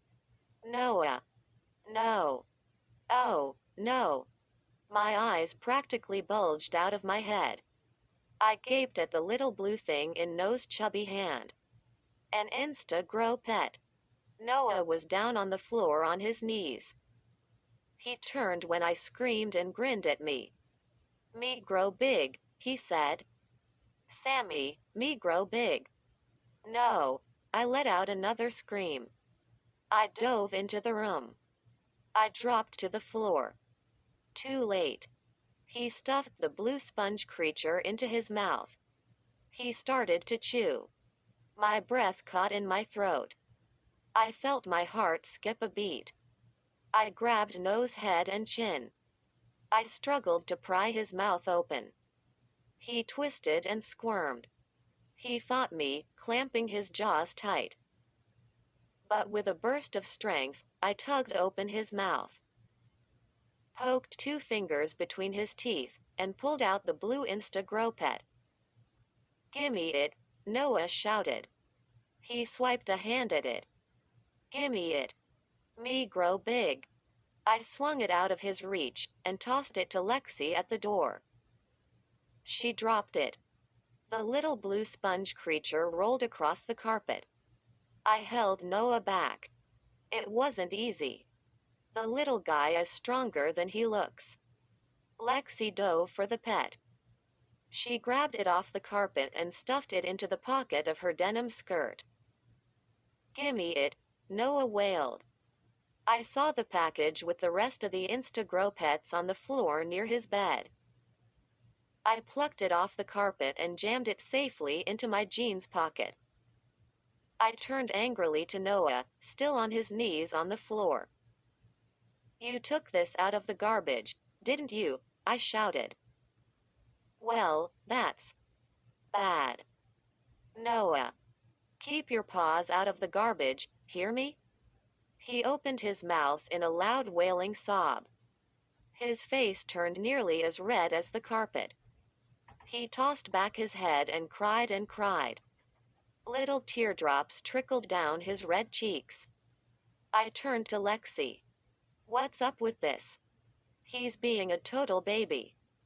"We need to distract him," Lexi replied. She had to shout over Noah's frantic screams. "Quick. Show him the chicken game," I said. She shook her head. "It's downstairs." "I'll get it." Noah sobbed and beat his fists on the carpet. "Oh, wait," I said. "I know." I pulled the cell phone dispenser from my pocket. "Here, Noah, check it out. Want a candy?" I popped an orange ball from the phone and slid it into Noah's mouth. He started to suck on it. At least it made him stop crying. He swallowed it and pointed to his mouth. "More. More candy." Lexi laughed. "He's a tough guy," she said. I popped another candy out of the phone. He grabbed it from me and jammed it between his lips. "More. More candy." I started to squeeze the phone again. But a voice behind me at the bedroom door made me stop. I spun around. "Mom?" She stomped into the room. "You're giving him candy," she cried. "That's how you prove you're responsible, Sam. You stuff your little brother with candy. Question mark quote. "More," Noah demanded, holding out his hand. "More candy." I let out a long, sad sigh. Can't I do anything, right? I'll never get a pet now. But suddenly, I had a great idea. I knew just how I would prove to Mom and Dad that I was totally responsible. After school the next day, I hurried across town to the little shop of hamsters. The door swung open as I burst inside. I spotted Mr. Fitz behind the front counter. He was putting bottles of Vito Vigor water onto the counter. Hamster wheels squeaked inside the huge cage. Several hamsters were having a race, darting back and forth the length of the cage. "Sam, Mr. Fitz said. You're all out of breath." I waited a few seconds for my heart to stop pounding. I ran all the way from school," I said. He ran his fingers through his curly black-gray hair and scratched his head. "Did you come here to buy a hamster?" "No," I said. "I can't. Yet. Remember? I have to prove to my parents that I'm responsible." "How's it going so far?" he asked. He popped the top off a Vito Vigor bottle. He stepped to the back of the cage and began to fill a water bottle. I followed him. Not great, I confessed. There were a couple of bad things that happened. Not my fault. He nodded. "I had this idea," I said. Maybe. Well, maybe I could help out here in the store. You know. Do chores. Feed the hamsters, give them water or something." Fitz's mustache twitched. He locked his dark eyes on me. "You mean an after-school job?" I nodded. "You wouldn't have to pay me or anything," I said. "If I had a job here, I could prove I'm responsible with pets, right?" My parents would be totally impressed. Fitz's mustache twitched again. But his expression didn't change. "I don't know, Sam," he said. "This is a very small store. But I could help. I really could. I insisted. I'm very good with animals. Very careful. If you'd just give me a chance. Mister. Fitz hesitated a long while. Well, why don't we give it a try? He said finally. I guess I could use the help. So many hamsters to take care of. Yes. Yes, I cried, pumping my fists in the air. He scratched his head again. I could even pay you a little each week, Sam, he said. Thank you. Thank you, I said. A few hamsters peered out through the glass. They were probably wondering what was up out here. You can feed and water them, Fitz said. And clean the cage. And do some other chores around the shop. That's awesome, I said. Tell you what, he added. A couple of weeks from now, I'll phone your parents and tell them how responsible you've been. He smiled. If it works out. Don't worry, I said. I'll work really hard. And, and I'll study up on hamsters. I'll learn all about them so I can help you better. And, I didn't get to finish my sentence. The door jangled and swung open, and Lexi came bursting in. I knew I'd find you here, Sam, she said. I couldn't wait to tell her my news. Lexi, Mr. Fitz just gave me an after-school job. Sweet, she said. She slid open the door to the hamster cage and lifted out a fat white and gray hamster. She cradled him in her hand and began to pet him gently. What's your job going to be? Lexi asked me. I'm going to feed them, I said. And do other chores around the shop. That's totally sweet, Lexi repeated. She turned to Mr. Fitz. Can I have a job, too? I can help Sam or something. I held my breath. Why did Lexi always want to help me? Fitz shook his head. I'm real sorry, he said. But I don't think there's enough work in the shop for 3 people. Lexi let out a sigh. She gently stroked the hamster in her hand. I could see how disappointed she was. She put him back in the cage. Suddenly, her expression changed. She walked over to the counter and with her free hand picked up the head to the big hamster. I could wear this, she told Fitz. His eyes grew wide. What do you mean? I could wear the hamster costume outside. You know. Walk up and down the block in it. Get attention for the store. Okay, Fitz said. Sounds like a plan. Sam will work inside the store and you'll work outside in the costume. Excellent, Lexi cried happily. She slapped Fitz a high five. He looked a little surprised by it. Tell you what, he said to her. I'll pay you $2 for every customer you bring into the shop. Lexi slapped me a high five. I have to go downstairs and bring up a bag of wood shavings, Fitz said. It comes in 20-pound bags. Very heavy. You two watch the store while I'm down there. He stepped around the giant glass cage and disappeared down the basement stairs at the back of the store. I am so totally pumped, Lexi exclaimed. This was such an awesome idea, Sam. We'll have so much fun here, and you'll prove to your parents how responsible you are. I nodded. Yes, and I stopped with a gasp. A gasp of horror. I uttered a weak cry. And then I grabbed Lexi's arm. Look, I gasped. Lexi, you left the cage door open.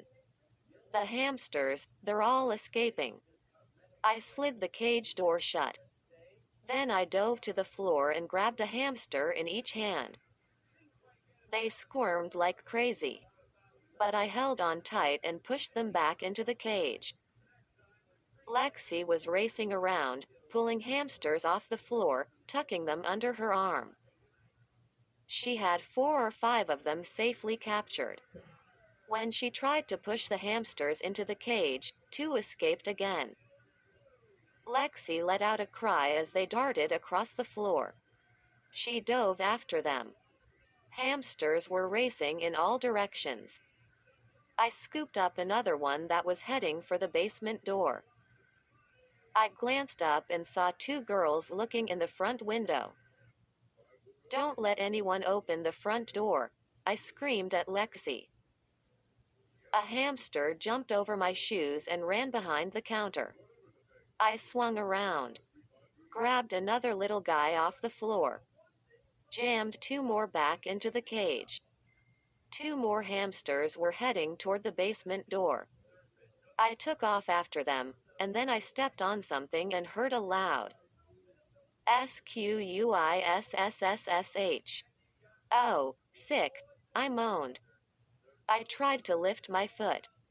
My shoe stuck to the floor. My stomach lurched. I started to gag. "Lexi, I just squashed one," I stammered. "I think I'm going to be sick." Lexi ran over. She had a hamster in each hand. She gazed down at my shoe and started to laugh. "Sam, it's not a hamster," she said, shaking her head. "It's a sponge." "Huh?" I reached down and pulled it off the bottom of my shoe. A sticky, dirty sponge. Mr. Fitz must have dropped it. Lexi laughed so hard, she almost dropped the 2 hamsters. "It's not funny," I cried. "Hurry. I hear Fitz. He's coming up the stairs." We tossed the last hamster back into the cage and slid the door closed, just as Fitz stepped back into the shop.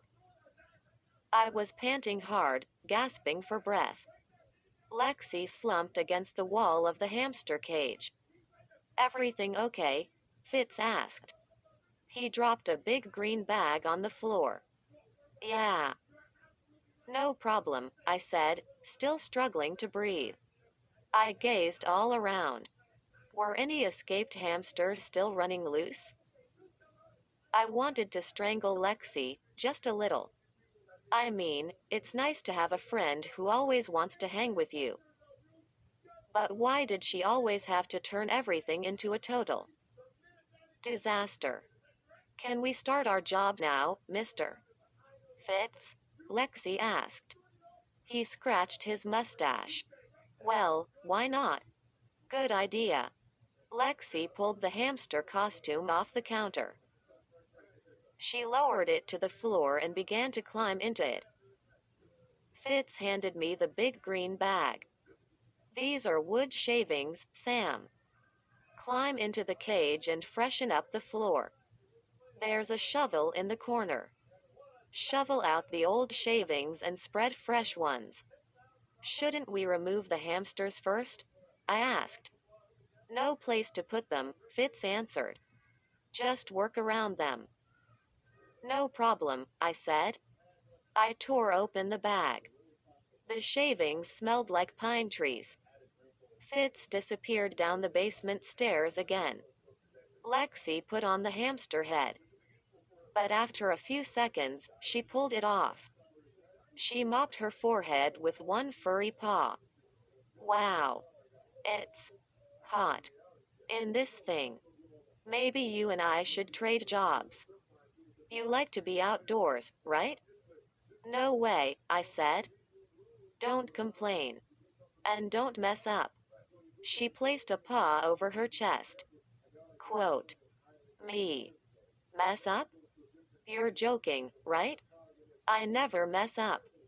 "Listen, Lexi," I said, "everything has to go perfectly. Fitz says in a week or 2, he'll call my parents and tell them how responsible I am. But if you mess up?" "No problem," Lexi said. I'm only here to help you, Sam. I rolled my eyes and groaned. She pulled the hamster head back on and walked out the front door. I found the shovel and carried it into the hamster cage. The little guys scampered all around me as I stomped around inside the cage. Yuck. I almost gagged again. The stench inside was unbelievable. My shoes slid over clumps of sticky stuff. It smelled sour. How could little hamsters poop this much? And it had to be at least 200 degrees in here. Move out of the way, guys, I said. I've got to clean this place up. It stinks. I started to shovel up some of the old shavings. I knew the fresh wood shavings would help make it smell better. I got down on my knees to spread the shavings over the floor. Shavings stuck to my jeans. Other stuff stuck to my jeans, too. Gross. Next time, I'll wear a pair of old jeans, I decided. Hamsters scampered over my legs. One tried to climb my arm. I gently placed him on the floor. Through the glass, I could see Lexi outside. She was marching back and forth outside the store. I dug into the bag and tossed a handful of shavings onto the floor. Hey! I cried out when I saw a hamster standing on its hind legs, perfectly still. The hamster stared hard at me. I lowered my head to stare back at it. And I saw the tiny freckles above his nose. Yes, it was definitely Freckleface. The same hamster. The one Lexi stole. Without warning, he leapt at me.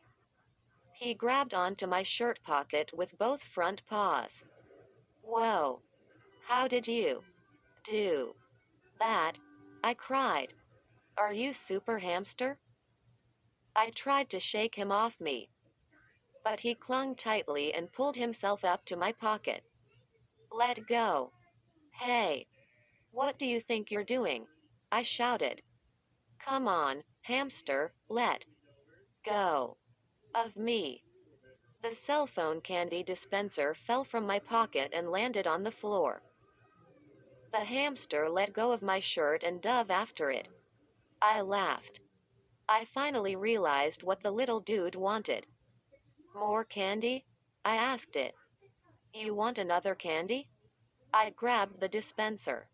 It must be tastier than seeds, I said. Okay, fella. I'll give you one. But just one. Exclamation mark quote. I popped a candy into the air, and another hamster grabbed it. The second hamster shoved the candy into his mouth and gulped it down. Freckleface didn't move. He stared up at the candy dispenser. I laughed again. Your pal stole your candy. Both hamsters had their eyes on the phone in my hand. I lowered it toward the first little guy and squeezed out 2 more candies. The candy balls dropped to the floor and disappeared under the wood shavings. They both began to dig frantically, tossing shavings aside, burrowing with their noses. Oh, wow! They each grabbed a candy and shoved it into their mouths. And then, as I watched in shock, they turned and attacked each other. Hey, stop! I couldn't believe my eyes. The 2 hamsters began to claw at each other, nipping furiously at each other's throats. They clamped their paws around each other and began wrestling around in the shavings and the muck on the floor.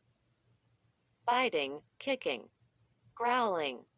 A wild, desperate battle. This is impossible. I knew instantly what had happened. The candy. One little piece of the orange candy had turned them wild. Made them crazy and wired. Cute little hamsters turned into fierce fighters. What a horrible mistake. But how could I know the candy would do this to them? Freckleface let out a whimper as the other hamster clawed furiously at his belly. "Hey, Sam, how's it going in there?" I heard Fitz call to me through the glass. "Ah, fine," I shouted back. "No problem." I couldn't let him know. I couldn't let him see what I had done to his hamsters. I crawled forward to block Fitz's view of the hamster fight. Then I grabbed a hamster in each hand and pulled them apart. "Hey!" I let out a startled cry as they wriggled free. Freckleface leapt to my shoulder and began to claw furiously at my neck. The other hamster sank his teeth into my wrist. OWWW. I couldn't hold back my scream. Did Mr. Fitz hear me? Freckleface dove to my arm and clawed a hole in my shirt. The other hamster bit the back of my hand. I twisted in pain. I felt a trickle of warm blood on my wrist. I swung my hand hard and sent the vicious little creature flying across the cage. Then I grabbed Freckleface around the middle and tugged him off my arm. My heart pounding, I grabbed the shovel and started crawling to the cage door. But before I reached it, the two snarling hamsters came running at me on all fours. They jumped onto the backs of my legs, scratching and biting. I twisted around and smacked them off with my hand. I gasped when I saw the froth pouring over their chins. Their eyes bulged crazily. They were snarling like angry dogs. Before they could attack again, I slid open the cage door and staggered out. I shoved the door shut behind me. I grabbed my knees and struggled to catch my breath. "What have I done?" I muttered. "What have I done to those hamsters?" I frantically tried to brush myself off. But my jeans were totally covered in wood shavings and sticky hamster poop. My t-shirt sleeve was ripped. My shoes were covered in gunk. "Mr. Fitz," I called, my voice hoarse and trembling. He went back downstairs. I turned and saw Lexi leaning on the front counter. The hamster head lay on the counter next to her. She had a bottle of Vito Vigor tilted to her mouth, and she was gulping down the whole bottle without taking a breath. She finished the drink, then wiped her mouth with a furry costume paw. "It's boiling in this costume," she cried. "I need air conditioning or something inside here." She set the empty bottle down behind the counter. Then she squinted at me. "Yuck. What happened to you?" Quote. I shook my head. "I got dirty cleaning the cage," I said. I didn't want to tell her the truth. I wasn't sure she'd believe me about the hamsters turning vicious. "Sam, you're a total mess," Lexi said. "Tell me about it," I groaned. I decided to change the subject. "Did you bring in any customers?" She sighed. "No. Some drivers honked at me. But nobody stopped. Some kids came walking by. But they said they didn't want hamsters because they're just rats without tails." Fitz stepped out from the basement doorway. He gazed into the cage and smiled. "Good job with the shavings, Sam," he said. "Ah, thanks. Didn't he see I was covered in scratches?" He checked his watch. "It's getting late," he said. "See you two after school tomorrow?" "Excellent," Lexi said. "I just wanted to get out of there and clear my head." I knew I had messed up. It will all go back to normal tomorrow, I told myself. I started out the front door, but turned back for a final glance at the cage. The two hamsters were standing on their hind legs, noses pressed to the glass. Watching me. Watching. After dinner, I played with Noah for a while. He pretended to be a hamster, and I had to chase after him all over the upstairs. Then he pulled me down to the floor. He jumped on me and tried to lick my neck. When I pushed him away, it made him angry. I grabbed him under his arms and raised him into the air. That made him even angrier. He started kicking his feet, struggling to push himself down onto me. He's pretty strong. But I held him up there till he turned red in the face. Finally, he said, "No more hamster game. Me quit." I lowered him to the floor. His hands were squeezed into little fists. His face was still red. "No more hamster," he shouted. Dad appeared in the hall. "Sam, what were you doing to Noah?" he asked. "We were just playing," I said. "No more hamster. No more hamster." Noah pounded his fists on the wall. "Why did you get him all crazy and wired before bedtime?" Dad demanded. I shrugged. "He's always crazy and wired. Mom came to put Noah to bed." "Me wired," he told her. "Me very wired." That made them both laugh their heads off. "I told you, they think Noah is a riot." Dad followed me into my room. I sighed. "I have so much homework, I'll be up all night." I dropped down in front of my computer.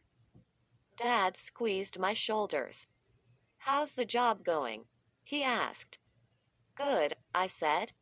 I had to lie, right? "What are you doing in the shop, Sam?" "Just helping out. You know. Feeding the hamsters and stuff." "And Mr. Fitz is a nice guy?" Dad asked. I nodded. "Yeah. He's nice to Lexi and me. It's pretty quiet there. He doesn't have many customers." "Maybe he should sell dogs and cats and birds and other animals," Dad said. "Maybe," I said. "Or maybe hamsters will become a total craze. You know. And everyone will want one. And Mr. Fitz will become the richest pet store owner in America."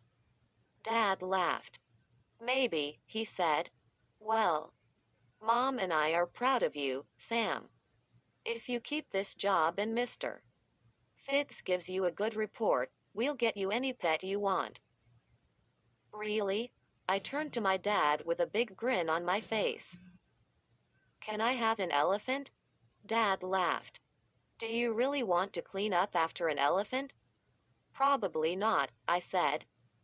"But don't worry, Dad. You'll get a good report from Mr. Fitz. I promise." Dad went downstairs. I was feeling pretty good. Any pet I want. Ellipsis. Sweet. I just needed a good report from Mr. Fitz. Oh. How was I going to get that? My good feeling lasted only a few seconds. A wave of dread fell over me. I let out a long sigh. I pictured the two hamsters, crazed, clawing each other, wrestling furiously on the cage floor. Snarling and growling and biting. Cute, cuddly hamsters, and they had attacked me. The candy turned them mean. But how? I'd been gulping it down ever since I got home from Horrorland. I'd eaten tons of the little round candies. And I was exactly the same. The candy hadn't changed me. It made my face tingle a little. But it hadn't turned me mean. I reached into my shirt pocket for the candy dispenser. Oh. Not there. I searched my jeans pockets. And then I gasped and let out a moan. Oh, no. I must have left the candy in the hamster cage. The next morning in class, what do you think I was thinking about? Well, I definitely wasn't thinking about Civil War battles. My teacher, Mr. Pilcher, started a slideshow about them. But I had a different slideshow going in my head. It was about hamsters. Ferocious hamsters, growling and baring their teeth, biting and clawing, frothing at the mouth, scratching each other's eyes out. The pictures in my brain were totally disturbing. They kept me up all night. And now the next morning, I wanted to concentrate on Civil War battles. I really did. But all I could think of was getting back into that cage and grabbing my candy dispenser before it could do any more harm. After school, I jumped on my bike and began to pedal furiously. But before I even reached the street, I heard Lexi shouting to me, "Wait up! Sam, wait up!" I turned and let out a startled cry. "Lexi? What's up with that?" Quote. She came stumbling across the grass in her hamster costume. She had the head tucked under her arm. "Give me a break, Sam. Can't you wait up? Why are you wearing that? Did you run out of school clothes?" She rolled her eyes. "Ha ha. I just brought it to my drama class to show it off." Everyone thought it was totally cool. I groaned. "I'm kind of in a hurry," I said. "I'll jog beside you," Lexi replied. "Here." She shoved the hamster head over my handlebars. "How are you going to jog in that costume?" I asked. She shrugged. "I'll do my best. What's your big hurry, anyway?" As we made our way slowly down the street, I explained to her why I was in such a hurry. "Don't you see?" I said. "That candy is dangerous. I've got to get it out of that cage before more hamsters go crazy." She stumbled, grabbed onto my handlebars to keep herself from falling, and nearly pulled my bike over. "I get it," she said. "You want to get into the cage and grab your candy phone back before Fitz sees that you left it there." "Right," I said. I squeezed on the brakes as a squirrel ran across the street inches in front of us. "I can help you," Lexi said. I groaned. "Oh, please," I begged. Quote, "Please. Don't help me. No. Really," she said. She rubbed the thick fur on her chest with both paws. "I'll get Fitz's attention. I'll keep him busy while you climb into the cage." "Well, okay," I said. "Sounds like a plan." She was hobbling in the dumb costume. At this rate, it would take half an hour to get to the shop. "Sam, if you've turned those cute little creatures into vicious beasts, you'll be in major trouble." "Oh, thanks for sharing that," I said. "That cheers me up a lot. And by the way," I said, "you look ridiculous walking down the street in that costume." "Just doing my job," Lexi said. A few minutes later, I locked my bike in front of the shop. Lexi grabbed the hamster head and tugged it down over her head. Then she led the way inside. Fitz was sitting on a tall stool behind the front counter, reading a magazine. But I was too worried to stop and talk to him. I rushed up to the big cage and peered in through the glass. Had the hamsters turned into vicious beasts? No. They were burrowing in the shavings, darting back and forth, running on their wheels. Totally normal? Maybe. I had to get into that cage and find that candy phone. I turned and saw Lexi talking to Mr. Fitz. She was tugging at the hamster head. I I can't get it off," she told him. "It's stuck." She pretended to pull on the big mask. "Good work, Lexi," I thought. "Keep Fitz busy over there." Fitz turned his back to me. He began tugging at Lexi's costume. She pretended to tug at it, too. But I knew she was holding the head on. Silently, I made my way to the cage door. I reached for it and then froze. A chill ran down the back of my neck. I remembered the bites, the deep scratches. Hamsters are tiny, furry little adorable creatures, right? Was I really terrified of them now? Did I have good reason to be? I took a deep breath, raised a trembling hand, slid open the cage door, and carefully stepped inside. The sharp pine aroma greeted me. My shoes scraped over the shavings. Hamsters scampered over my feet. 3 or 4 of them were running in circles, chasing each other. I looked for Freckleface and his fierce pal, but I didn't see them. I peered out into the shop. Fitz had his back to me. He and Lexi were still wrestling with the hamster costume. I dropped to my hands and knees. I kept a lookout for the 2 vicious hamsters. I ran my hands through the thick carpet of wood shavings. Where was the phone? Where did I drop it?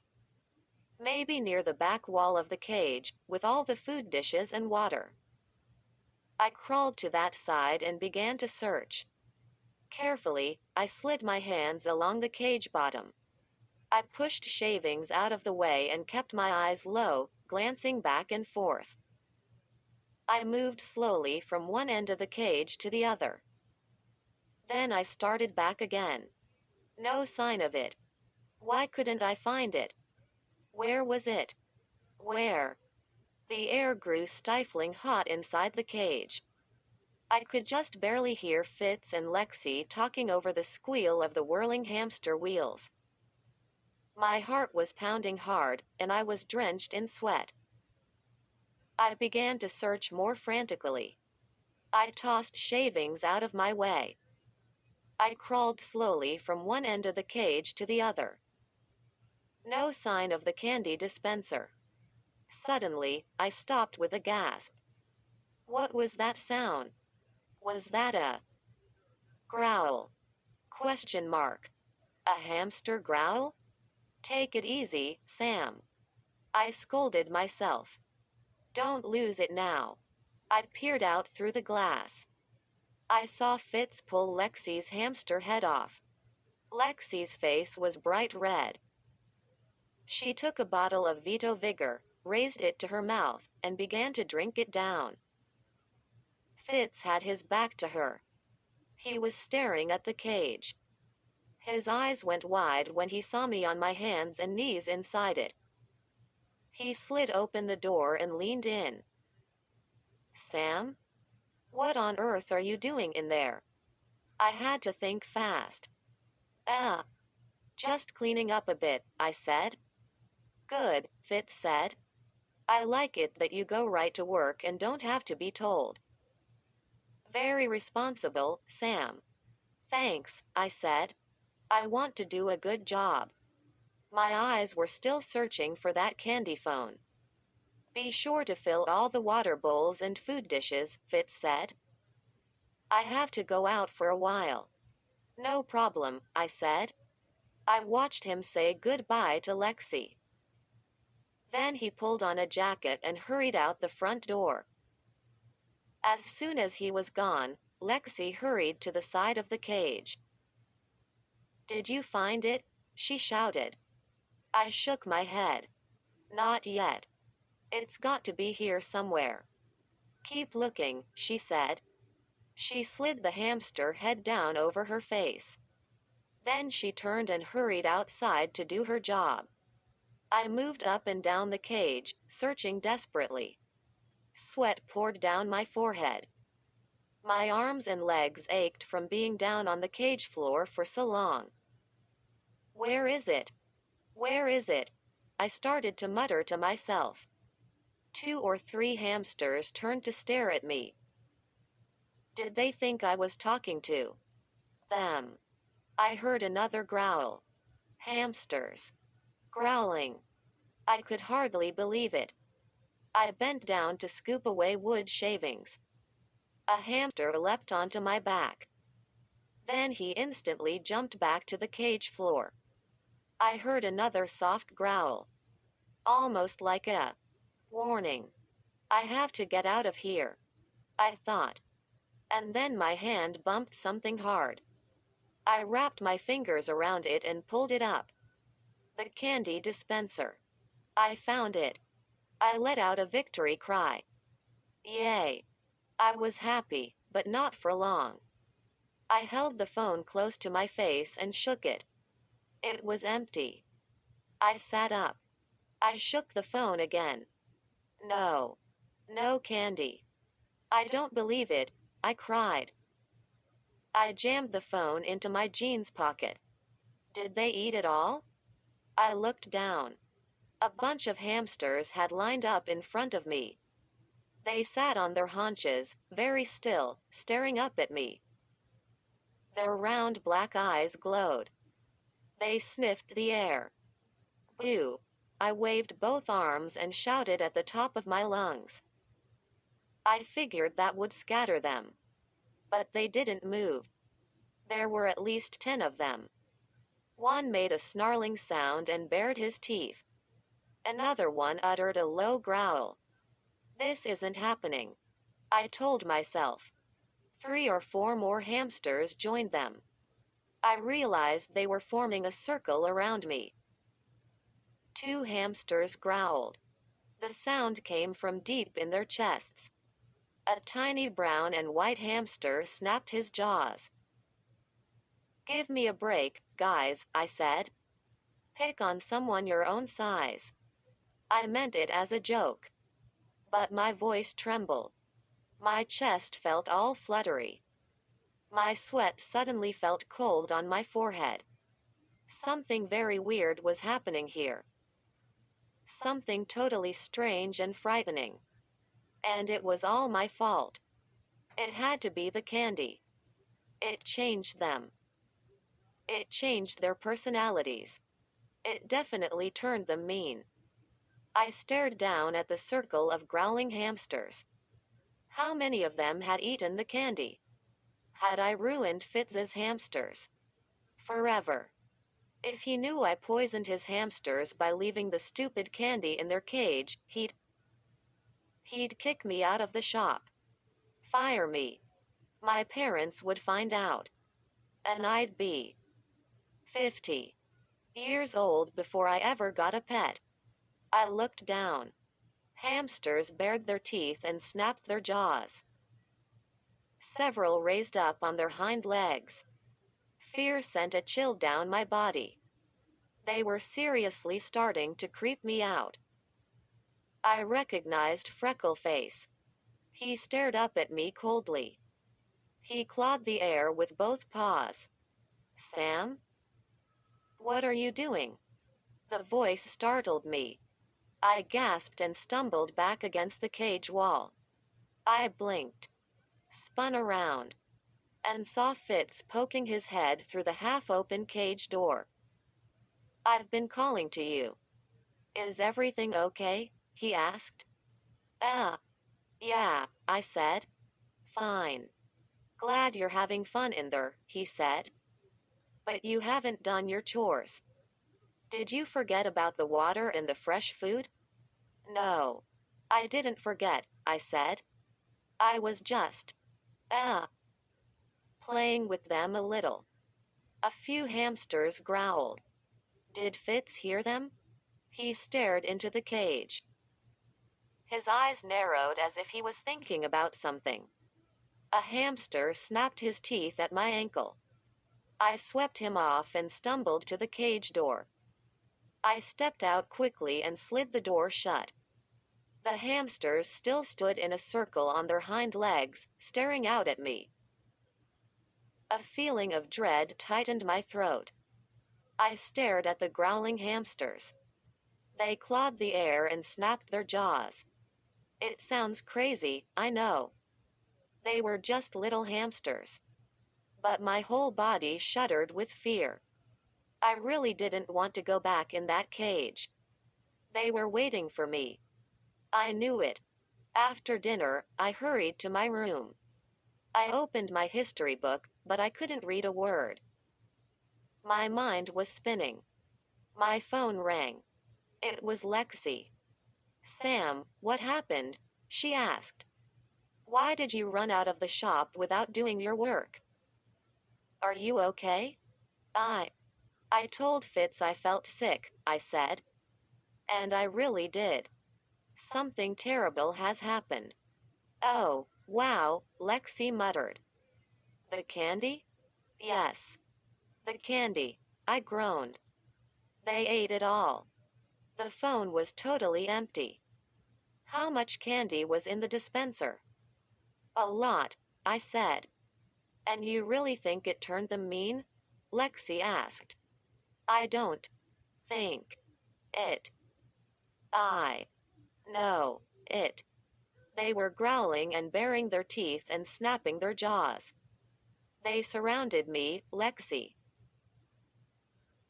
They were getting ready to chew me to pieces. I don't believe this, Lexi murmured into the phone. Tiny hamsters? You've got to believe me, I said. I know they're tiny. But they're terrifying.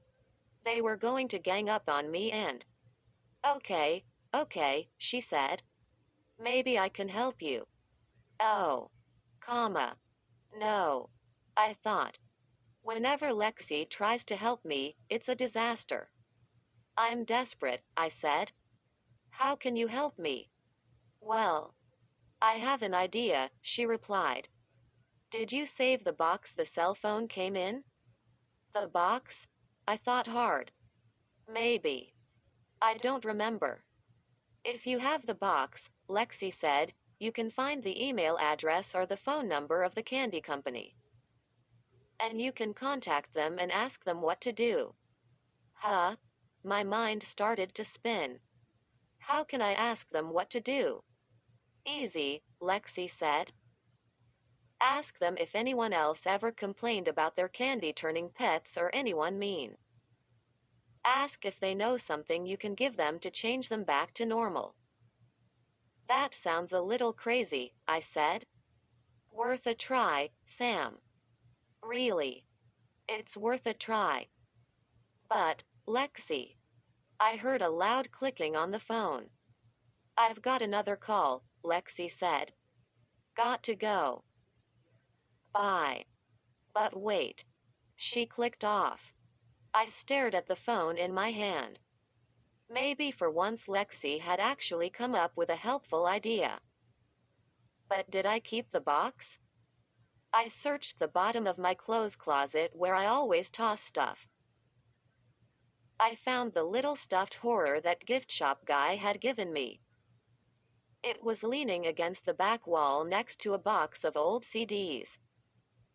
Down on my hands and knees, I kept searching.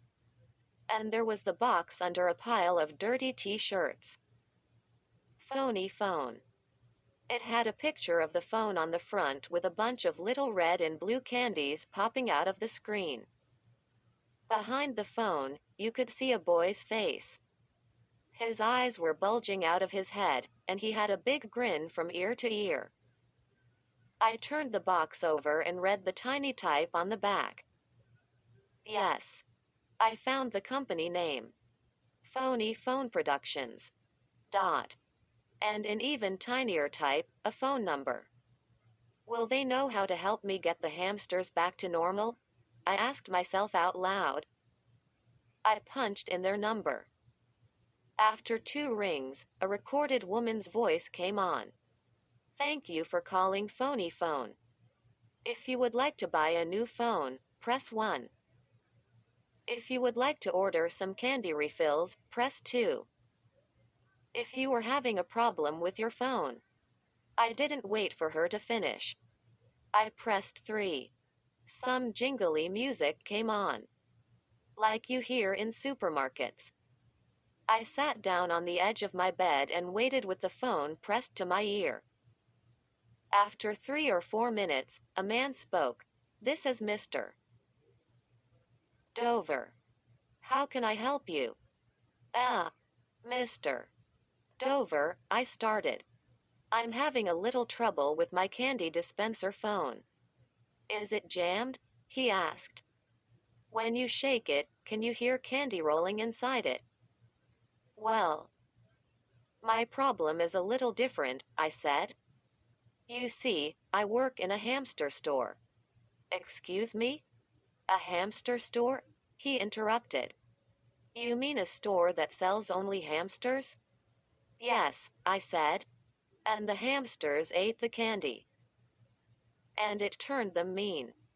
I mean, totally fierce. You called to tell me that our candy turned a bunch of hamsters mean? He asked. Yes. And I wondered if you know something I can give them to turn them back to normal. There was a long silence on the other end. Then Mr. Dover said, What color candy was it? Orange, I said. I heard him gasp. Hamsters ate the orange candy? Yes, I replied. I suddenly had a heavy feeling in the pit of my stomach. Another long silence. Then he asked in a quiet voice, Young man, you didn't eat the orange candy, did you? Well, yes, I told him. I ate a lot of it. Oh, wow, Mr. Dover said. Oh, wow. What's wrong? I stammered. The orange candy wasn't supposed to be sold, he said. We recalled all the orange candy. We took it back. There was a mistake at the factory, see? The wrong ingredient accidentally went into the orange ones. I swallowed. My mouth suddenly felt very dry. The wrong ingredient? Yes, it's a flesh-eating chemical. First it turns you mean. Then it eats all your organs. It eats up your entire insides. Then it eats your eyeballs.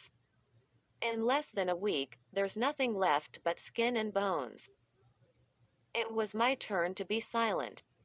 I pictured myself popping candy after candy into my mouth. And then I remembered feeding them to Noah. I pictured all the little hamsters. I tried to imagine what it would feel like to have something eating up your insides.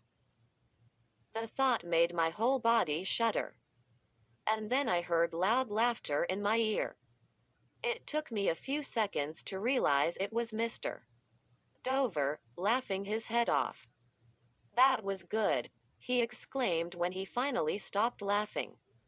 Good story, kid. Hamsters turning mean because our candy. I love it.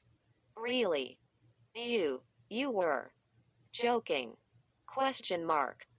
You don't believe me? I asked in a shaky voice.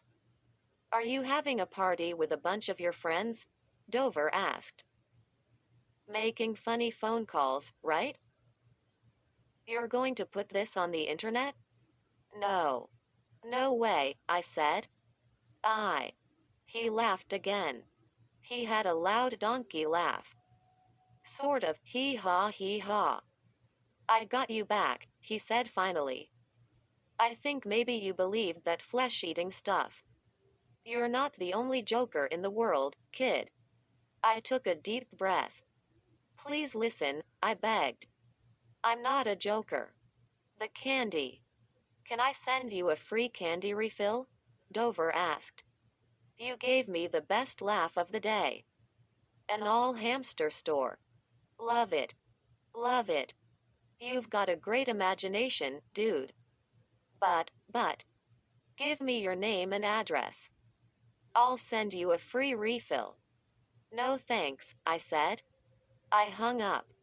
Well, that went well, I thought. I sat on the edge of my bed, rolling the phony phone box between my hands. I rolled it faster and faster. Then I crushed the box with both hands. Crushed it and tossed it against the wall. Now what?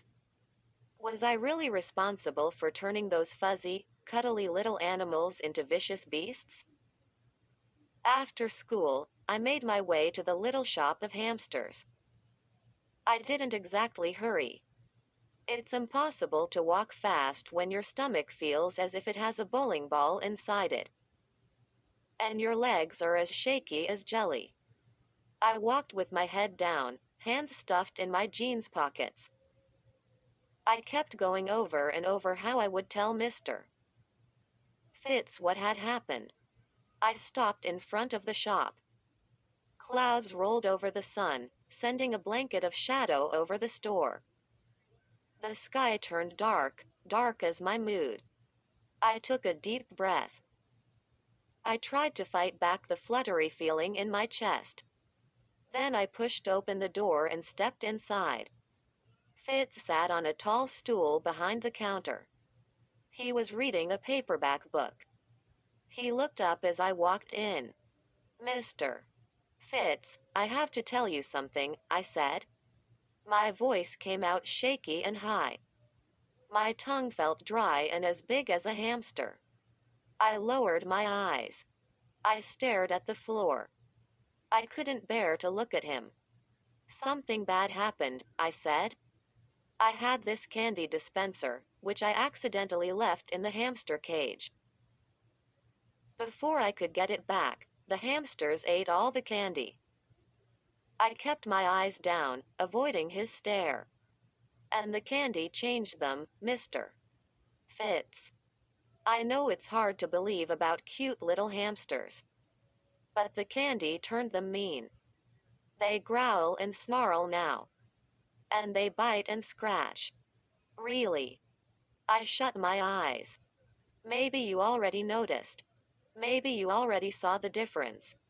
I'm so sorry, I stammered. Really. It was all an accident. But I had to tell you. I think they're ruined. I think I turned them into monsters. Or something. Eyes shut, I waited for him to say something. Finally, he broke the silence. Get in the cage, Sam, he said. Go ahead. Get in the cage. Huh? I let out a gasp. I opened my eyes. And I saw the white earbuds in Mr. Fitz's ears. He pulled them out, and I could hear loud, tinny music pouring out of them. I hadn't really looked at him. I hadn't seen that he had an iPod on the whole time. Mr. Fitz? I asked. You didn't hear a word I said. Did you? He rubbed the front of his apron. No. Sorry. Better get in the cage and freshen up the wood shavings, Sam, he said. The hamsters are acting a little strange. I think it's because the cage wasn't cleaned yesterday. With so many hamsters, we have to clean it all the time. You don't understand, I started. Fitz dragged a big green bag across the floor. Here are the fresh shavings, he said. He dumped the bag into my arms. Go to work, fella. I had no choice. I glanced into the cage. I saw several of the little creatures watching me. They had their noses pressed up against the glass. Their eyes were wild. A few of them were gnashing their teeth. One clawed at the glass frantically with both front paws. My hand shook. I started to slide the cage door open. My heart was pounding like a drum machine. Am I heading to my doom? I put a shovel, a bucket, and the big bag of shavings into the cage. I slid the door open all the way. I took a deep breath and stepped in. At least a dozen hamsters turned to watch me. More of them came darting forward to join the others. I dropped to my knees and began to scoop old shavings into the bucket. The hamsters bunched close together. Their fur bristled. Their noses twitched furiously. They all began to growl menacingly. Please, stop. The words escaped my throat. Hamsters snarled and raked the air with their paws. Several tilted their heads back and uttered roaring growls. Give me a break, I cried. Please. They jammed forward. Like an angry mob. Their black eyes were wide, all trained on me. They snapped their teeth. On my knees, I turned and peered out through the glass. Was Fitz watching this? No. I saw him heading to the basement. All alone, I muttered. Hamsters lowered their heads, as if preparing to attack. Their low growls rang off the glass cage walls. Their fur stuck straight up on their backs. Down on all fours, their bodies tensed. And then I heard their paws scrape the cage floor. The wood shavings flew in all directions as the roaring hamsters attacked. I let out a cry and tried to scramble to my feet. But I stumbled and toppled onto my back. The snarling hamsters thudded closer, kicking up the wood shavings. I pulled myself to a sitting position and tensed my whole body, preparing for their attack. But to my shock, they turned and attacked each other. As I gaped in horror, the furious hamsters wrestled, rolling over and over.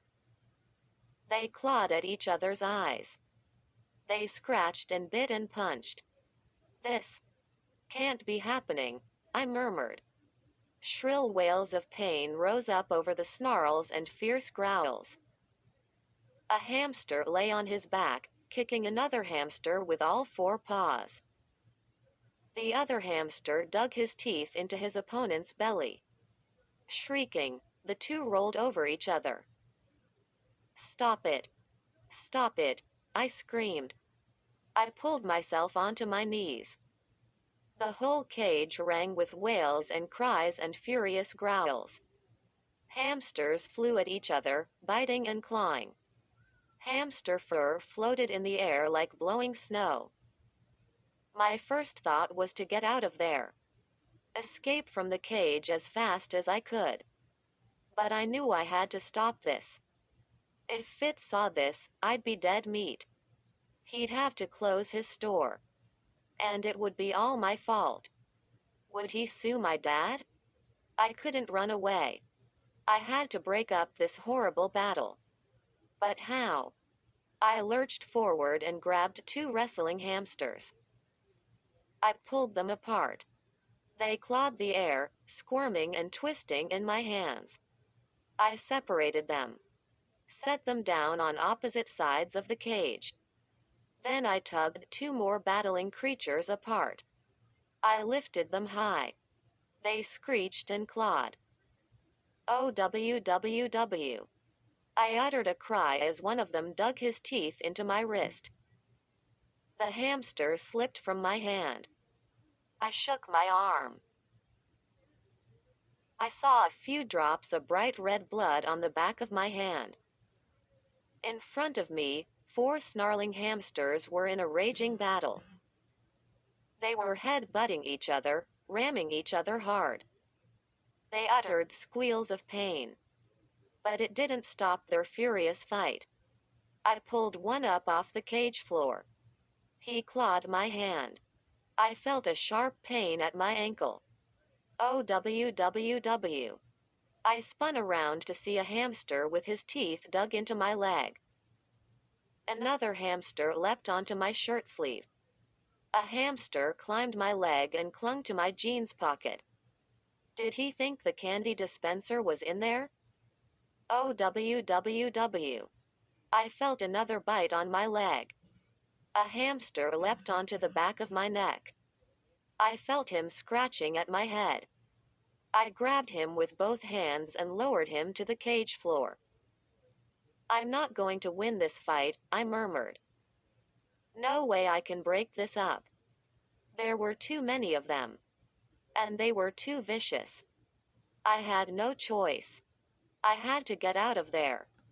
These hamsters could claw me to shreds. I tugged two more hamsters off my sleeve. I shook one off my knee. Then I spun around. I dove to the cage door. I grabbed the handle and pulled. It didn't slide. Hey! I uttered a shocked cry. Two hamsters were climbing up my jeans. I shook them off and tugged the door again. Tugged it hard with both hands. Got to get out of here. I pushed it. I pulled it. I tugged with all my strength. But I couldn't budge it. I was trapped in the cage. The door was jammed. I felt a sharp stab of pain on the back of my neck. It sent a cold chill that made my entire body shudder. I reached one hand back and pulled a hamster off my neck. I set him down on the floor. Two more hamsters scrambled up my arm. I let out a cry. I could feel them scratching and clawing on the back of my shirt. I twisted my body. I squirmed and shook, trying to toss them off me. But hamsters clung tightly to my shirt and my jeans. I heard a tearing sound as claws raked down my back. I was hunched on my knees. I tugged at my shirt. They had shredded it. Hamsters dug and clawed at my jeans pockets. I pulled another one from my hair. No more candy, I shrieked. I felt another sharp bite on my ankle. No more candy. No more. But they swarmed over me. Their claws raked my skin. I tried the door again. Tugged with all my strength. But it wouldn't slide. Wouldn't slide. Wouldn't slide. I need help, I told myself. Hamsters covered my legs. I could feel them crawling. Inside. My jeans. Shaking them off, I dove to the glass cage wall. Through the front window, I saw Lexi out on the sidewalk. Showing up for work. Lexi. Help me, I screamed through the glass. Help me. I need help. She waved and smiled at me through the store window. Then she turned her back on me. Who was she talking to? I recognized two girls from school. Help me, I screamed at the top of my lungs. I pounded the cage wall with both fists. Lexi. Can't you hear me? She didn't turn around. The two girls laughed about something. They kept on talking. Lexi. Help me, I wailed. Hamsters scraped the back of my neck. I could feel them rolling down my back. I let out a cry as a hamster bit my ear. Lexi. I need your help. I could see her right outside the shop door. I pounded on the glass. I shouted some more. Outside, the two girls laughed again and kept chattering away to Lexi. I saw Lexi wave to someone in a passing car. Lexi. Help me. Help me. I pounded the glass some more. Then I slid down to my knees, covered in hamsters. I shoved them off my neck. I pulled two out of my hair. I covered my head with my hands. But there was nowhere to hide, nowhere to escape. The hamsters snarled and growled and kept up the attack. They swarmed over me. Two of them scratched and scraped at my jeans pockets. No more candy, I cried. No more. The hamsters tore frantically at my pockets. If I batted one away, another took its place. I gasped as two hamsters ripped my jeans pocket completely off. I stared in disbelief. The candy gave these hamsters amazing strength. Then I noticed that something blue fell out of the missing pocket and hit the cage floor. It took me a few seconds to realize it was a couple of Instagrow pets. The last two in the package. I'd forgotten all about them. What were they doing in there? Oh, yes. I'd stuffed them in there to keep them away from Noah. Hamsters clung to my arms as I grabbed for them. Hamsters scratched my hair, crawled up my back. Before I could pick them up, two hamsters raced from out of nowhere. They came hurtling out of a pile of wood shavings and pounced on the little blue sponge animals. No, I screamed. I made a wild grab for them. Missed.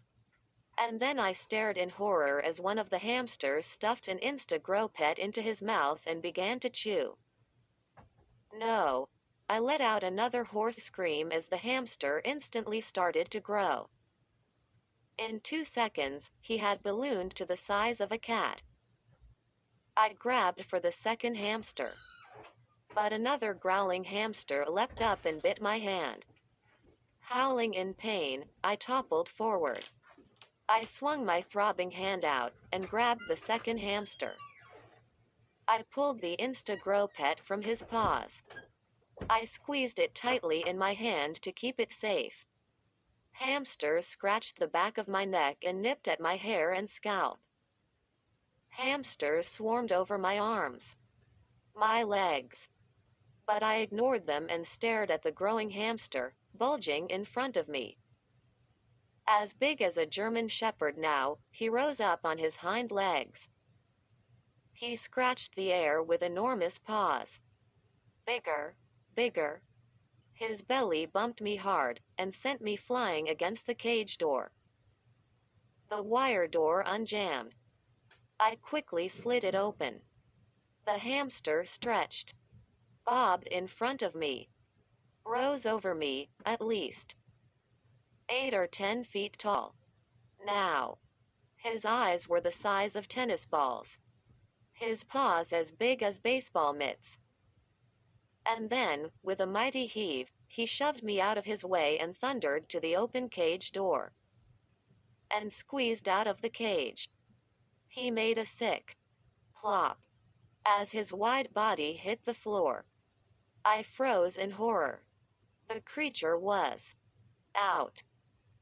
Exclamation mark. The creature was free. What would he do now? He opened his jaws in a deafening roar. He flailed the air with his huge paws. Then the hamster reached into the cage and grabbed me. Huh? I uttered a startled cry. He dragged me out of the cage, lifted me in the air as if I were as light as a hamster. Let me down. Let me down. My frantic cries were high and shrill. I kicked my legs and tried to twist free. But the enormous creature raised me high off the floor and dangled me in one paw. Lexi, help! Help me! I screamed. Lexi! I could see her out the front door, talking to her friends. She didn't turn around. Lexi! I need help. My scream cut off when the hamster swung me hard and slammed me into the wall. Oof! The air shot out of my body. I struggled to catch my breath. Slam! The giant hamster swung me hard into the wall again. My head spun. Everything went bright yellow, then darkened to red. Slam! I knew I couldn't take much more of this. A few more hits and I'd be out cold. I suddenly remembered. I still had the last Insta-Grow Pet squeezed tightly in my hand. Slam! I had no choice. I had to act fast. I had to fight this monster. So, I slid the blue spongy thing into my mouth and swallowed it down. It tasted chalky, like powder. I swallowed once, twice. I let out a long burp. I could feel my stomach start to fizz and bubble. I felt sick. I burped again, a long sour burp. I heard a stretching sound, like fabric ripping. My t-shirt went flying off me. Hey! The shop began to move. The glass cage was rapidly shrinking. No, wait. The cage wasn't changing. I was. Yes. I was definitely stretching. Growing longer. Wider. The big hamster dropped me. I hit the floor with a hard thud. I climbed quickly to my feet. I bobbed unsteadily. I was so big, it was hard to catch my balance. Hoo-ah! My cry came out in a deep, bellowing roar. My toes ripped right through my sneakers. The top of my head was about to bang into the ceiling. I was a giant. Still growing? I took a deep breath. No. I'd stopped. Far below, my feet were enormous, poking out of my shredded sneakers. I raised my eyes in time to see the giant hamster leap at me. We were the same size now. Both giants. The hamster pressed his wide furry body against me and pushed hard. Pushed me against the wall. Pushed hard. His chest covered my face. I couldn't breathe. He's trying to smother me. I realized. I opened my mouth to take a breath and swallowed fur. Choking, I wrapped my long arms around the beast's middle and squeezed. The hamster let out a whoosh of air. I shoved him back, turned my head and breathed. A long, deep breath. He lowered his head and came at me. Head butted me. A jarring blow. Dazed, I tried to shake off the dizziness. He head butted me again. The creature was panting loudly. His hot breath poured over me. He came at me again. My head throbbed. The room, so tiny, so far below me, it all began to spin. I let out a choked gasp as the big creature's head bulled into my stomach. I struggled to suck in air, but my chest burned like fire. My lungs weren't working right. The hamster lowered his head. He was about to charge in for the kill. One more headbutt would finish me. I saw him coming. Full speed. He dove at me, head down. And I dodged. To the side. Craack. The hamster uttered a weak groan as his head slammed hard into the wall. His black eyes rolled back in his head, and he fell on top of me. I collapsed in a heap beneath him. He covered me like a heavy blanket. I could hear the giant hamster wheezing above me. He pressed his enormous body over me. Pressed down with all his massive weight. Crushed me beneath him. Smothered me. Smothered me. My chest ached and throbbed. My lungs felt ready to explode. With a last burst of strength, I pressed both hands on his massive chest and pushed. Pushed. Ellipsis.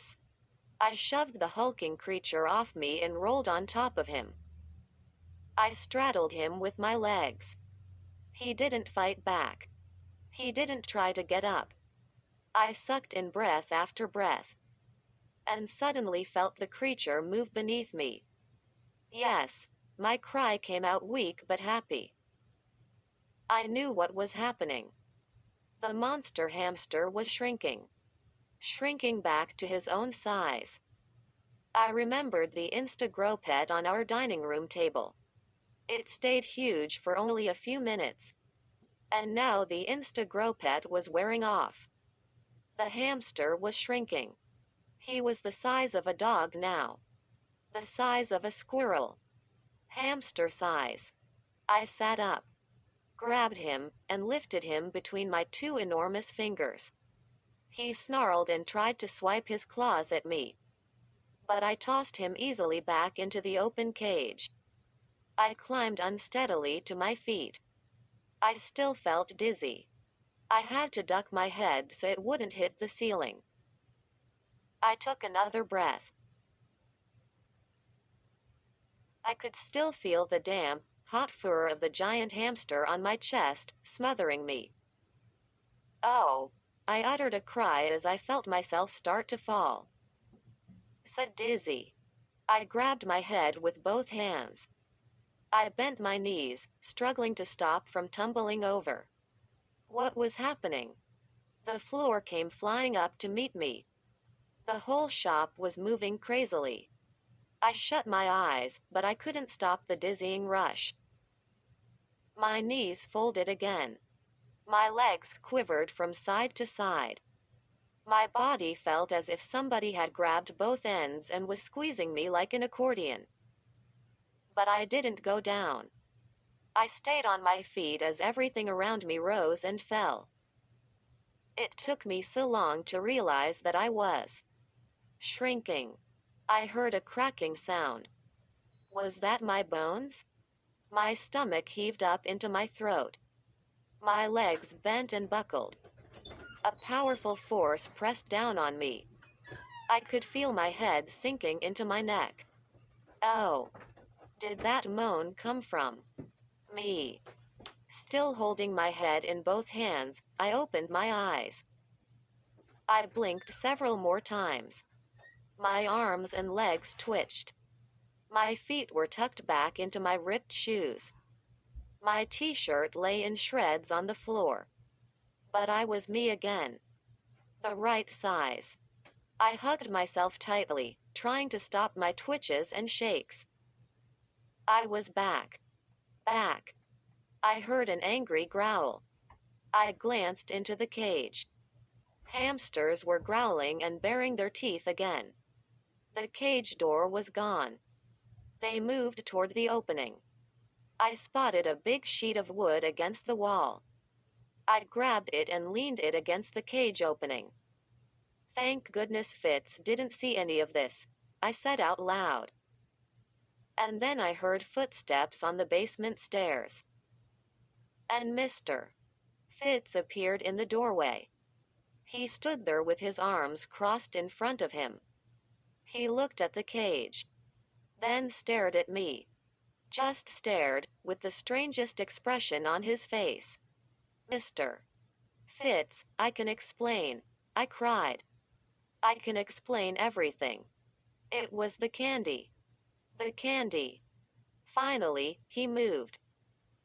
He stepped around the cage and came closer to me.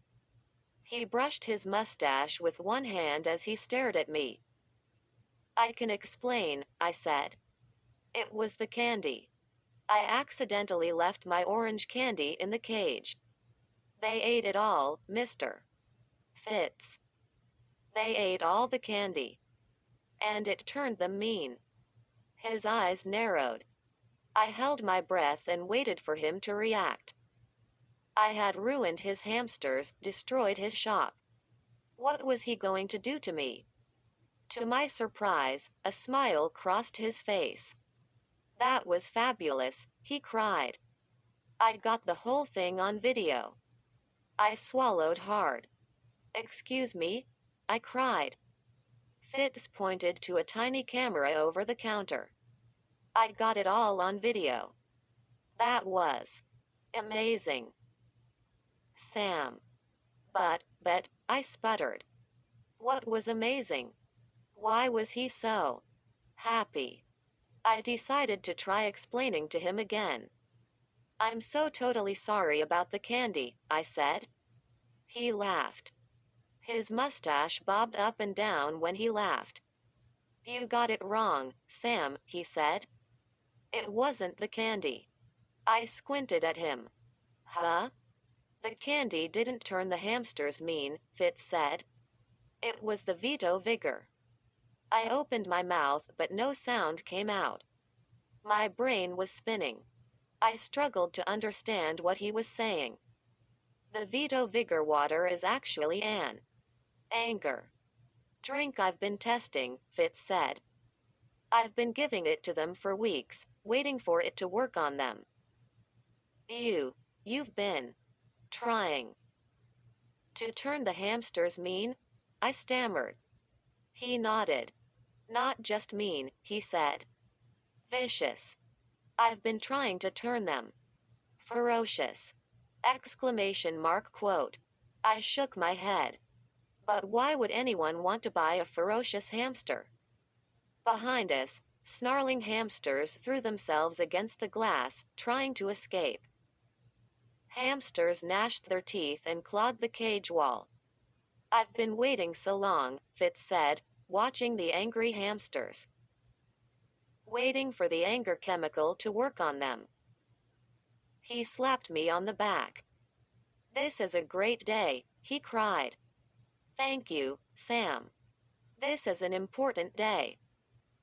The slap stung my skin. My back was covered with hamster bites and scratches. I don't get it, I said. Why do you want to take cute, cuddly hamsters and turn them vicious?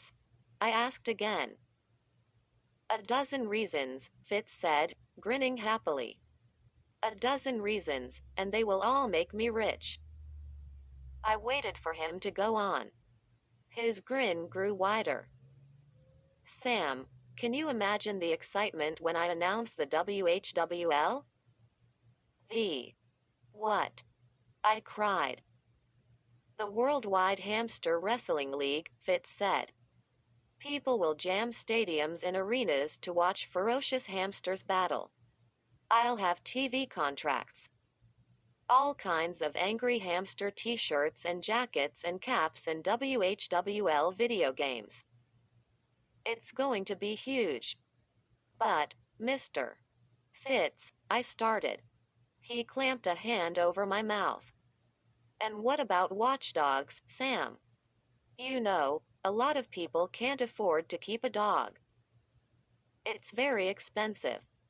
So they'll want to buy a watch hamster from me.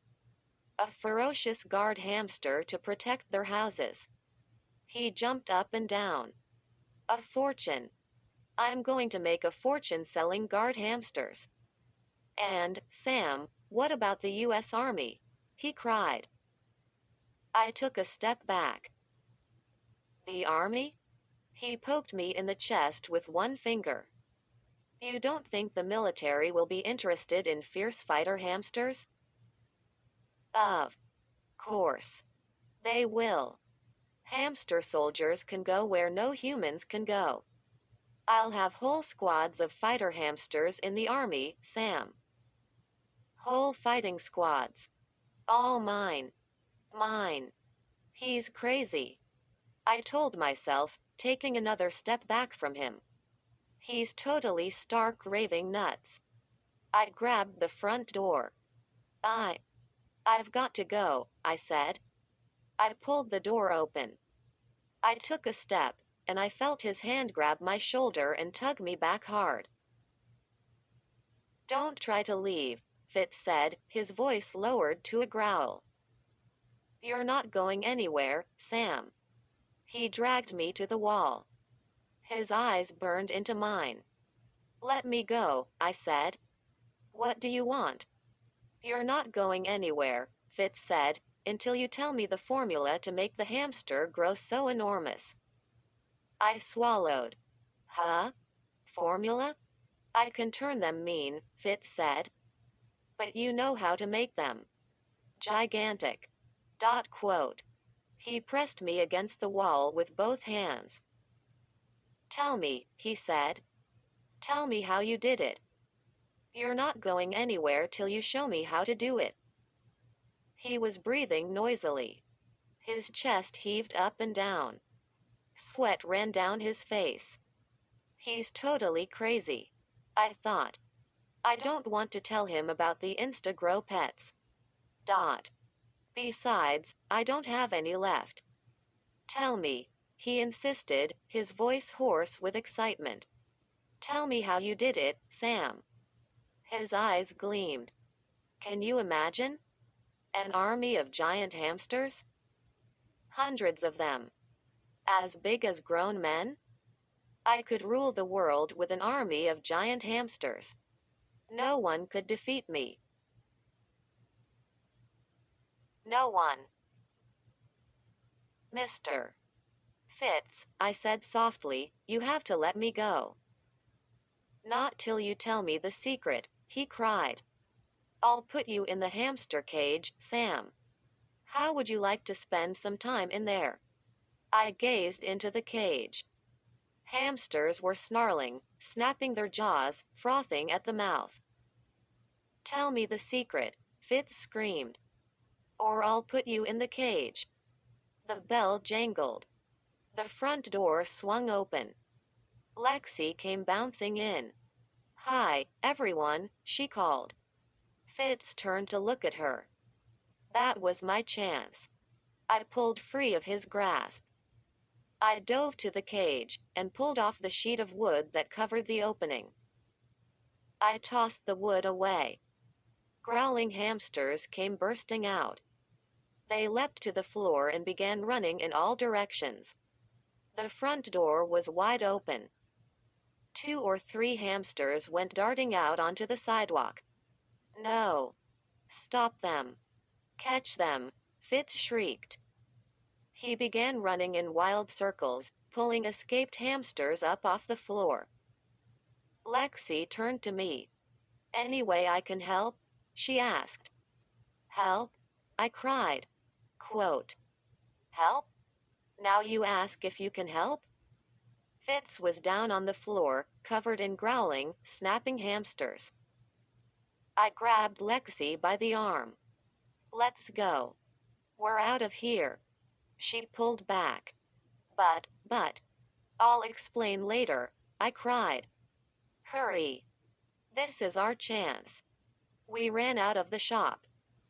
Ferocious, frothing hamsters were running up and down the street. I heard Fitz yelling behind us. "Come back. Come back. I need the formula." Lexi and I took off running. We didn't stop till we were a block from her house. We were both panting. I had a sharp pain in my side from running so hard. "We made it," I cried happily. "We made it out of there. What a nightmare. But it's over. It's over."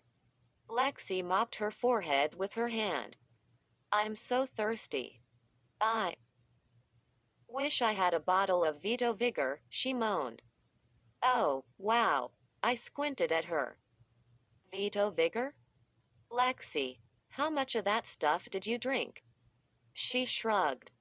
"Just 10 or 12 bottles." "Why?" I started to answer her. But before I could utter a sound, Lexi opened her mouth in a hoarse cry. The cry became a bellowing roar. She slashed her fingernails in the air, clawing furiously. Then she leapt high and threw herself on me, scratching and growling, and sank her teeth deep into my neck. I staggered home. The bite on my neck wasn't as bad as I thought. I covered it with a band-aid. Of course, I was very worried about Lexi. I had pulled her to her house. But she kept clawing at me and trying to bite me. Her parents had to keep her on a leash for a while. Luckily, the anger juice wore off in a day or two.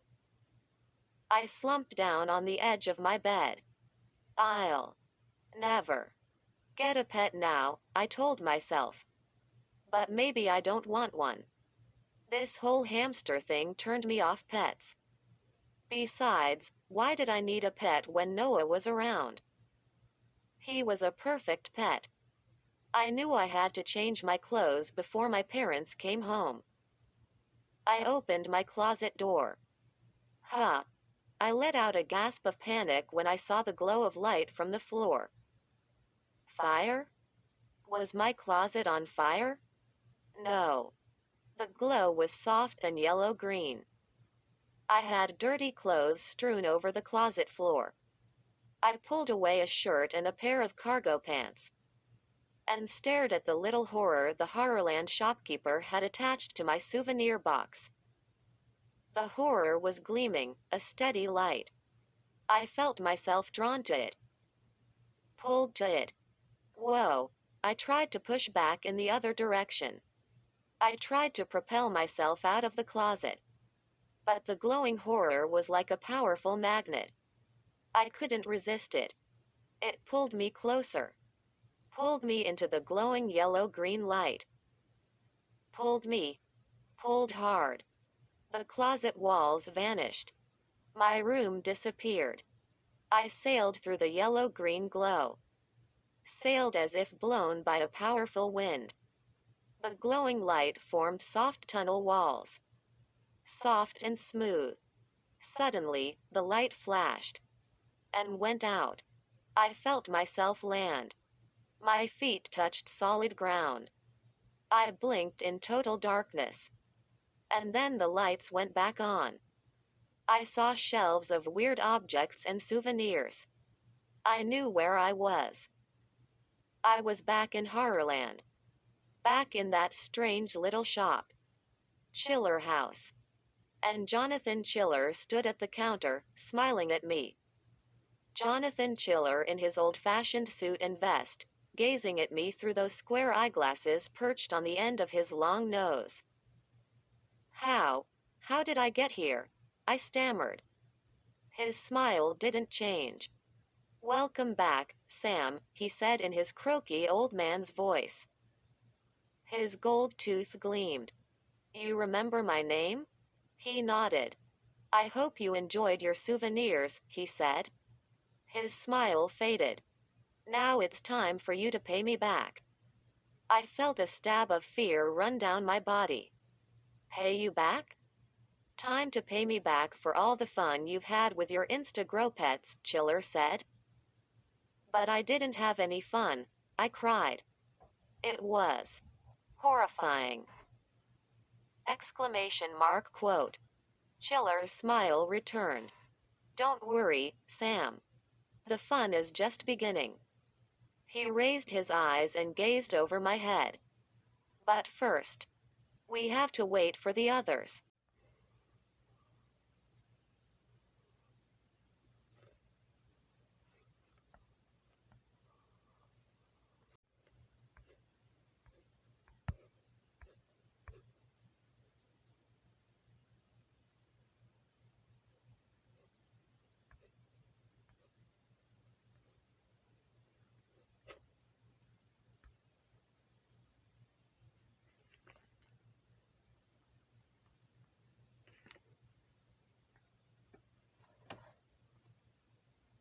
I pulled my floppy blue cap down low on my forehead and gazed around Zombie Plaza.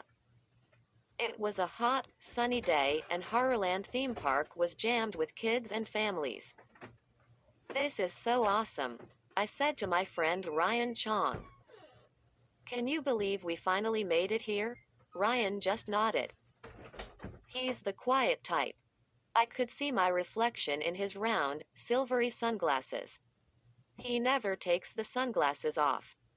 Ryan wore a black t-shirt and black cargo shorts.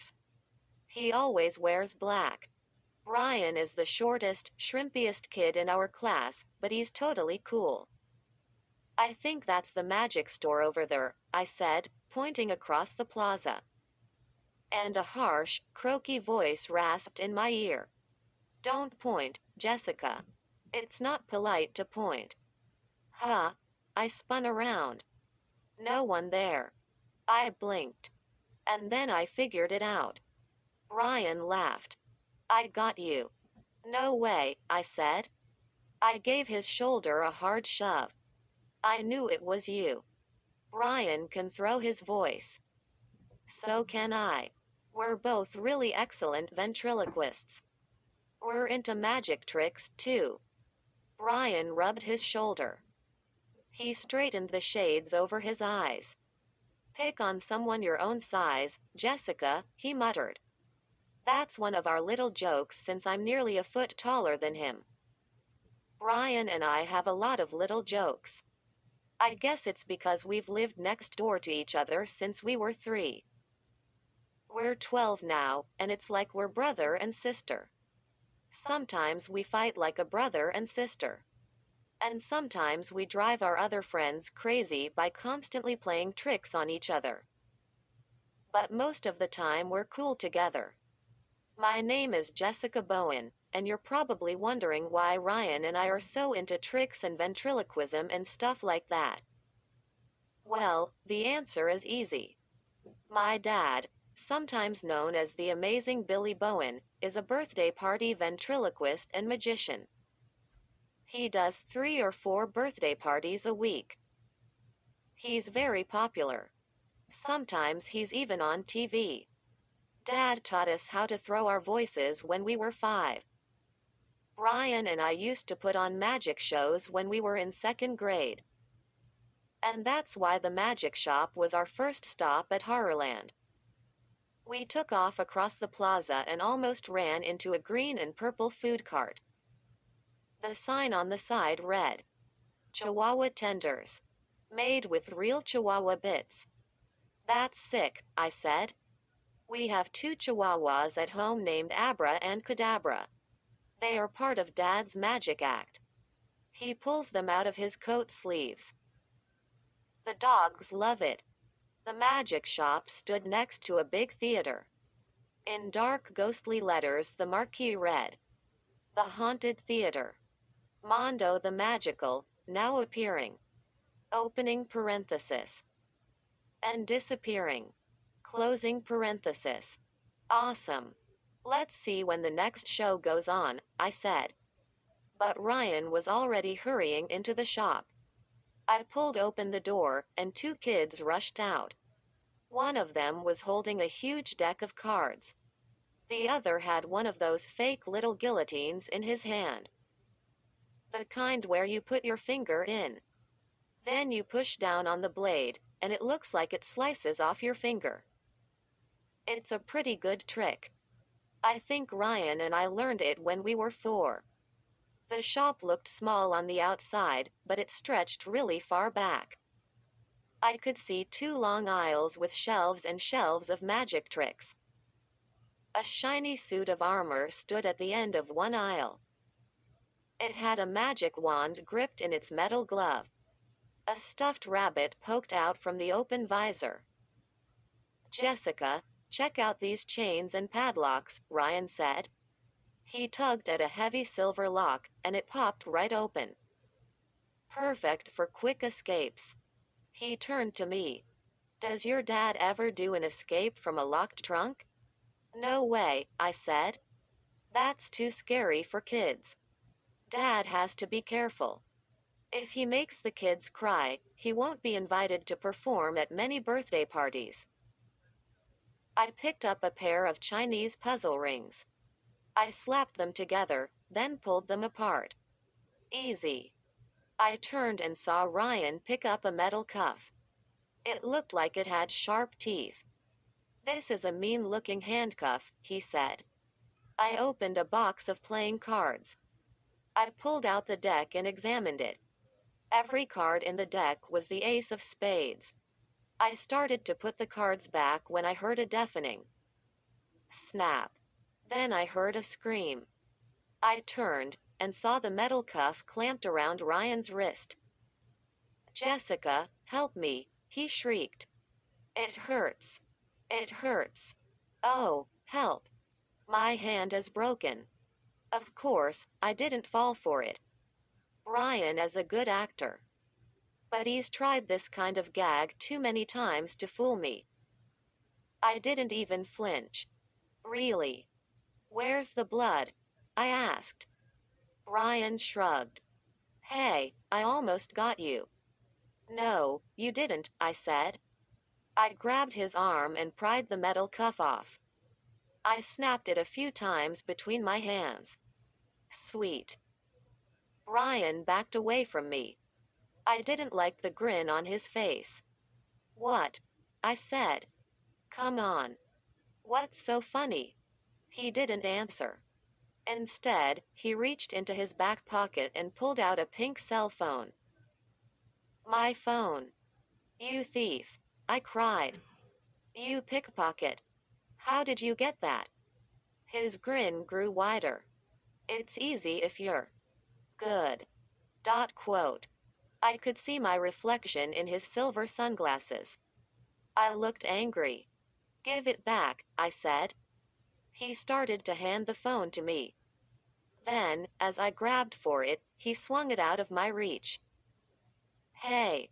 Not funny, I said. I gave him a shove. I didn't mean to push him that hard. Sometimes I forget how light he is.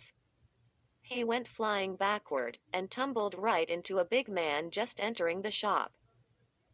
The man wore a black tuxedo, bow tie, and top hat. Mondo the Magical. Mondo had a round red face under slicked down black hair. He had a bushy black mustache that seemed to sprout from his huge nose. His nose looked just like a light bulb. He stared at us. His bushy eyebrows wriggled up and down like caterpillars. His tuxedo shirt bulged over his big belly. "Do you want to buy that handcuff trick?" he asked me. He had a deep, growly voice. I gazed down at it. I didn't realize I was still holding it. Ah. No, I said. I dropped it onto the shelf. Just looking at it. "It's a good trick," Mondo said. "It'll make your parents scream." "I don't think so," I said. He sighed and pulled off the top hat. His black hair glistened with sweat. "Did you kiddos catch my show?" he asked. "Not yet," Ryan said. "But we want to. We're totally into magic." Mondo nodded. "The last one was the worst show I ever did," he muttered. He waggled his hands. "I'm totally Butterfingers today. Even my best trick went wrong." "What's your best trick?" I asked. "The one where I pull a hat out of a rabbit," he said. He set the hat down on a counter. Then he pulled a live rabbit out from under his tuxedo jacket. Would you believe the rabbit started to gag? I couldn't get the hat out. Shaking his head, he carried the rabbit to a cage against the wall. "My dad says sometimes the spirits of magic are just against you," I said. Mondo spun around. "Who is your dad?" "He's a magician, too," I said. "He does birthday parties back home in Tampa."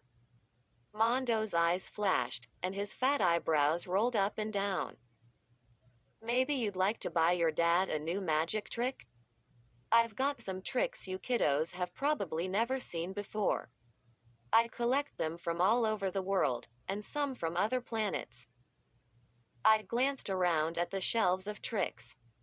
"They look pretty expensive," I said. Ryan picked up a thick rope.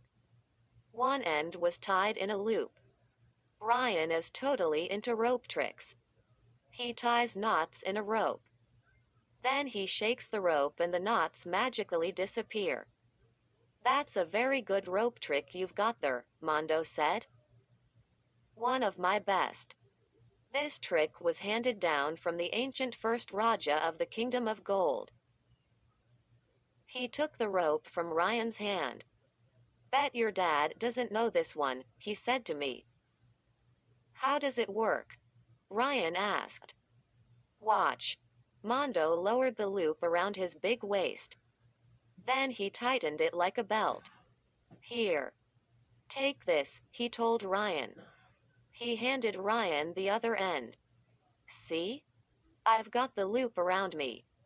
Now, pull the rope as hard as you can. Give it a good tug." "And what will happen?" Ryan asked. "Do you make the loop disappear?" "That's too easy," Mondo replied. "I make the whole rope disappear." "Cool," I said. I reached out and gave the rope a squeeze. It was a real rope. How was Mondo going to make it disappear right from Ryan's hands? Ryan gripped the rope in both hands. He gave it a hard tug. "Go ahead. Pull. Pull," Mondo ordered. "Pull it with all your strength." Ryan gave another hard tug. He backed down the long aisle, pulling the rope. Mondo shut his eyes. He grunted and groaned. "Pull. Pull." He strained against the rope belt. Ryan tugged again. The rope didn't vanish. Mondo opened his eyes. His face was red. He had droplets of sweat on his forehead. "Not my day," he said with a sigh. "Let's try another trick." He lifted the loop over his head and tossed the rope onto the floor. He mopped his forehead with the back of his hand. "What's your name, kiddo?" he asked me. "Jessica," I said. "Jessica Bowen."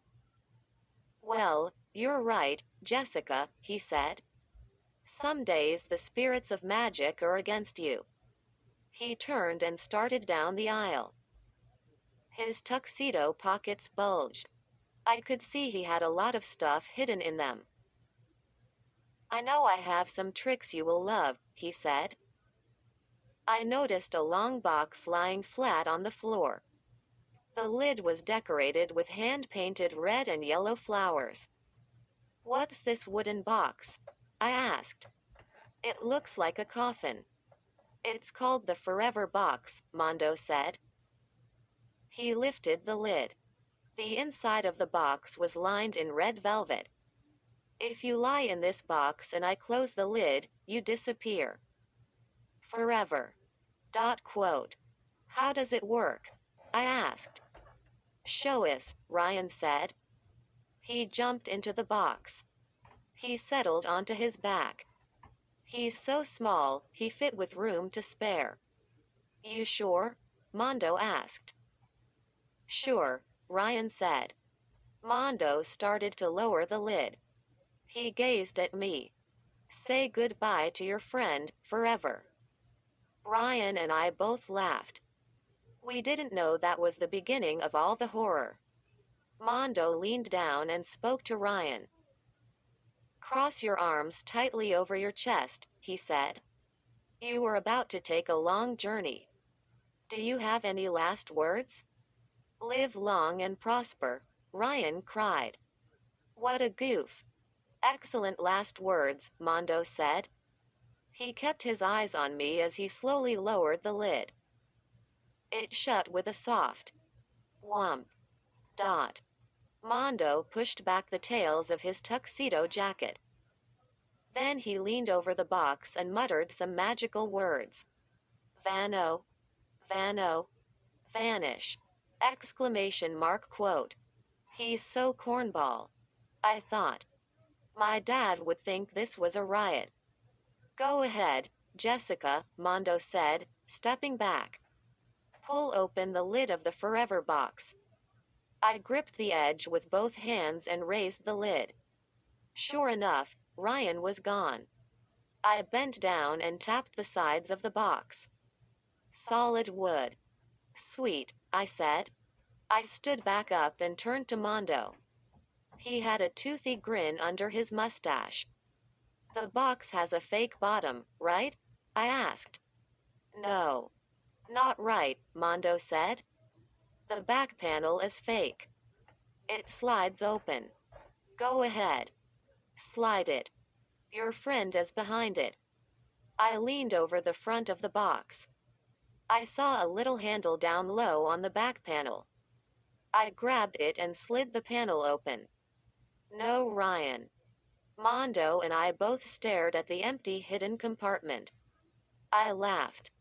Awesome, I said. Where is he hiding? Is there another hidden compartment? But Mondo's smile had faded. His eyebrows crinkled up until they mashed into one furrowed eyebrow. Whoa, he muttered. He stared down at the empty box. Whoa. Where is he? I repeated. Mondo gently moved me aside. Then he pushed back his jacket again and carefully squeezed into the box. He got down on his hands and knees and began tapping all the sides with the back of one hand. Hey, kiddo, he shouted. Kiddo, where are you? Are you playing a trick on the magician? I crossed my arms in front of me and watched. I really didn't know what to think. Mondo had to be putting on an act. This was just a trick. He was showing off his acting skills. Trying to scare me. Kiddo, you can come out now, Mondo boomed. He tapped the side some more. This isn't funny. Finally, he grabbed the front of the box and hoisted himself to his feet. His face was pale, dripping with sweat. He shook his head. Where is he? He murmured, talking to himself. Then he turned to me. This is no joke, he said. This has never happened to me. Your friend is Gone! Exclamation mark quote. I started to laugh. But the expression on his face made me stop. Why was he trembling like that? Was he serious? He wiped sweat from his mustache. Then he slowly climbed out of the box. I don't understand. I don't understand, he muttered. It's a simple trick. I knelt next to the box and checked for a fake bottom. No. I couldn't find one. Ryan? I called. Ryan? Are you in there? No answer. I felt a chill at the back of my neck. My mouth suddenly felt dry. I stood up and turned to Mondo. He had pulled off his tuxedo jacket. His white shirt had big sweat stains under the armpits. It's a bad luck day, Mondo said softly. I should never have tried that trick. I grabbed his sleeve. But it's just a trick, right? Let's get serious here. Ryan didn't really disappear into thin air. Another chill at the back of my neck. Are your parents in the park? Mondo asked. Do you have a cell phone? I think you'd better call them. Huh? My mouth dropped open. Mondo's eyes locked on mine. We have a real problem here, he said. I wish I was joking, Jessica. But I'm not. I swallowed. My mouth felt like cotton. My mind whirred with all kinds of crazy thoughts. I'm not the kind of girl who gets scared. I don't scream at scary movies. And I'm not afraid to touch bugs or snakes. My dad says I'm either brave or nuts. He means it as a compliment. But staring at Mondo, with his pale face and trembling hands, I felt afraid. Call your parents, he said. I shook my head. No. I know how to find Ryan, I told him. He squinted at me. You do? Yes, I said. Send me there, too. Do the trick with me. I didn't wait for him to argue. I stepped into the box and lowered myself inside. I don't like this, Mondo said. I don't like this at all. Close the lid, I said. I'll find Ryan. No problem. Mondo sighed. It's not my day, he murmured again. I settled onto my back and crossed my arms over my chest. The box smelled like pine. The velvet tickled my legs. Come on. Do it, I shouted. The lid slowly closed over me. I blinked in the total darkness. The air instantly became heavy and hot. Above me, I could hear Mondo saying the magic words. Muffled by the wooden lid, he sounded miles away. I waited with my eyes wide open, staring into the blackness. I realized I was holding my breath. I exhaled in a long whoosh. And suddenly, I felt myself start to slide. The bottom of the box dropped away. I let out a sharp cry as I slid down. Down. On my back, my hands flailing in the air. I was on a slippery, steep slide, picking up speed. Sailing down. Faster. Faster. Into a deep darkness. I screamed all the way down. My voice echoed as if I were sliding down a deep well. It seemed as if I slid for hours. But it was probably less than a minute. Where was it taking me? When would it end? My scream ended in a hiccup as I came to a stop. The slide let me off gently. I landed on my feet. Total blackness all around. Where am I? I wondered. My heart was pounding like a drum. I took a deep breath. Then I cupped my hands around my mouth and shouted, Ryan? Hey, Ryan? No answer. My eyes slowly adjusted to the darkness. I saw a dim light. I started to walk toward it. My legs felt shaky, and my heart was still thudding away. A narrow metal ladder stood in front of me. I nearly walked right into it. I gripped the sides of the ladder and gazed up. I saw a square opening above me, and the glare of white light. I squeezed both hands tightly on the ladder and began to climb. My shoes slapped the metal rungs and made them ring. I pulled myself to the top and stepped out of the darkness into the square of bright light. Ryan? He stood in front of me. I couldn't see his eyes behind the silvery shades, but he looked dazed. Ryan? You're okay? He nodded. I guess. Where are we? I asked, squinting in the bright light. He didn't have to answer. I could see we were at the back of a store. I took a few steps down the aisle. The shelves were crammed with souvenirs and joke items, stuffed monkeys and rubber chickens, skulls with glowing red eyes. A gift shop, Ryan said, shaking his head. Do you believe it? That big phony sent us to a gift shop. I chuckled. Mondo sure had me fooled. I thought something terrible happened to you.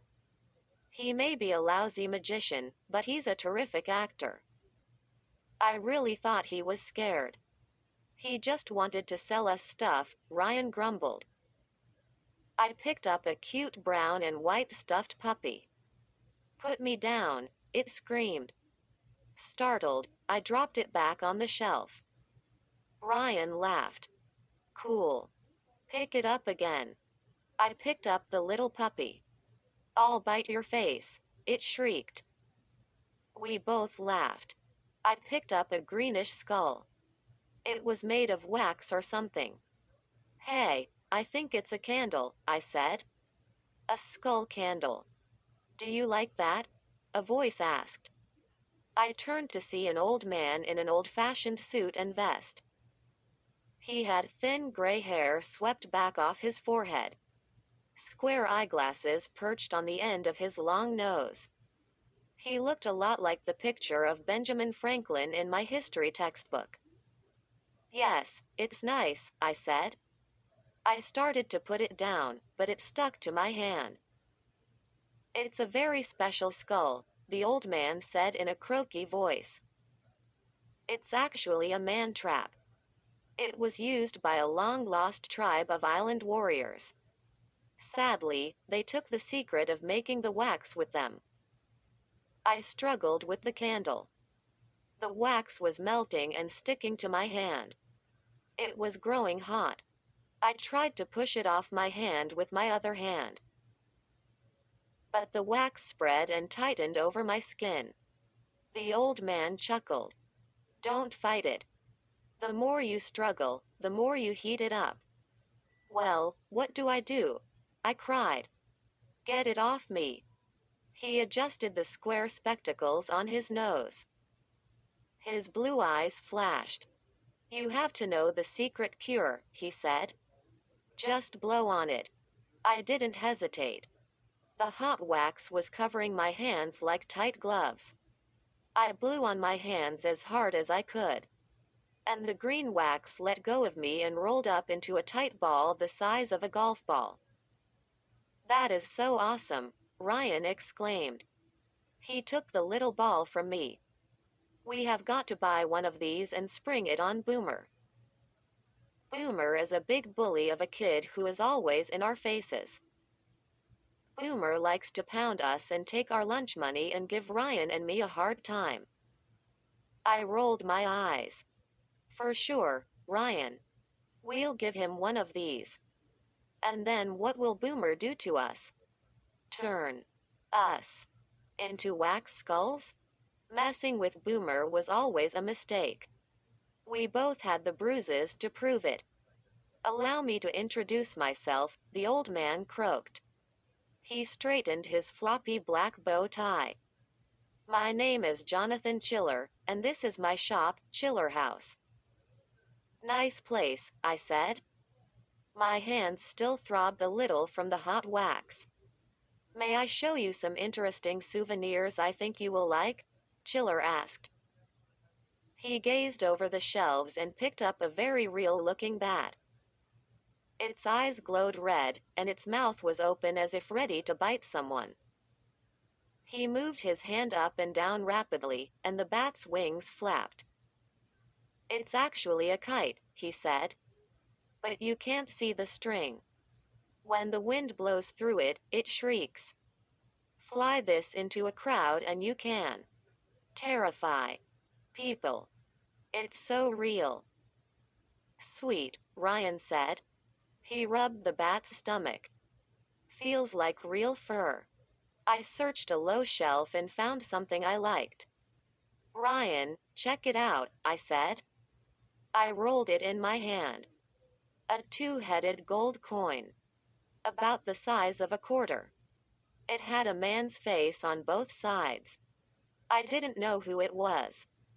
Ryan, this coin is perfect for magic tricks, I said. He grinned. And awesome for winning bets, he said. Quote, heads, I win, tails, you lose. It always comes up heads. Jonathan Chiller chuckled. Yes. You'll win every bet with that coin, he said. I definitely need to buy this, I told the old man. Do you have another one for my dad? He frowned. I'm so sorry. There is only one like it in the whole world. Well, I'll take it, I said. Ryan and I will have a lot of fun with this. I handed it to Chiller. Let me wrap that for you, Chiller said. He carried it to the front counter. He wrapped the coin in black paper. Then he tied a red ribbon around it. I watched him attach a little figure to the ribbon. It was a tiny green and purple horror. It looked just like all the park guides and workers at Horrorland. Chiller smiled. Take a little horror home with you, he said to me. He handed me the package. I reached into my shorts pocket for my money. How much do I owe you? I asked. He waved me away. No, no, he said. No charge now. You can pay me back next time you see me. I stared at him. Next time? What did he mean by that? A week later, I was back home. When I came down to breakfast, Dad was flipping the two-headed coin. Still yawning, I dropped down beside him at the breakfast counter. Heads or tails? Dad said. Good morning to you, too, I replied. He grinned. Good morning, Jessica. Heads or tails? I rolled my eyes. Dad, you and I both know. He spun the coin in front of my face. Winner gets $5. Heads or tails? He said. Okay, I said. Heads. He rolled the coin in his hand. He made a fist. Then he flipped it into the air. It bounced onto the counter. Bounced again. And landed on its side. I let out a shriek. How did you do that? He laughed. Do what? The coin did it. Can you teach me that trick? I asked. He took a long sip of coffee. Then he made a face. He pretended to choke. Then he reached between his lips and pulled out the coin. I shook my head. That's an old one, I said. He shrugged. An oldie but a goodie. Dad is thin and wiry. Everything about him is slender. His parents used to call him Broom because he was as skinny as a broom. He has wavy brown hair with just a little gray at the sides. Warm brown eyes and a warm smile. The first thing people notice about Dad is his hands. That's because they are so big, with very long fingers. Dad says with those hands, he could have been a great piano player. Except he has no musical talent at all. He can't even hum. But his long, slender hands are perfect for performing magic. He can hide anything in them. And he can switch coins or cards faster than a human can see. Mom is tall and big, like me. Big boned. That's what she calls it. And she and I have the same straight brown hair and blue eyes. I spooned down some Cheerios. Dad slid the two-headed coin between his fingers. I'll show you another trick, he said. He placed the coin flat in the palm of his hand. Now, watch, Jessica. I'm going to make the coin flip over without moving a muscle. I glanced up from my cereal bowl, and my eye caught the flower clock on the kitchen wall. Oh, no, I cried. Dad, I'm going to be late. I grabbed the coin and jumped to my feet. Dad was always doing this to me. Showing off trick after trick and making me late for school. Later, I called. I slid the coin into my shorts pocket, grabbed my backpack off the front stairs, and ran out of the door. The sun was rising over the houses. The grass sparkled. A typical Tampa morning, already hot and humid. My school is only 2 blocks away from my house, but I knew I'd be sweaty by the time I got there. I didn't care. Mrs. Leawood had already warned me a few times about coming in late. I squeezed between the twin palm trees on the corner. I do it every morning. Don't ask me why. It's just a superstition I have. Then I ran full speed down the next block, a block of little redwood houses. The playground came into view. Nearly empty. Almost everyone was inside the school. I saw a few stragglers jogging toward the doors. And then I stopped and gasped. Oh, no. Boomer had Ryan pushed up against a tree. He held Ryan by the shirt with one big hand and waved his other fist in front of Ryan's face. Was I too late to save him? I went running toward them, shouting. The backpack bounced hard against my back. Boomer didn't even turn around. He pulled his fist back and drove it hard into Ryan's stomach. Ryan made a G-A-A-A-A-C-K sound. He dropped to his knees. His sunglasses fell to the grass. He bent over, hugging himself. Boomer, you jerk, I shouted angrily. He turned. He had a toothy grin on his fat face. He likes punching kids. Boomer spends a lot of time punching kids or threatening to punch them. Boomer is big and wide. He has tiny brown eyes close together above his piggy snout of a nose, and his 2 front teeth poke out of his mouth. He has very short rust-colored hair and dark freckles all over his face. He has a hoarse, squeaky voice. Like chalk on a chalkboard. He doesn't sound tough, but trust me, he's tough. Know his favorite superhero? You guessed it, the Incredible Hulk. Boomer lives in some kind of fantasy world. He really thinks he is the Hulk. That makes him dangerous to us normal non-mutants. Why did you hit Ryan? I cried, out of breath from running.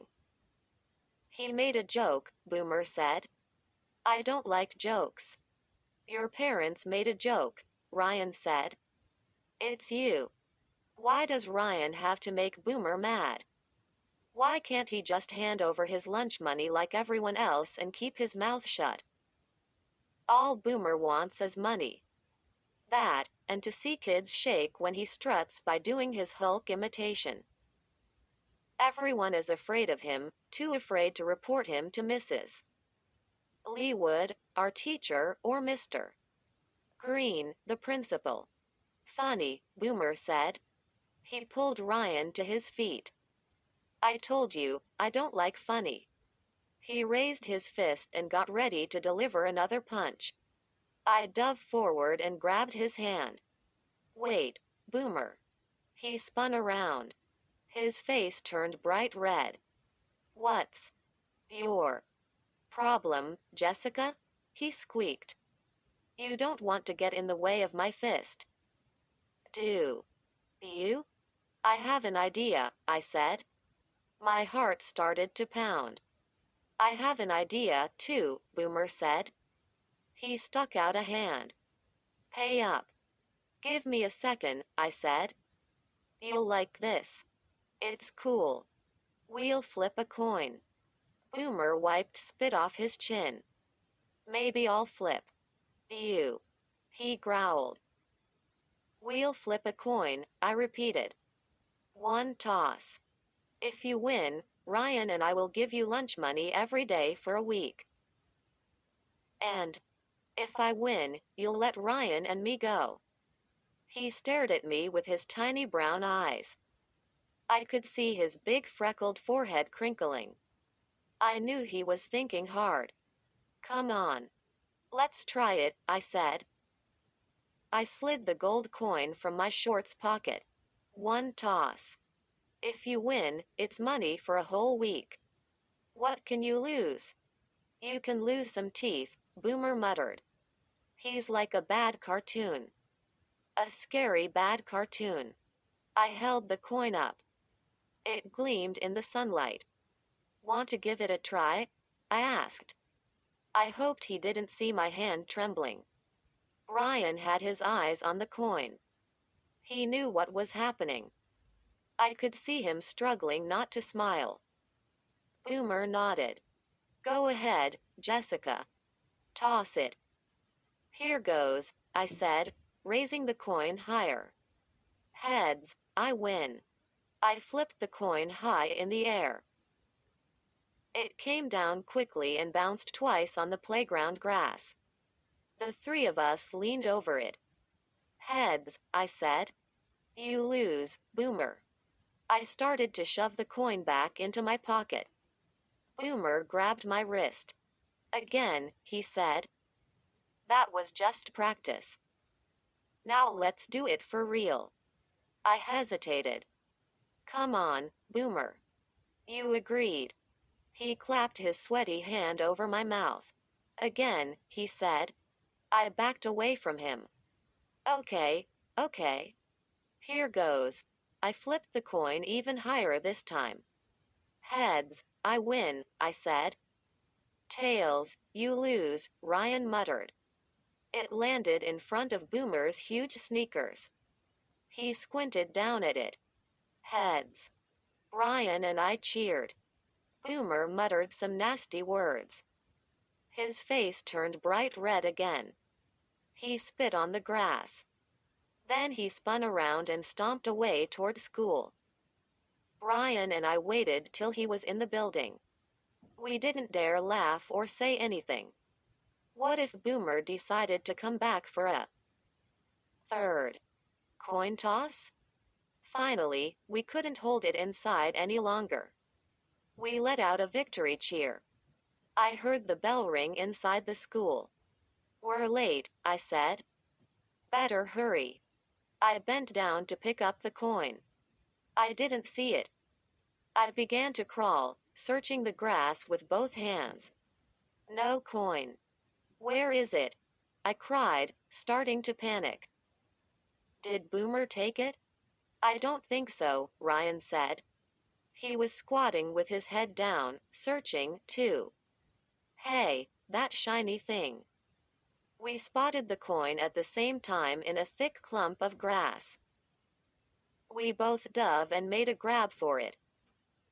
I wrapped my fingers around it. Ryan's hand wrapped around mine. And suddenly, I felt weird. Dizzy. The grass tilted up toward me. The sky tilted away. Hey! I uttered a sharp cry. Ryan's hand slipped away. The grass spun under me. So dizzy. Did my feet leave the ground? Was the whole playground flying above me? I felt as if I were being flipped over. Flipped over and over, tossed like a coin. I tried to cry out again, but the sound caught in my throat. The green grass and blue sky whirled and spun in front of my eyes. And I was whirling and spinning, too, flipping head over heels. Ow! I landed sitting up with a hard thud. I blinked several times, trying to clear my head, trying to blink away my dizziness. It took a few moments to get my eyes to focus. Sitting in the grass, I gazed all around. Where was my school? Where was the playground? Dazed, I murmured to myself, everything has changed. I climbed shakily to my knees. I seemed to be in a wide, empty field. Tall grass swayed all around me. It looked like ocean waves, a sea of grass. A flock of large birds floated silently overhead. They cast a fluttering shadow over me. Where are we? I heard a voice behind me. Startled, I whipped around and saw Ryan sitting cross-legged on the grass. Ryan? You're here, I cried. He pulled off the sunglasses and squinted at me. Yes, I'm here, he said. But where is here? Question mark. Where is the school? I stood up. I walked over and pulled him to his feet. We were both wobbly. I still felt dizzy. Did you feel like you were spinning? I asked him. Flipping over and over? He nodded. Jessica, let's find the street. If we can see the street, we'll know where we are. Sounds like a plan, I said. I shielded my eyes with my hand. I gazed all around. I don't see any streets, I said. Ryan made a gulping sound. Weird, he murmured. We started to walk. The tall, swaying grass brushed our legs. Insects buzzed and chirped all around us. Another silent flock of birds floated overhead. Where is our school? I said. My voice came out shrill and tight. I don't like this, Ryan said in a whisper. A gust of wind made the grass slap my legs. It seemed like the whole world was swaying, bending one way, then the other. An endless green world. Maybe, somehow, we got sent back to prehistoric times, Ryan said. And we're the only two living humans. I gave him a shove. That's great, Ryan. I knew I could count on you to look on the bright side. He started to reply, then stopped with his mouth open. He pointed straight ahead. I turned and saw a gray line in the distance, cutting through the grass. Is that a street? No. As we hurried closer, it came into clear view. A wall. Taller than us. Made of flat gray stone. It stretched in a straight line through the grass as far as I could see. Ryan pulled a green bug off his cheek and tossed it away. The bug had a hard, round body and at least 60 spindly little legs. Why would someone build a wall in the middle of this field? Ryan asked. I felt a sting on my forehead. I slapped a green bug off. It left a sticky juice on my skin. I brushed 2 more of the fat bugs off the legs of my jeans. The grass is infested with these creepy bugs, I groaned. I shivered. My back tingled. Bugs crawling up my back? Ryan turned and began jogging along the side of the wall. I followed after him. Wait, I called. Ryan, stop. He stopped and turned around. We have to go one way or the other, he said. I shook my head. A green bug fell out of my hair. I've had enough, I said. Enough mystery. I'm getting us out of here. Ryan mopped sweat off his forehead. He leaned against the stone wall. How? He demanded. I swung my backpack in front of me. 2 fat green bugs were climbing on the straps. I slapped them away. I pulled my phone out. Dad is home today, I said. I'm calling him to come get us. I pushed the speed dial number for my home and waited for Dad to answer. Silence. It didn't ring at the other end. I pushed. Stop. Dot. Then tried again. Silence. I raised the phone and studied it. The screen was dark. I pushed the power button. Nothing happened. Maybe the battery is dead, Ryan said. No way, I replied. I charged it this morning. I pushed a few more buttons. Still nothing happened. With a sigh, I shoved the phone back into the backpack. The strong sun beamed down on us, but I was shivering. I'm not easily frightened. But this was just too freaky. My leg itched. I scratched it and felt a squish under my shorts. Another green bug, I guessed. Jessica, Ryan started. Maybe. A horse whinnied. We stared at each other. Did you hear that? I said. The horse whinnied again. Ryan tapped the wall. It's on the other side, he said. Maybe there are people there, too. The wall was about 2 or 3 feet taller than me. Give me a boost, I said. Ryan frowned. You're going over the wall? How will I get over? Didn't you bring a ladder? I joked. You're so short, you need a ladder to brush your hair. Ha ha. Ryan made a disgusted face. That's one of your dad's worst jokes. The horse whinnied again. Boost me up to the top, and I'll pull you up, I said. Come on, hurry. You want to get home, don't you? If we still have homes, Ryan muttered. He bent down and cupped his hands like a stirrup. I lowered my sneaker into his hands, and he lifted me up high enough to grab the top of the wall. I hoisted myself up. The top of the wall was about 2 feet wide.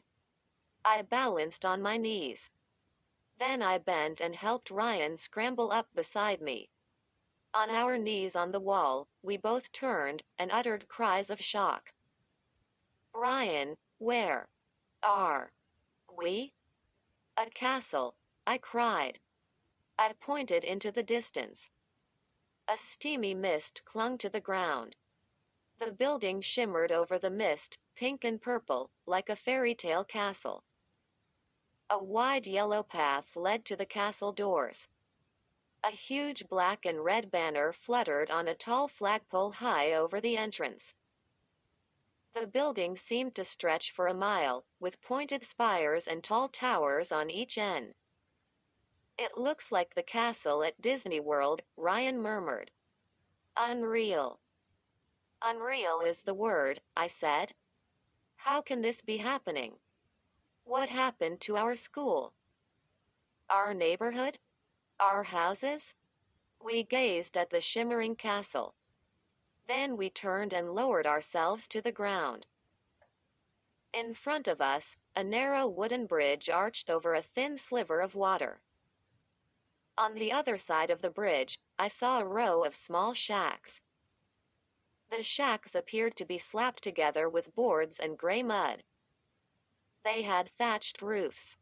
No doors or windows, just square openings cut into the walls. Ryan and I strode across the bridge. The water beneath us was dark and still. The horse whinnied once more. It's over by those shacks, I said, pointing. Let's find someone to help us. There was no tall grass on this side of the wall. Here, the ground was yellow dirt. Our shoes kicked up clouds of dust as we trotted toward the row of shacks. I saw a fire, orange flames dancing in the soft breeze. A man stood working beside the fire. He was a big, powerful-looking man wearing a ragged outfit, a vest over his bare chest and baggy trousers that looked like they were made from an animal hide. He had long, scraggly hair that fell over his dark eyes and a thick brown beard. His face was red and sweaty. He didn't see us. He was concentrating on the tool in his hands. It had two handles, and he was squeezing it over the fire. I recognized it from a history book, a bellows. He's a blacksmith, Ryan exclaimed. And then I saw two horses standing in a small stable behind the fire. The man's biceps bulged as he pushed and pulled the bellows. With each push, it blew air onto the fire, making the flames jump. He didn't see us until we stood a few feet away. I could feel the heat of the fire on my skin. I took a step back and pulled Ryan back with me. The man's eyes went wide behind his tangles of hair. He gazed at us in surprise. His eyes traveled up and down as he studied us. Finally, he spoke in a gruff voice. Is the prince having a costume ball? I didn't know how to answer that question. Prince? Costume ball? What was he talking about? Why was he staring at Ryan and me like we were Martians or something? We're lost, I finally blurted out. Can you tell us where we are? He tossed back his head and laughed. No. Really, Ryan said. Where are we? The blacksmith pointed to the far-off building.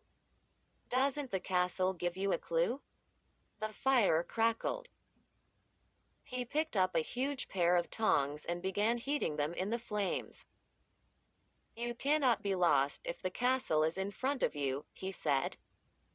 My mind spun with questions. What year is this? I blurted out. He squinted at me. I am but a blacksmith, he said. How would I know the year? But we don't have blacksmiths anymore, I said. Where do you come from? He asked. Flames licked at his hands. It didn't seem to bother him. From Tampa, Ryan answered. The blacksmith turned away from the fire. He studied us again. Does the Prince of Tampa know you have fled his kingdom? Kingdom? I said. You don't understand. Tampa is a city. In Florida. We live near the bay. He frowned. I could see he didn't like that answer. He set the tongs down on the forge. He brushed back his hair. His dark eyes grew cold. Are you the ones the guards have been searching for? He boomed. And no, I stammered. We just got here. He took a step toward us. My heart started to pound. He suddenly looked so big and menacing. Stay right there, he ordered. Do not make any attempt to escape. Escape? He rumbled across the yellow dirt, waving his arms in front of him. Guards! Guards! He shouted. Call for the guards! Guards! Call for the guards! I could hear the blacksmith's booming voice behind us as we ran. Our sneakers kicked up the yellow dirt. The two horses whinnied. We ran past the stable, along the row of open shacks. Heads poked out from the little huts. Two shaggy-haired kids pointed and shouted at us as we darted past. A woman carrying a small brown dog stood in her doorway, her eyes bulging. Ryan and I tore past a wooden cart brimming with hay. A man sat up drowsily in the hay as we went by. Two women dressed in layers of rags, with long scraggly hair falling from their gray scarves, jumped back when they saw us. They hugged each other, terrified. Guards! Guards! I could still hear the blacksmith's alarmed shouts. Why was he calling the guards on us? Who did he think we were? The wall, it goes on forever, Ryan said breathlessly. There's no way out of here. We need a place to hide, I said, panting hard. And then I let out a startled cry as I tripped over something in the dirt. I fell hard and landed on my elbows and knees. Oh, www. Pain shot up my body. Ryan pulled me to my feet. I turned and picked up the object I had tripped over. Ryan, check it out, I said. Holding the handle with both hands, I raised the heavy blade in front of him. Remember? We saw this during our class trip to the museum? It's a battle axe. Huh? Ryan stared at it. You mean like knights used in battle? I didn't have a chance to answer him. A net dropped over us. A metal mesh net, so heavy it slammed us both to our knees. Through the net, I saw uniforms. Long black coats. Black trousers with red stripes down the side. Shiny black boots. A group of guards. Let us go, Ryan screamed. He thrashed both arms at the net, but it was too heavy to budge. Let us out of here, I cried. One of the guards leaned close to the net. He wore a black and red scarf under his long coat. A square red hat tilted on his head. He waved a sword in one hand. He had cold gray eyes and a triumphant smile on his face. Captured, he cried to the others. We have captured the two villains. And look, guards, they still have the weapon they used to kill the prince. This isn't happening, Ryan muttered. Did we step into an old movie or something? It's like we went back in time, I whispered. But that's impossible, right? I always get dizzy when I'm afraid. And believe me, the whole room was spinning. The guards had dragged us into the castle. And now we were standing in an enormous chamber. It looked like it belonged in a video game about battling knights. The gray stone walls rose high around us. They were covered with old-fashioned weapons. Round metal shields lined one wall. Long, pointed lances hung crisscrossed above them. A shiny suit of armor stood at one tall doorway. It gripped a battle axe in its metal glove. Up near the ceiling on one of the walls, a row of black and red flags jutted out on long poles. Dozens of swords with wide metal blades leaned against another wall draped with dark red curtains.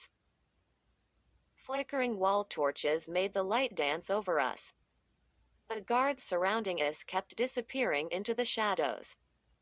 Then they would reappear in the firelight, their faces hard and cold under their square hats. A black uniformed guard in high red boots strode across the room to greet us. He gripped a sword at his side. Wavy red hair poked out over his forehead. He had tiny round green eyes and a clipped red mustache. So the young assassins have been captured, he cried. His voice echoed off the high stone walls. We're not assassins, I managed to choke out. My voice trembled. So did my legs. We didn't kill anyone. He stared hard at Ryan, then at me. Are those strange costumes supposed to frighten us? To confuse us? Strange costumes? I was wearing school clothes, a blue t-shirt and white cargo shorts. Ryan wore faded jeans and a black polo shirt. Why didn't you flee the castle when you had a chance? The guard asked, still eyeing us up and down. Do you not value your heads? I gasped. Ryan made a gulping sound. We're not assassins, I repeated. You're making a big mistake. We didn't kill anyone. You've got to believe us. We don't know where we are, Ryan declared. Really? We don't know who you are. We don't know anything about this. The guard tossed back his head and laughed. Do you take me for a fool? He said. Were you not captured with your weapon in hand? No. It wasn't ours, I cried. We found it in the dirt. His smile grew wider beneath the thin red mustache. I promise you will confess to your crime before the day is over. This isn't going well, I whispered to Ryan. We need a good escape trick, Ryan muttered. He was trying to sound brave. But his face had turned pale, and I could see his chin quivering. Do not speak of escape, the guard said. You will not be leaving this castle with your heads. He waved his men forward. This way, he ordered. To their doom.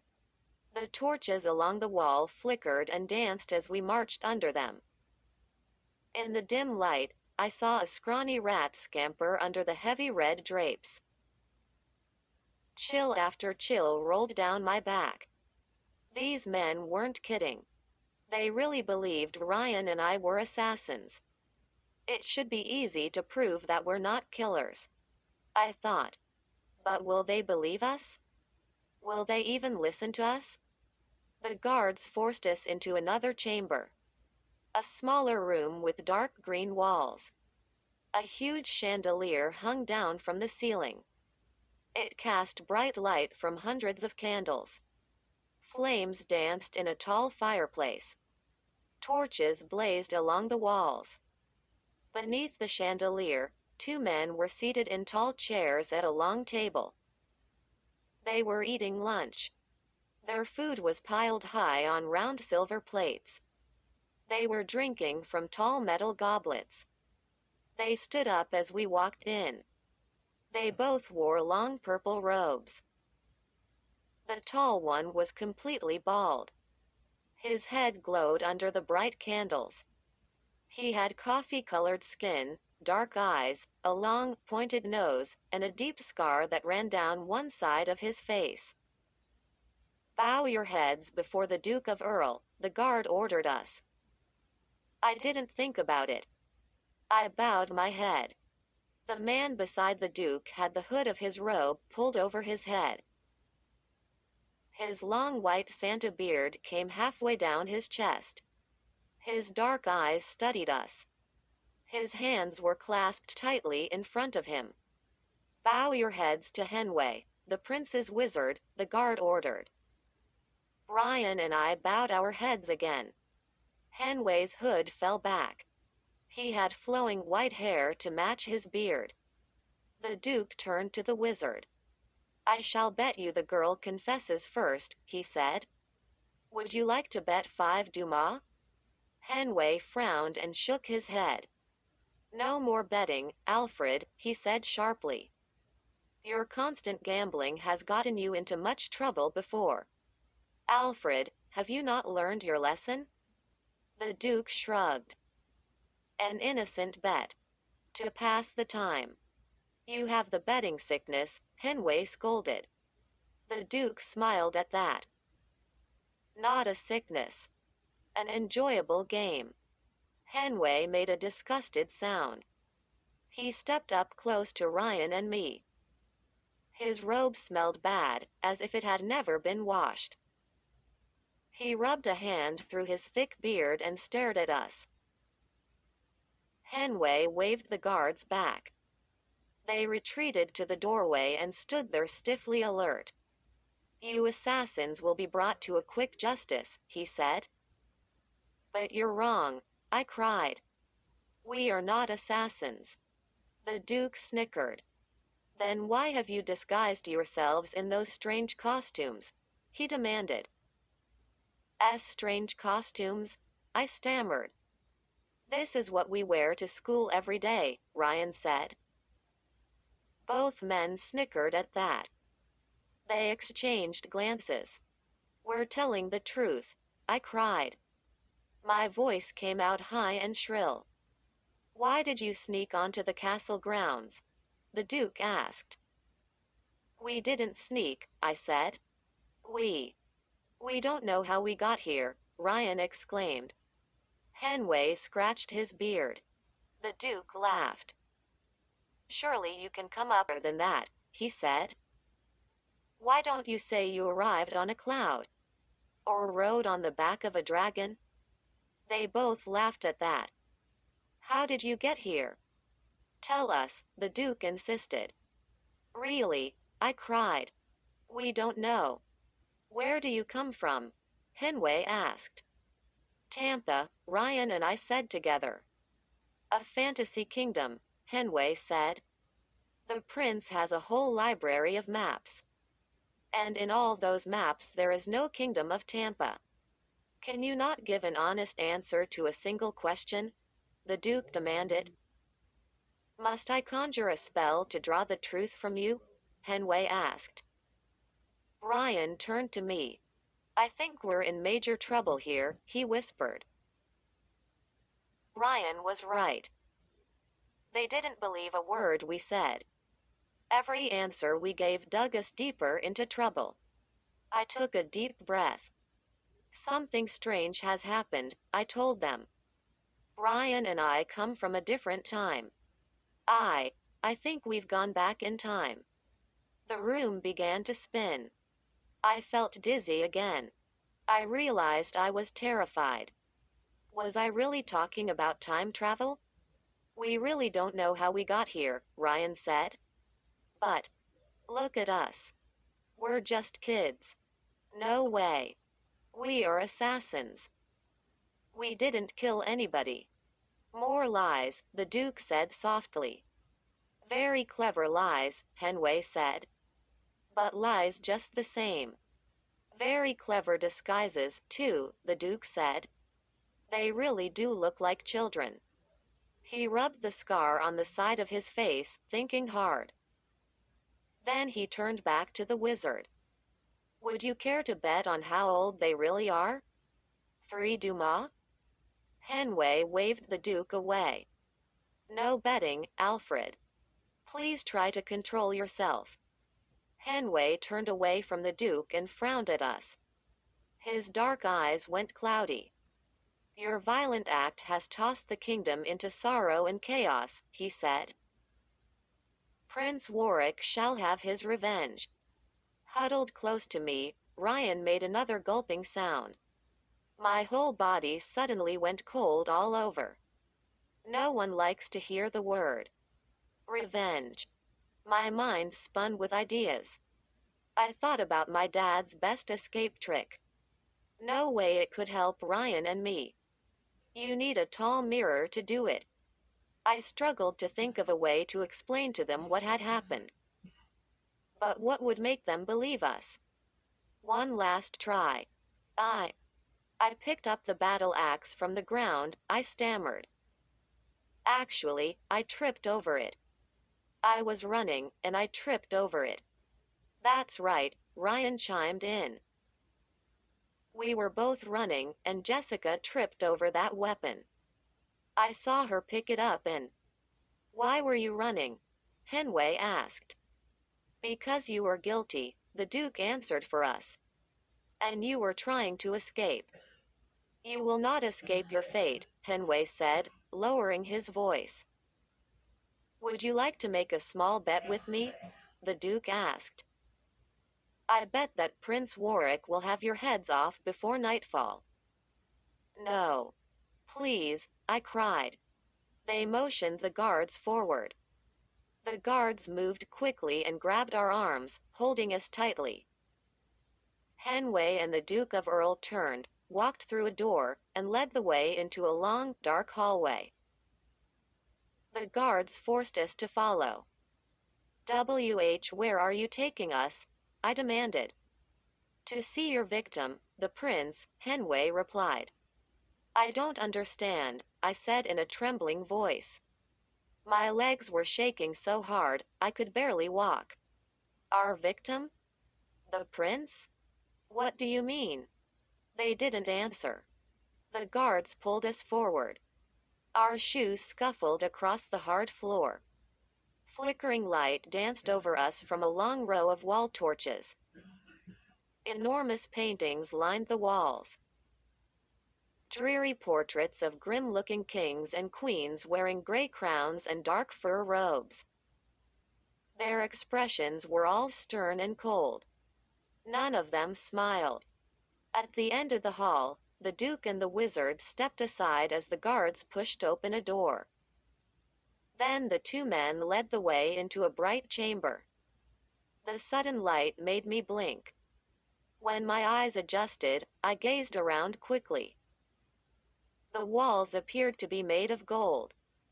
Sunlight flooded in through tall windows. Golden drapes hung at their sides.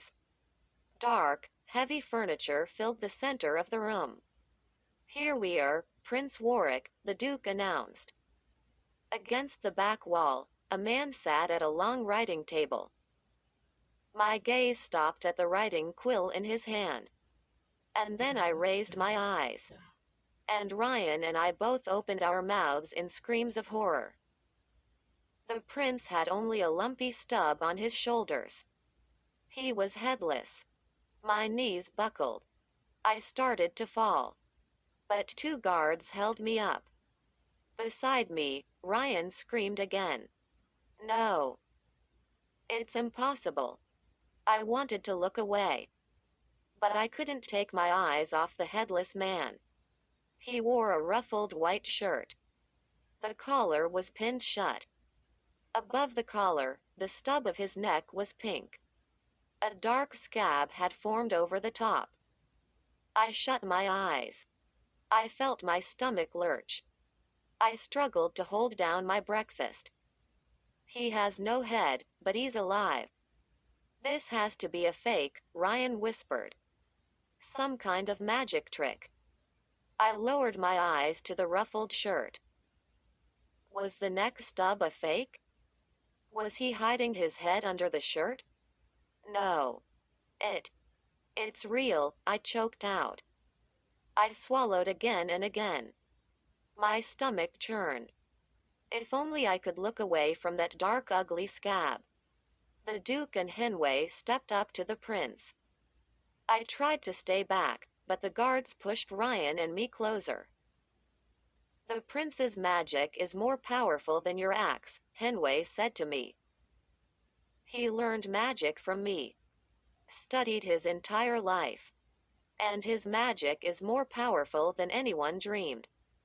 His magic allows him to live on even though you chopped off his head." But, I sputtered. I felt sick. The room tilted and spun. "Your Excellency," the Duke said, sweeping back his robe to take a deep bow. "I am pleased to report that we have captured the two assassins." "They were caught with the weapon in their hands," Henway added. The headless prince froze for a long moment. Then he raised his ruffled sleeve and began to write furiously on the parchment in front of him. The quill made a scratchy sound as he wrote, leaning over the table. When he finished writing, he lowered the quill. Then he raised the parchment so we could read what he had written. "Where is my head?" "We don't know," I cried in a high, shrill voice. The words just blurted out. "We don't know anything about this. Please, believe us." "We don't belong here," Ryan said. "We don't even know where we are." We were screaming at a headless man. He shook the sheet of parchment in one hand. Then he pointed to his words again. "Where is my head?" "We don't know." "Really?" I cried. He jabbed his finger at the parchment again. And again. "Where is my head?" Then he lowered the parchment to the table and began to write again. His hand moved quickly across the page. When he finished it, he raised it for us to read. "Why did you take my head?" I was too frightened to reply. I knew I'd be seeing that horrible stump in my dreams. If I lived long enough to have dreams. I turned to Ryan. His eyes were covered by his sunglasses. But I could still see the fear on his face. He couldn't speak, either. "Will you not answer Prince Warwick's question?" Henway demanded. The Duke played with the scar down the side of his face. "I'd be willing to bet that I could get them to talk," he said. He turned to the prince. Sometimes pain will loosen the tongue. Perhaps, Your Excellency, they will answer your question after a few hours in the torture chamber. Oh. A terrified moan escaped my throat. The prince shook his whole body as if saying no. Then he began to write furiously once again. A few seconds later, he held up what he had written. Do not waste time. Take them to the executioner. Bring me their heads when he has finished. No, please, Ryan choked out in a hoarse voice. Please, believe us. We're telling you the truth. We don't know anything, I cried. Please. I jerked one arm loose from the guard's strong grip. Then I twisted my body hard, trying to free myself from the guard at my other side. But he held on tight. Both guards tightened their grips on my shoulders. I couldn't move. I turned to the Duke and the Wizard. You have to help us. You have the wrong people. You're making a big mistake. Henway frowned at us and brushed a hand through his white beard. You made the mistake, he said softly. The Duke bowed to the headless prince again. We must follow our prince's command, he said. We are his loyal servants. Prince Warwick is only being fair, Henway said. A head for a head. Can you argue with that? Yes, I said. I started to say more. But a guard clapped his hand over my mouth and spun me around. What happened next was a blur of long, dark halls. Grim portraits of frowning royalty. Dizzying twists and turns. Flickering torchlight. Ellipsis. And the thumping. Thumping. Thumping of my heartbeats. Every muscle in my body tightened with fear. My eyes blurred. Red spots darted in front of me. My legs felt rubbery and weak. I knew Ryan was close beside me. But I was too terrified to look at him or to speak to him. Too terrified to think. And then there we were. Outdoors. I felt the heat of the late afternoon sun. Where had they dragged us? I gazed around at gray stone walls. We were on a roof. Maybe a roof of one of the castle towers. We were walled in on all four sides. The surface of the roof was black and sticky like tar. Guards in black and red uniforms stood stiffly against the wall. They rested the points of their lances on the floor and carried round metal shields in front of them. I saw a wooden platform, about 2 feet tall, I guessed. The Duke and the Wizard stepped up to the platform. The wind ruffled their purple robes. The Duke's bald head gleamed in the sunlight. And then a man stepped out from behind a low wall. I knew who he was just by looking at him. He was big, with a broad, bare chest and huge biceps. His legs were as thick as tree trunks, covered in ragged black pants that came down to his worn black boots. He wore a black mask over his head. I could see dark eyes behind the eye slits. He had a long-handled axe gripped tightly in one of his huge hands. He was the executioner. And the platform was the chopping block. Ryan pushed up close to me. I could see the goosebumps on his arms. His whole body shuddered. That guy. He looks like a comic book executioner, he whispered. But this isn't a comic book, I choked out. I stared at the axe as the executioner swung it onto his massive shoulder. The broad blade caught the sunlight and glowed as if on fire. The girl will go first, the Duke of Earl said with a wave of his hand. Do you have any last words? Last words? Hot tears ran down my cheeks. Here are my last words, I stammered. Ryan and I have been telling the truth. My name is Jessica Bowen, and he is Ryan Chong. We come from a city called Tampa, Florida. I'm not sure, but I think we live in the future. We are just kids. We do not belong here. We. Enough, Henway shouted. We do not have time for fairy tales. Your stories do not convince us, girl. He gave the executioner a wave. Chop off her head. Let justice be served. 2 guards pushed me to my knees. Then they forced my head over the chopping block. Please, I gasped. This will teach you a lesson, Henway said. I could see only the hem of his robe. And the boots of the guards. And the tar on the roof where my head would soon roll. I felt a whir of hot air. A shadow swept over me as the executioner raised his axe high. I shut my eyes. I held my breath. Can this really be happening to me? I asked myself. Above me, I heard the executioner groan as he prepared to swing the axe down. Suddenly, I had a desperate idea. One last word, I screamed. Give me one last word. The shadow of the axe swept over me again as the executioner lowered it to his side. The guards loosened their hold. I lifted my head from the chopping block. My heart pounded like thunder inside my chest. My head throbbed. Could I really do this? Henway gazed down at me. Do you have a final word of apology for your crime? He demanded. I turned to the Duke. His purple robe flapped in the wind. He frowned down at me, hands folded in front of him. Did you say you like to bet? I asked him. He nodded. Well, yes. I have been known to make a wager from time to time. I glanced at Ryan.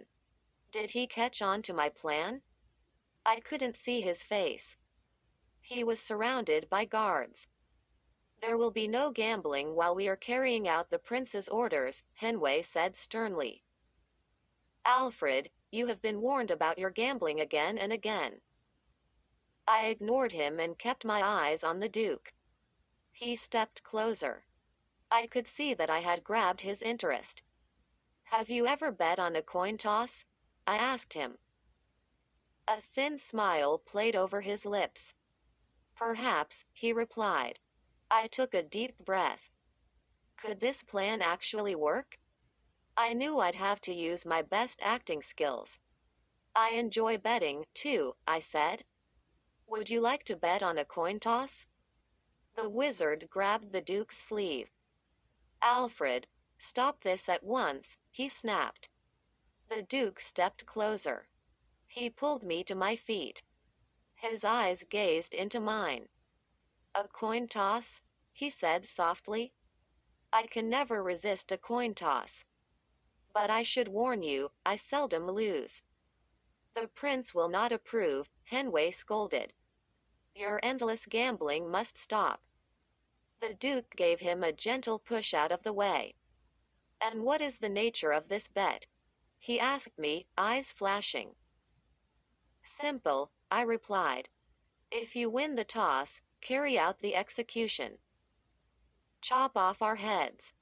He rubbed his chin. And if you win the toss, then you will spare our lives, I said. Enough of this, Henway barked. Stop this at once, Alfred. I shall not allow it. The Duke's smile grew wider. It sounds like a fair bet. I will agree to it, he said. But you must know that I will win. I am very lucky. You were delaying your fate for only a few moments. My hand trembled as I reached into my shorts pocket. My fingers were shaking so hard, I nearly dropped the gold coin. I held the coin up in front of the Duke. Shall I toss it? I asked. He nodded. Proceed. I took a deep breath. Then I flipped the coin into the air. Heads, I win, I cried. We all watched it come down. It bounced once on the roof, then stuck in the tar surface. The Duke leaned down to see the result. He uttered a groan. Heads. You win, girl. He pounded his fists against the sides of his legs. How is this possible? I never lose. He made a grab for the coin. But I picked it up first and stuffed it back in my pocket before he could examine it. Then I pumped my fists in the air. We win. We win. We win, Ryan cried, jumping up and down. But our celebration didn't last long. Henway scowled at the Duke and brushed him out of the way. I am sorry, the wizard said, his cold eyes locked on mine. But I cannot allow the Duke's foolish wager to stand. He motioned to the big man beside the chopping block. Executioner, prepare your axe. No, I shouted. The Duke turned angrily to the wizard and stuck out his chest. A wager is a wager, he said. Henway shook his head. It was an improper wager.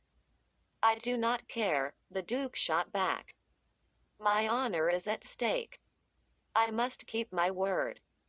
Henway ran a hand through his thick white hair. I had my fingers crossed tightly. Who was going to win this argument? Henway let out a disgusted sigh. Very well. Be a fool, he snapped at the Duke. Spare their lives. Yes. We win. I thought. But then Henway added, take them to the castle dungeon. After a few days down there, they will beg us to chop off their heads. Huh? Ryan and I exchanged glances. The dungeon? I could feel my heart drop into my stomach. A frightened cry escaped my throat. A few seconds later, the sunlight disappeared behind us. We were forced down deep, dark stairways. The stones were damp and covered with slimy green moss. Ryan and I kept slipping on the hard, slick stairs. The guards held on to us to keep us from falling. The air grew cold and sour. Chill after chill shook my body. Deeper into the castle. The only sound was our shoes and the guards' boots thudding on the slippery stones. Henway had gone off by himself. But the Duke followed us down. He rattled the dungeon keys in his robe as we made our way. Finally, we stepped out into a low chamber. I squinted, trying to see. The room was lit by only a few flickering candles. Our shoes scraped over crackling, dry straw. I stared into the deep shadows and heard the groans and moans of dungeon prisoners. Hungry, hungry, hungry, a hoarse voice repeated. Did you bring any num-nums? Any num-nums? I heard a scratching sound in the straw at my feet. I jumped as something scrambled over my shoe. A rat? I squeezed Ryan's arm. His whole body was trembling. The guards forced us through a curtain of thick cobwebs. I brushed the sticky webbing from my face and saw an endless row of cells. They marched us down the row. I stared straight ahead. I couldn't bear to see the ragged men in their cages, sprawled on the floor or clinging to the bars. My whole body shook as they forced us to the last cage at the very end. The cell bars were rusted black. The floor had thick, matted piles of straw. Even from outside, I could see fat black insects crawling in the straw. The air felt thick and heavy. I could hear the buzzing of flies. The Duke handed the keys to a guard. The guard turned a key in the lock and pulled open the cell door.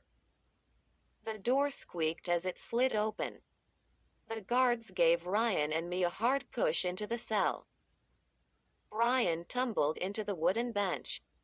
I fell face down into the straw. Oh, sick, I groaned as prickly bugs crawled over my face. I jumped to my feet, slapping at my cheeks.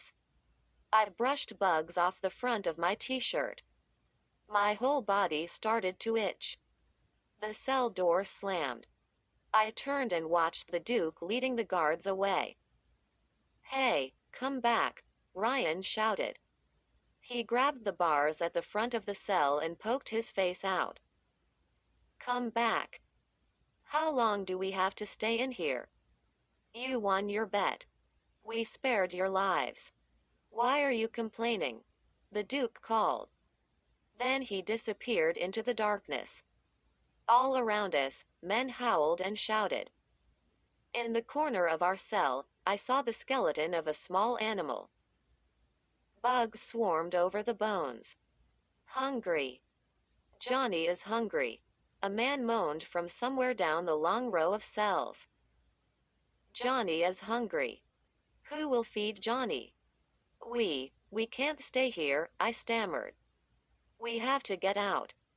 Ryan nodded but didn't say anything. He hugged himself, trying to stop the shakes. "This is too weird," I murmured. "We have to think of something." Suddenly, a face appeared in the cell next to ours. A pale, bald man with gray eyes sunken deep in their sockets. He opened his mouth, and I saw that he had no teeth. "I am innocent," he said in a horrible, raspy whisper like chalk on a chalkboard. "My name is Innocent. My mother named me Innocent. So how can I be guilty?" Ryan and I stared at him. We didn't know how to reply. He waved a bony hand like a limp white fish. "Did you bring me a treat? Can I have my treat now?" "Sorry. No treat," I said. I pressed my fingers over my nose.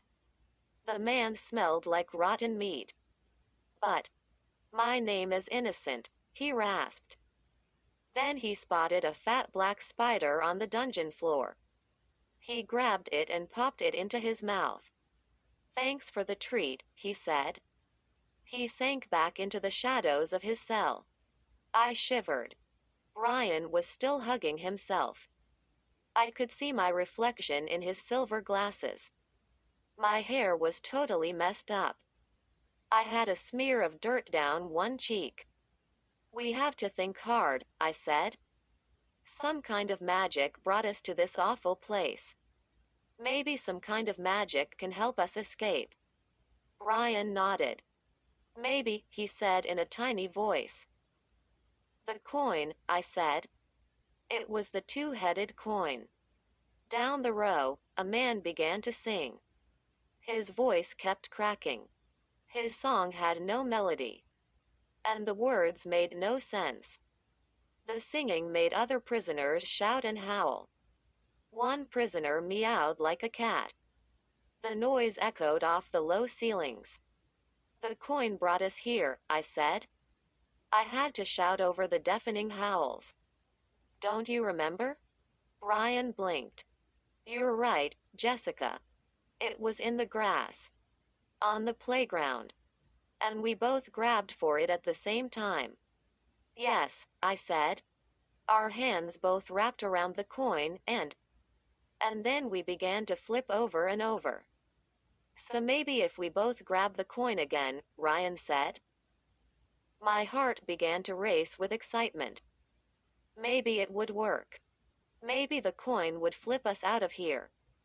Back to the playground, where we'd started. I grabbed the coin in my pocket and pulled it out. Holding it between my fingers, I raised it in front of us. "Okay. Grab it on the count of 3, I told Ryan. "Are you ready?" 1, 2. But my hand was shaking so hard, the coin slipped out. "No," I screamed as it fell. I swiped at it wildly. Missed. The coin bounced onto the floor and rolled into the thick straw. "Oh, no. Oh, no," I muttered. Ryan and I dropped to our knees. I began sifting through the straw with both hands. Where was it? Where? It's too dark, Ryan moaned. I can't see anything. Keep searching, I said. I swatted a fat bug off the back of my hand. Frantically, I brushed the straw floor. I turned and searched behind me. I searched until I'd made a complete circle. Searched with both hands, brushing and scraping straw out of the way. It couldn't roll far, I murmured. It couldn't! Exclamation mark quote. Finally, Ryan sat up. He pulled off his sunglasses. I could see the fear on his face. Jessica, we lost it, he whispered. We lost the coin. Ryan helped pull me to my feet. I brushed off my legs. I pulled a bug off the front of my shorts. I shut my eyes. I wanted to cry. I wanted to scream. I wanted to howl like the other sad dungeon prisoners. When I opened my eyes, Ryan had a smile on his face. I blinked a few times. Was I seeing things? What? I said. You're smiling? He pointed down to the floor. I lowered my gaze. He was pointing at my left sneaker. I cried out when I saw the gold coin caught in the laces. It didn't hit the floor, Ryan said. It landed on your shoe. I let out a long sigh of relief. Then I grabbed the coin. I held it tightly in my fist. You're not getting away again, I told it. Did the coin have the magic to take us out of this dungeon?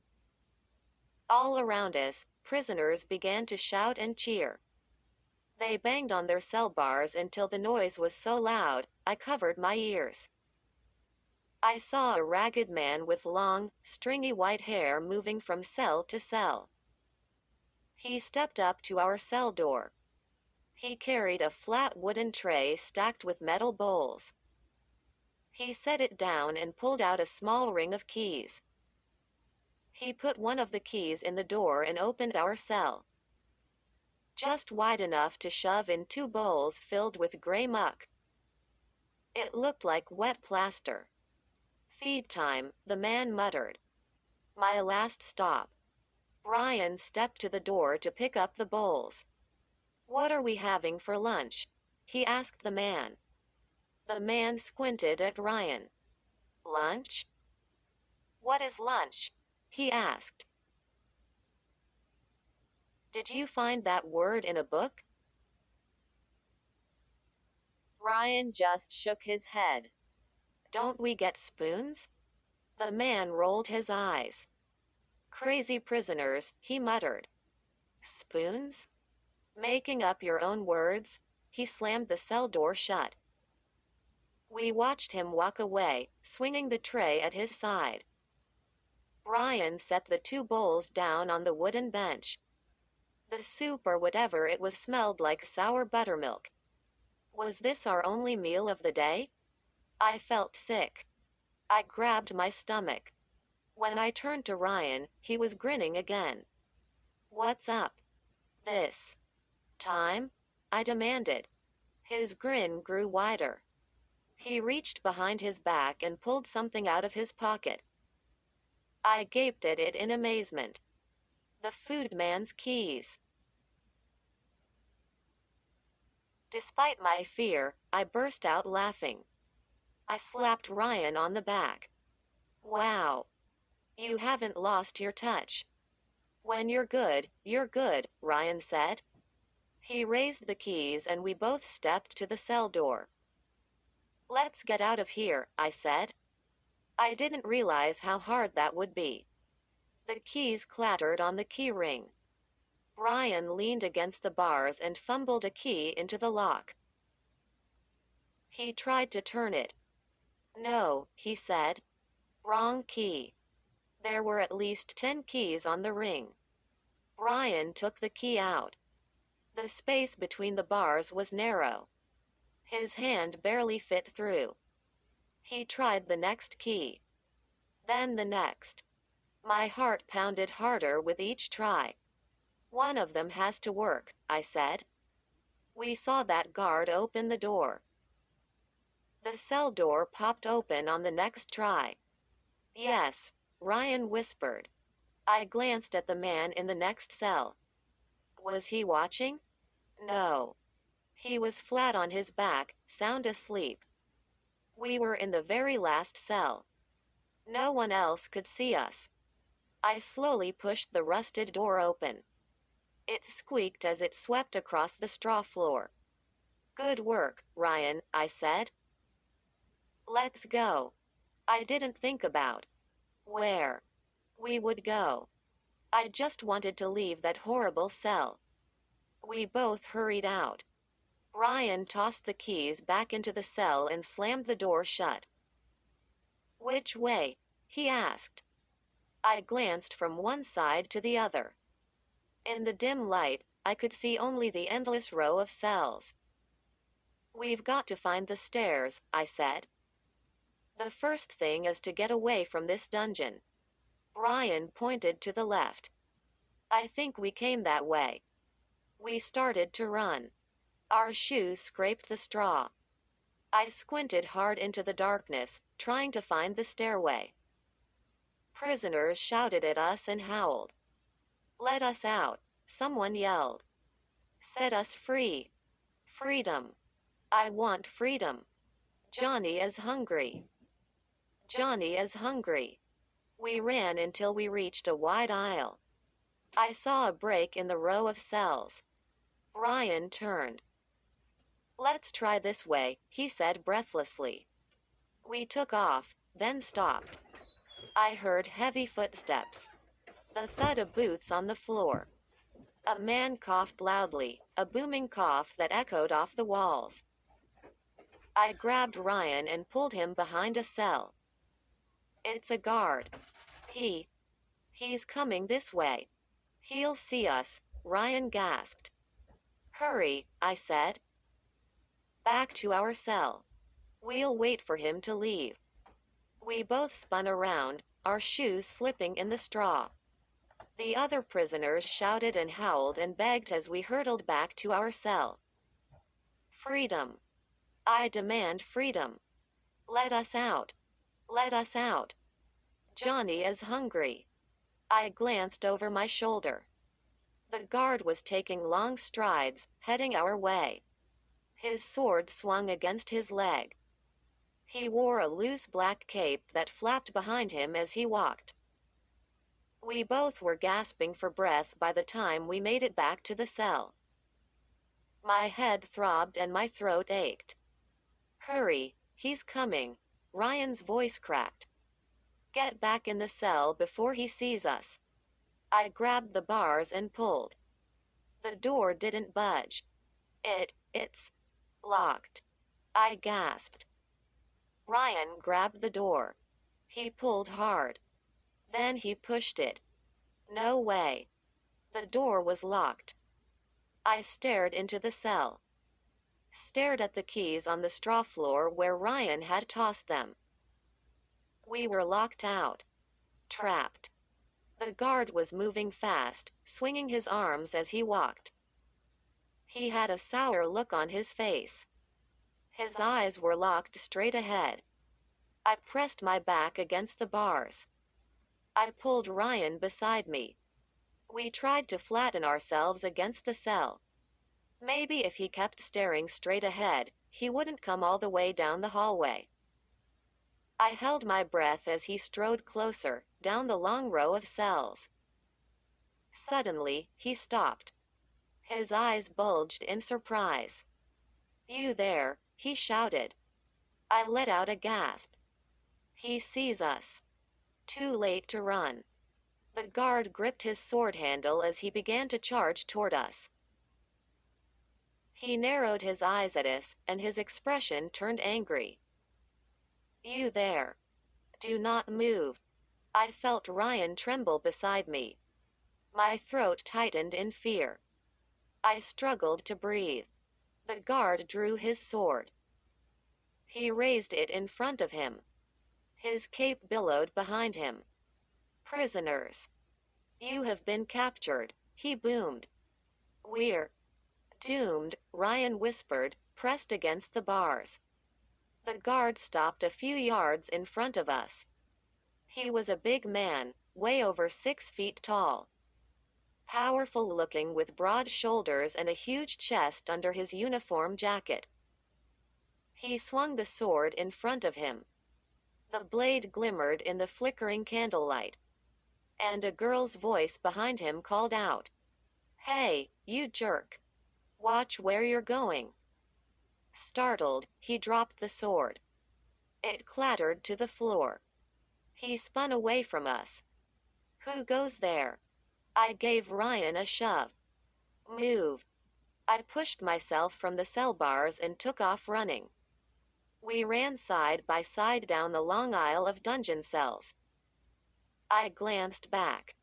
The guard stooped to pick up his sword. He still had a confused look on his face. Prisoners hooted and howled. They banged the bars of their cells and screamed at the guard. "This way," I cried to Ryan. We spun around a corner and headed down a narrow passageway. "Maybe we can lose him." "Who was that girl?" Ryan asked, running hard to keep up with me. "Who do you think?" I replied. "It was you?" he cried. "Of course it was me," I said. All that practice throwing my voice paid off. The passage narrowed until it became a low tunnel. It was barely wide enough for us to squeeze through, and so low we had to stoop. I lowered my head and kept moving through total darkness now. I could hear Ryan close behind me. I stopped to listen for the guard's footsteps, and Ryan came crashing into me. "Ow!" I cried out as we both toppled to the tunnel floor. I landed hard on my elbows and knees. The floor was wet and mucky. Was this some kind of sewer? "Jessica, sorry." Ryan started to climb to his feet. "Shush." I held my breath and listened. Silence. I could hear my heart beat over my wheezing breath. No guard. "I think we lost him," I whispered. My voice sounded hollow in the narrow tunnel. "But where are we?" Ryan asked. "I can't see a thing." "Where does this lead?" "We escaped from the dungeon," I said. "Now let's just keep going and see where we come out." "But, Jessica, we don't have a choice, right?" "Right," he replied. "We can't go back. There are probably 100 guards looking for us now." I lowered my head again and pressed my hands against the tunnel walls as I led the way through the darkness. The tunnel twisted and curved, and I could feel the floor tilt as we headed up. "It has to lead somewhere," I murmured to Ryan. And then I saw a patch of gray up ahead.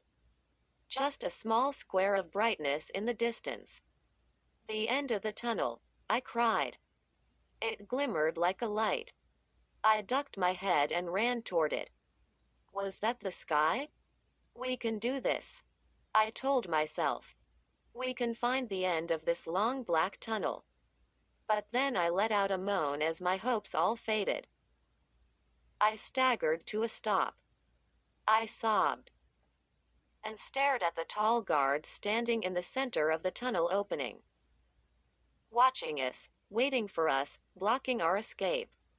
Behind me, Ryan gasped. He dropped wearily to his knees. We were too exhausted to turn around and run back. Besides, there were probably guards waiting for us at the other end. We had no choice. "Okay," I called to the guard. "We give up." I raised both hands above my head in surrender. "We give up. You've caught us." The guard didn't move. "We're coming out," I called. "Please, don't hurt us. We are surrendering." He stood still, eyes staring, back rigid with his hand on his sword, waiting for us. "Weird," Ryan muttered. What's up with this guy? I stepped out of the tunnel into a large chamber. I stood up straight and stretched my arms above my head. I had been walking stooped over for so long, my back and shoulders ached. I kept my eyes on the guard, standing so stiffly in the gray light up ahead. Sir? Ryan came flying out of the tunnel. Then he froze, staring at me beside the guard. Sir? I took a step closer. Then I burst out laughing. Ryan, he isn't real. We both stepped up to the guard. I made a fist and tapped his chest. Wood, I said. He's carved out of wood. Ryan grabbed the sword handle. It's wood, too. He pounded his fist into the guard's stomach. Gotcha. I stared up at the stern carved face. I guess he's here to scare people back into the dungeon, I said. Ryan tapped the wooden boot with his shoe. If I had my Swiss Army knife, I'd carve my initials in the wood. Don't be dumb, I said. We don't have time for that. All the prince's guards must be searching for us by now. What are we going to do? The coin, Ryan said. Set it down on the floor. Hurry. Then we'll both grab it at the same time. Maybe it will send us back home. I pulled the coin from my pocket. I bent down to set it on the stone floor. Then I gasped. Footsteps. Someone is coming. I tucked the coin back in my shorts pocket. Then I gazed around the large chamber. Several doorways lined the walls. I ran to the nearest door. Ryan followed close beside me. We peered into a small room. It held a ladder and a lot of brooms and buckets. A supply closet, I murmured. No place to hide in here. The next room was more interesting. It had shelves piled with red and black robes. Quick, I said. I ran into the room and began pulling robes off the shelves. I was searching for one that fit me. What are you doing? Ryan asked from the doorway. Find a robe, I said. Hurry. Pull it over your clothes. I get it, Ryan said. A quick change act. They'll be looking for us in our shorts and t-shirts. So if we're in robes, maybe we can fool them, I said. Ryan pulled a pile of robes off a shelf. They were all too long for him. Finally, he found a shorter one and lowered it over his head. The robe had a rope belt. He pulled it tight and knotted it. He looked totally ridiculous with his silver sunglasses and his black sneakers poking out from under the old-fashioned robe. I found one, too. The robe was very heavy and smelled stale. Pull the hood over your head, I instructed Ryan. He snickered. And mess up my hair? Get serious, I said. This isn't a joke. Tell me about it, he said with a groan. The hoods fit loosely, but they covered our faces pretty well. We both listened. Silence out there now. No one coming. We tried the coin again. I set it down on the floor, and we both grabbed it at the same time. Ryan's hand closed over mine. We waited. Nothing happened. What are we doing wrong? Ryan asked. Maybe we have to try it on the other side of the wall, I said. The spot where we landed. He frowned. How do we get out of this place? We can't just walk out. The grounds are surrounded by walls. And the guards will be looking for us. Maybe we can steal those 2 horses from the blacksmith, I said. Ryan shook his head. No way. I don't want to mess with that guy. He's a giant. I thought hard. First, we have to get out of this castle, I said. That won't be easy. Ryan scratched the front of his robe. This thing is totally itchy, he muttered. Then his mouth dropped open. Hey, here's an idea. I stared at him. Yes? What if we help the prince? Help him? I said. How? He wants his head back, right? Ryan asked. What if we help him find it? Then he'll be happy to let us go home, right? But the head is probably far away by now, I argued. The real assassins probably came on horses, took the prince's head, and galloped away as fast as they could. No way, Ryan said. He began to pace back and forth, thinking hard. They didn't come to the castle on horses. If they did, they would have been seen. They would have been stopped by the guards. You're right, I said. So they probably came on foot, maybe late at night. And they sneaked into the castle. The assassins might still be around here, Ryan said. Maybe they are having trouble escaping, like us. I nodded. That means Prince Warwick's head could still be around. Maybe they dumped it. You know. Hid it somewhere so they wouldn't be caught with it. Ryan stopped pacing. Jessica, if we find the prince's head, we'll be heroes! Exclamation mark quote. We stepped out of the robe room. I gazed at the big wooden guard. I let out a sigh. This castle is so big, Ryan, I said. We could search for a year. He tucked his hands into the deep robe pockets. You're right, he murmured. He scrunched up his face. Let's think. If I wanted to hide a head, where would I stash it? It's hopeless, I said. Hopeless. If we go running around the castle, searching for the head, we'll be caught in 5 minutes. Wait. I just thought of something, Ryan said. The assassins wouldn't want the head to be found, right? Right, I said. So they wouldn't hide it inside the castle with people walking all around. They probably hid the head outside the castle. You're definitely right, I agreed. We have to get out and search. I stopped because I heard voices. Very nearby. Men talking. Coming our way. I whipped my head around. Ryan, quick. How do we get out of here? The voices grew louder. I realized it was Henway and the Duke of Earl. Ryan darted behind the wooden guard and tried to make himself small. That's not going to work, I whispered. I can see your robe. I had an idea. I ran back to the supply closet and grabbed the ladder. I dragged it under the nearest window. With a groan, I propped it up against the wall. Good work, Ryan cried. I scrambled up first. My shoes slipped on the wooden rungs. I pulled myself halfway up to the window. Then I stopped. I had a horrifying thought. What if we were high off the ground? Jessica, hurry. They'll see us, Ryan pleaded. He was right behind me. I had no choice.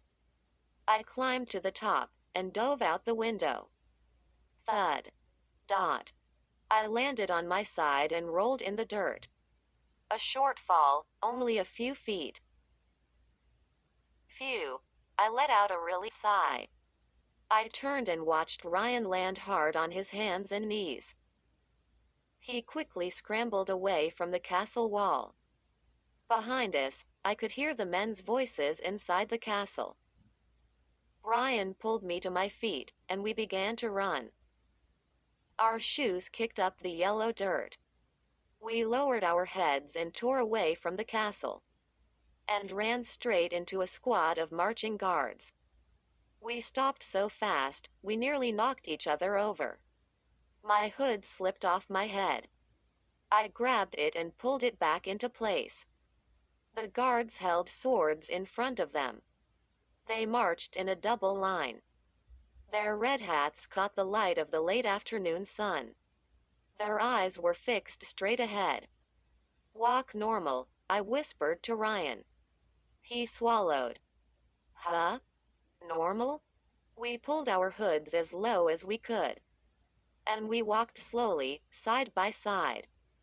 We walked toward the guards as if we had nothing to hide. My legs felt as soft as noodles. I don't know how I forced them to move. My heart was beating so hard, I felt dizzy. Ryan and I kept walking. Closer. Closer. Until they were only a few feet from us. Did they see us? The guards didn't even look at us. They kept their eyes locked straight ahead and marched together in silence. I turned and watched them move toward the front of the castle. Ryan and I leaned against a tree trunk and took a few minutes to catch our breath. I was sweating inside the robe. I scratched the back of my neck and gazed around. We stood at one side of the castle. Behind us, a round stone tower rose up above the trees. In front of us, I saw a row of low shacks with thatched roofs and boarded-up windows. If I assassinated the prince, I'd hide his head in one of those shacks, I said. I squinted hard at Ryan. Still want to be a hero? He returned my stare. Yes. If it will get us out of here. Let's start searching the shacks, I said, and see if we come up with anything. Leaning against the tree, I gazed all around. No more guards in sight. I motioned Ryan forward, and we made our way across the dirt to the first shack. The door was missing. We peered inside. Empty. A flat dirt floor with nothing on it. In the next shack, we saw two children crawling around in a pile of rags. Where were their parents? We've got to keep searching, I said. We made our way to the next low building. I sniffed the air. The shack smelled of animals. I pressed my face against the door and listened. Silence inside. It was built of boards and wood scraps slapped carelessly together. There were holes up and down the front wall. The door was a single plank of wood. I think it's empty, I whispered to Ryan. I grabbed the side of the door and pushed it open. Dark inside. I waited for my eyes to adjust. Anyone in here? My voice came out in a trembling whisper. I froze in place and listened. I heard a scratching sound. A pattering. Like little feet running across the floor. Ryan grabbed my shoulder. Look, Jessica, the floor is covered in straw. I squinted into the dim grayness. Yes. I saw mounds of straw, several piles, across the floor. Weird, I muttered. Who would make piles of straw inside their house? A good place to hide a head, Ryan whispered. He grabbed my shoulder again. Quote. Shish. Jessica, listen. We both stood still and listened to the chittering sound down on the floor. The pattering feet, like raindrops drumming on a window. A soft squeak. Ryan pointed. There's something moving in the straw, he said. He dropped to his knees to get a better look. I dropped down beside him. In the dusty light that filtered through the cracks, I saw dark creatures scamper under the straw piles. Over them. Across the floor. Creatures darting in all directions. It didn't take me long to realize they were rats.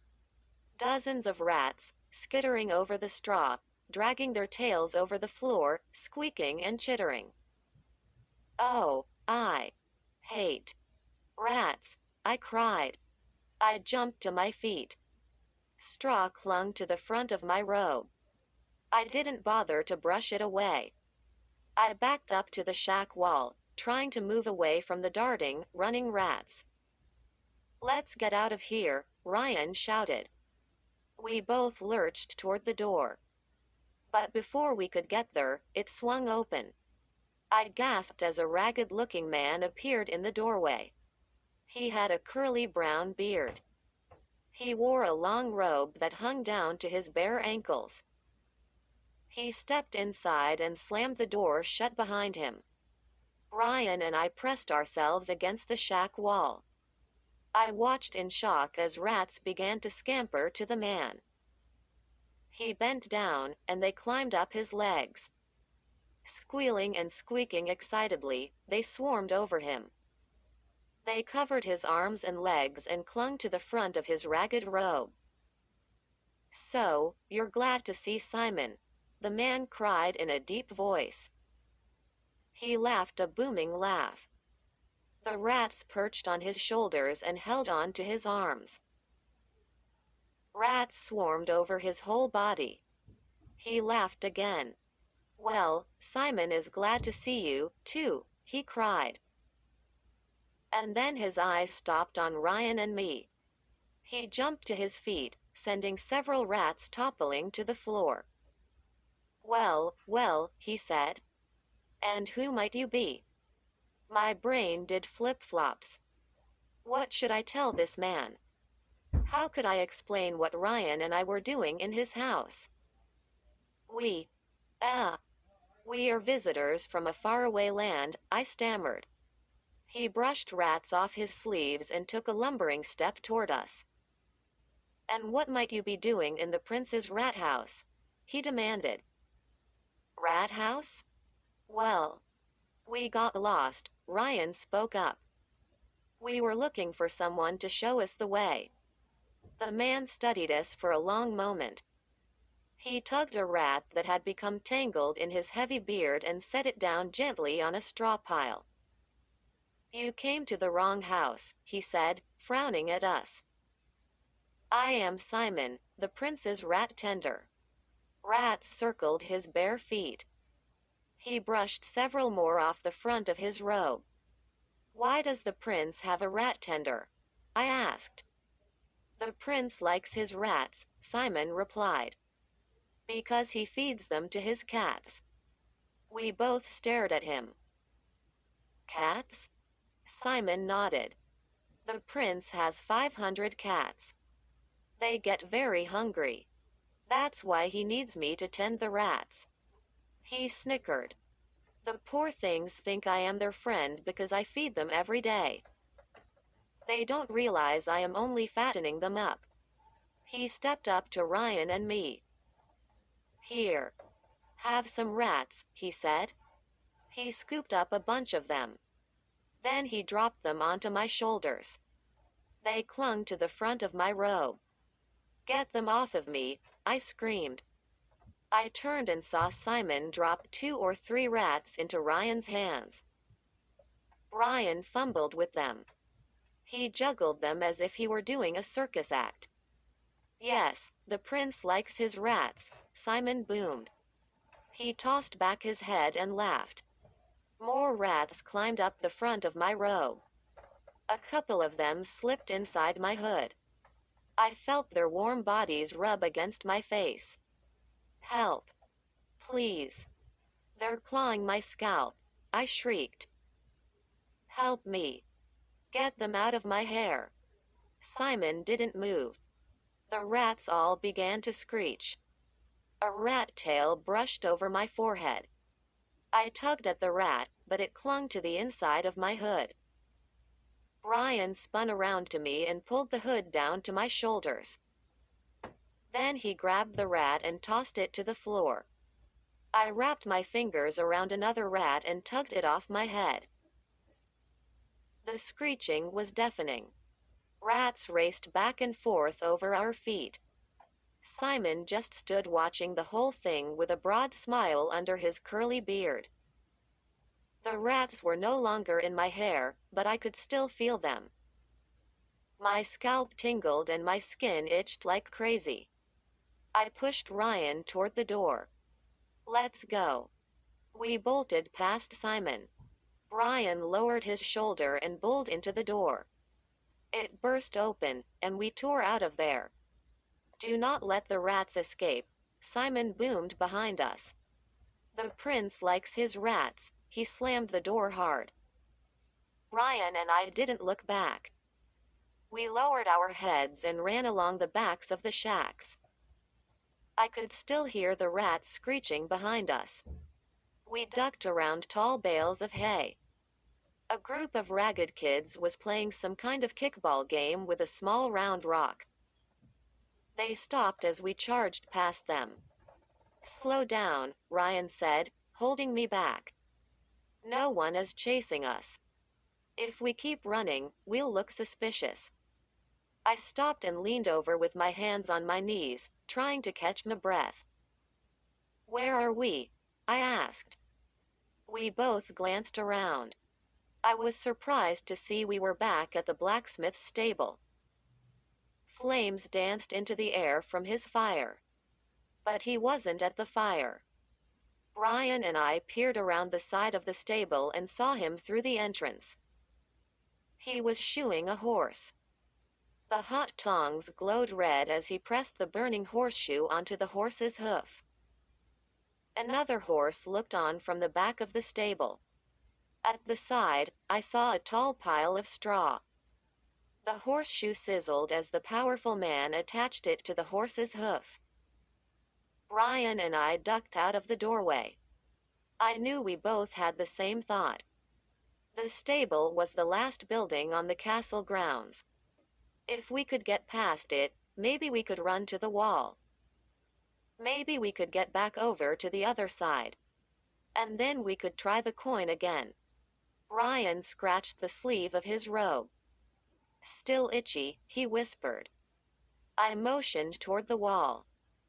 I pulled the hood low on my head and started to walk past the stable. But a voice boomed, "You there!" "Halt!" The blacksmith. He raised the burning tongs as he turned to us. Ryan made a gulping sound. We both froze in the stable doorway. Maybe the robes would fool him. He let go of the horse's hoof and stood up. He kept the long tongs raised at his side. He mopped his forehead with the back of his massive arm. Then he squinted at us. "I thought I saw the guards take you prisoner," he growled. He took a step toward us.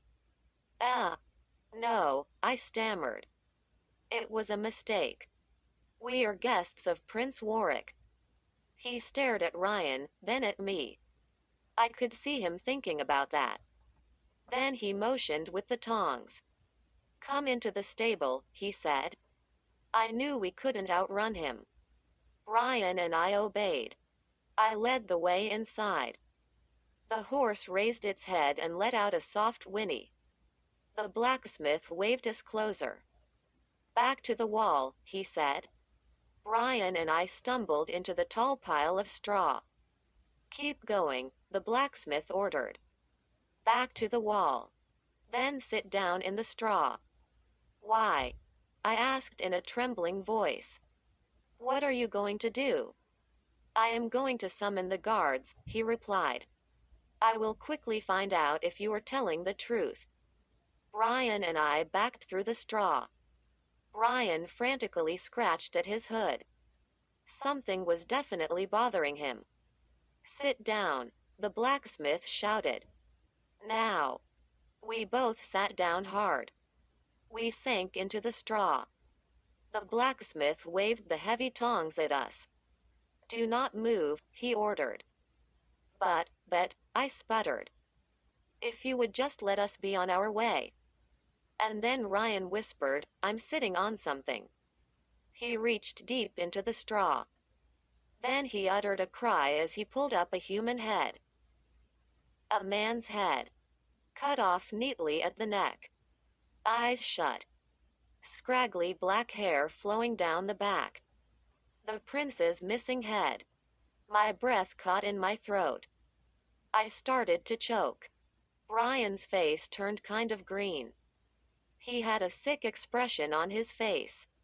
He held the head up by the hair. "Put that down," the blacksmith boomed. We need this," I blurted out. I jumped to my feet. That stays where it is, he said. That does not leave the stable. I grabbed the head from Ryan. My hand brushed the cheek. Cold as ice, the skin as tight as leather. I felt a wave of nausea. I swallowed hard again and again. I was holding a human head. Ryan jumped up beside me. Heed my words, the blacksmith snarled. You are not leaving the stable with that. The prince needs this, I said. The prince sent us out to find this. No, he did not, the blacksmith shot back. Drop it. Drop it back into the straw. Drop it. Now. If you want to leave this stable alive. I gripped the head with both hands. Ryan and I took a few steps toward the open door. We're taking this to the prince, I said. I tried to sound calm. But my voice came out tiny and weak. We took another step toward the doorway. The blacksmith let out an angry roar and came at us. He dove forward, swinging the big tongs in front of him like a baseball bat. Ryan and I were trapped. No way to dodge around him. I let out a scream and ducked as the tongs swung above my head. I spun around and saw something crawl out of the sleeve of Ryan's robe. A rat. No. 2 rats. I knew. Something was itching me, Ryan exclaimed. The blacksmith stopped in his tracks when he saw the 2 fat gray creatures. They crawled out from Ryan's sleeve and dropped to the straw on the stable floor. Then they turned and went scampering toward the 2 horses. Ryan and I stood frozen and watched as the horses went crazy. They both began whinnying frantically, raising up on their hind legs. The rats darted past them. The horse nearest the door let out a shrill cry and went galloping from the stable. Whoa! Hoo-ah! The blacksmith roared. He heaved the tongs across the stable. Then he spun away from us and chased after the runaway horse. This was our chance. Ryan and I took off, running full speed out of the stable. We ran past the flaming forge, turned and headed toward a row of trees that led to the castle. I gripped the head by its hair.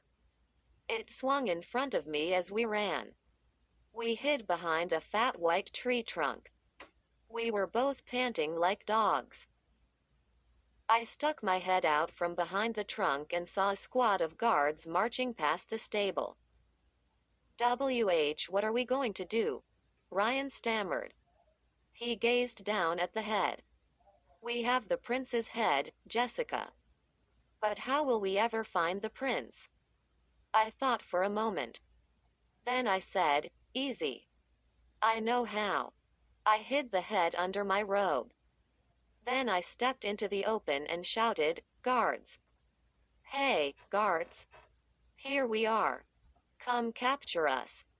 Jessica, you're a genius, Ryan exclaimed as the guards led us into the castle. The torches along the wall flamed high as if greeting us. The guards guided us through chamber after chamber. I suddenly had a frightening thought. If they take us straight to the dungeon, I whispered, we'll never get the prince's head back to him. I swallowed. Maybe I'm not a genius. We passed through a portrait gallery. Dark paintings of unhappy-looking kings and princes stared out at us. I saw a painting of a sad boy with blonde bangs holding a rag doll in his lap. The next chamber was crowded and noisy. Silver shields hung on the walls, covering them almost completely. Men in red and black robes stood in the center of the room, arguing loudly. The guards didn't stop there. They marched us through the room. Ryan grabbed my arm. Jessica, look, he whispered. He pointed to the edge of the crowd. I gasped when I saw the Duke of Earl and Henway. They were easy to spot. They were the only ones in purple robes. They were busy arguing with the others, shouting and gesturing. They didn't turn around. They didn't see us. The guards forced us down a long hallway. Candles flickered brightly from the huge chandelier above our heads. I moved toward the guard at the front. Beneath his red hat, he had straight blonde hair that fell to his shoulders. And a blonde mustache to match. "Where are you taking us?" I asked. "Please," I thought. "Please don't say you're taking us to the dungeon. Please," I begged. "Where are we going?" The guard's pale blue eyes stared straight ahead.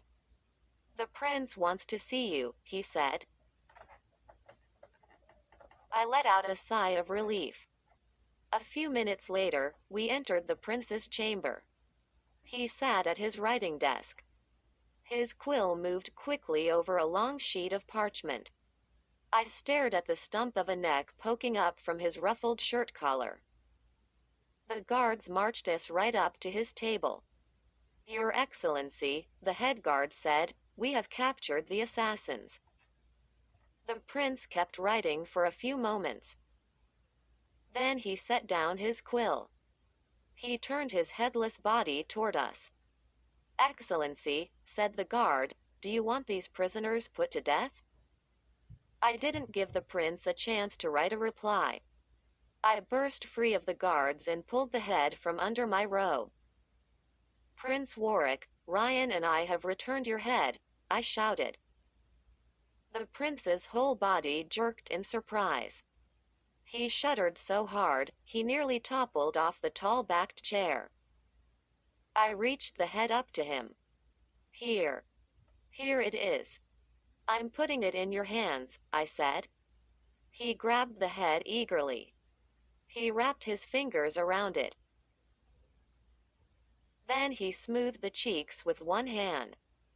He ran his fingers through the tangles of long black hair. Then his hands carefully examined the nose and the dry, pale lips. "Your Excellency, we don't want a reward," Ryan said. "We only want to go free." "Yes," I said. "He's right. We didn't do this for any reward. We only want to go home." The prince let the head fall to the table. Then he picked up his writing quill and began to scribble furiously. When he finished, he held up what he had written to us. "This isn't my head." The head rolled off the table and landed at my feet with a dull thud. I jumped back with a startled cry. Ryan's mouth hung open in shock. The prince turned to his parchment, leaned low over the table, and began writing again. After a few moments, he held it up for us to read. "I know that head. The head of an enemy. My enemies all lose their heads if they enter my kingdom. Were you trying to fool me? Now it will be your turn at the chopping block." "No," I cried. "We didn't know. We weren't trying to fool you." The blonde guard made a grab for me. I spun away and started to run. Ryan lowered his shoulders and ran right behind two guards. The room filled with angry shouts and cries. Boots thudded hard on the floor as the guards chased after us. I pushed open the door and tore out of the room. I peered down the endless red-carpeted hallway. No one there. "We can't outrun them," Ryan gasped, right behind me. I knew he was right. We turned a sharp corner. I lifted a heavy purple drape off the wall and ducked behind it. Ryan squeezed in next to me. I pulled the drape back into place and held my breath as the guards came pounding down the hall. I heard them turn the corner. Did they see us? No. They went thundering past, shouting and cursing. Ryan didn't move from behind the curtain. We pressed our backs against the wall, breathing heavily. "Now what?" Ryan whispered. How do we get out of this castle? How do we get home? My mind raced. My brain practically leapt around in my head, jumping with idea after idea. I realized we had to find the prince's missing head. That was the only way they would let us go. I pushed the heavy drape away from my face and turned to Ryan. I think I know where the head is hidden, I whispered. Huh? His mouth dropped open. How do you know? I peeked out. No one in the hall. I stepped out from behind the drape. It was sweltering back there. I wiped the sweat off my face with both hands. Ryan followed me out. We kept in the shadows against the wall just in case the guards returned.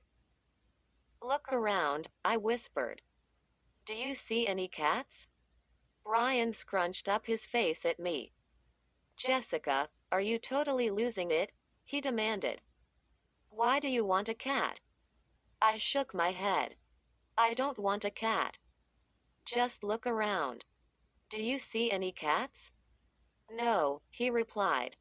Have you seen any cats in the castle? No. We've been chased or dragged or marched through chamber after chamber, I said.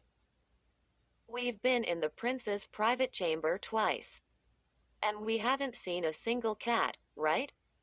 Ryan pulled off his sunglasses and rubbed the bridge of his nose. Then he narrowed his dark eyes at me. Jessica, I'm beginning to see what you're saying. Yes. You got it. That creepy guy Simon? The guy in the rat shack? He lied to us, I said. You're totally right, Ryan said. He said he kept his house full of rats to feed the prince's cats. But the prince doesn't have any cats. That means the rats are there for a different reason, I said. Maybe the rats are there to guard something. Something that is hidden there. Like the prince's head, we both said at once. We crept down the endless hallways, searching for a way out of the castle. I kept picturing the piles of straw in that dark shack. Could the assassins have stashed the head in the straw? They wouldn't want to carry it far. The shack was the nearest one to the castle. Was Simon really working for the prince? Or had the assassins paid him to hide the prince's head? We burst out of a side door and went running across the yellow dirt toward the row of shacks. I pulled the hood down over my head and prayed that Simon wasn't inside his shack. Ryan and I stepped up to the shack and pressed our ears against the door. I listened hard. I could hear the chittering of the rats inside. A chill ran down my back. Remembering our last meeting with the rats, my skin began to tingle and itch. Ryan and I opened the door a few inches and peered inside. 100 glowing black eyes stared back at us. The sight gave me another chill that shook my whole body. Were we really going back into this rat den? Yes. I pulled the door open just wide enough. Ryan and I squeezed into the dimly lit room. No sign of Simon. I breathed a short sigh of relief. I pulled the robe tighter and began to slide against the wall toward the back of the shack. Dozens of rats clustered in the center of the room turned to follow me with their eyes. Rats darted through the piles of straw. 2 rats stood near the door, chirping like birds. Were they calling out a warning? Ryan and I began walking through the straw piles, kicking straw out of the way with our feet. I didn't want to bend down to search. I knew the rats would climb up my arms. I knew they would bite me. I brushed 2 rats off the front of my robe. I kicked my way through a tall straw pile. I slid my shoes slowly along the floor, hoping to bump something. The head. The rats chirped louder and began to shriek. Our search was exciting them. A dozen rats surrounded Ryan and me, running in wide circles around our legs. And then my foot hit something hard at the bottom of a pile of straw. I reached down, swiped a rat off my arm, fumbled in the straw, and picked up a burlap bag. I brushed a clump of straw off it with my fingers, pulled it open, and stared at a man's head. The eyes gazed up at me, round black eyes. The mouth was frozen in a scream of horror. I pushed back the wavy dark hair to get a better look at the face. The hair looked brittle and dry. The prince's head? Oh, wow! Ryan cried out. Oh, wow! I don't believe it. Jessica, you were right. You found it. He had to shout over the screeching of the rats. My stomach heaved. For the second time in one day, I was holding someone's head. It took a few seconds to get myself under control. Then I closed the bag and hid it under my robe. Let's go, I said. Stepping over the darting, screeching rats, we edged along the wall toward the door. We were inches away when the door swung open and Simon stepped inside. He raised his eyes to us and scowled. Where do you think you're going? He took a step into the shack and started to pull the door closed. But behind him, a boy let out a shrill cry. The rats! They're escaping! They're all escaping! Simon uttered a cry of surprise and whirled around. Phew! That gave Ryan and me our chance. We pushed past Simon and dove through the open door. I wrapped my arms in front of my robe to protect the valuable head. And we ran. I knew we weren't out of danger. But I had to laugh. Ryan's ventriloquism had saved us. Throwing his voice fooled Simon just long enough. The sun was nearly down. Long shadows stretched in front of us as we made our way to the castle. A cool wind tried to brush us back. Birds cooed and chirped in the trees, preparing for nightfall. Guards met us at the front entrance and quickly took us prisoner. They didn't listen to our pleas to see the prince. They marched us to the room outside Prince Warwick's chamber. I gripped the head carefully under the robe. How long are you keeping us here? I asked. Before the guards could answer, I heard footsteps. The Duke of Earl and the wizard Henway stepped in. You two have led us on a merry chase today, the Duke said. He swept a hand back over his bald head. You are very clever, it seems.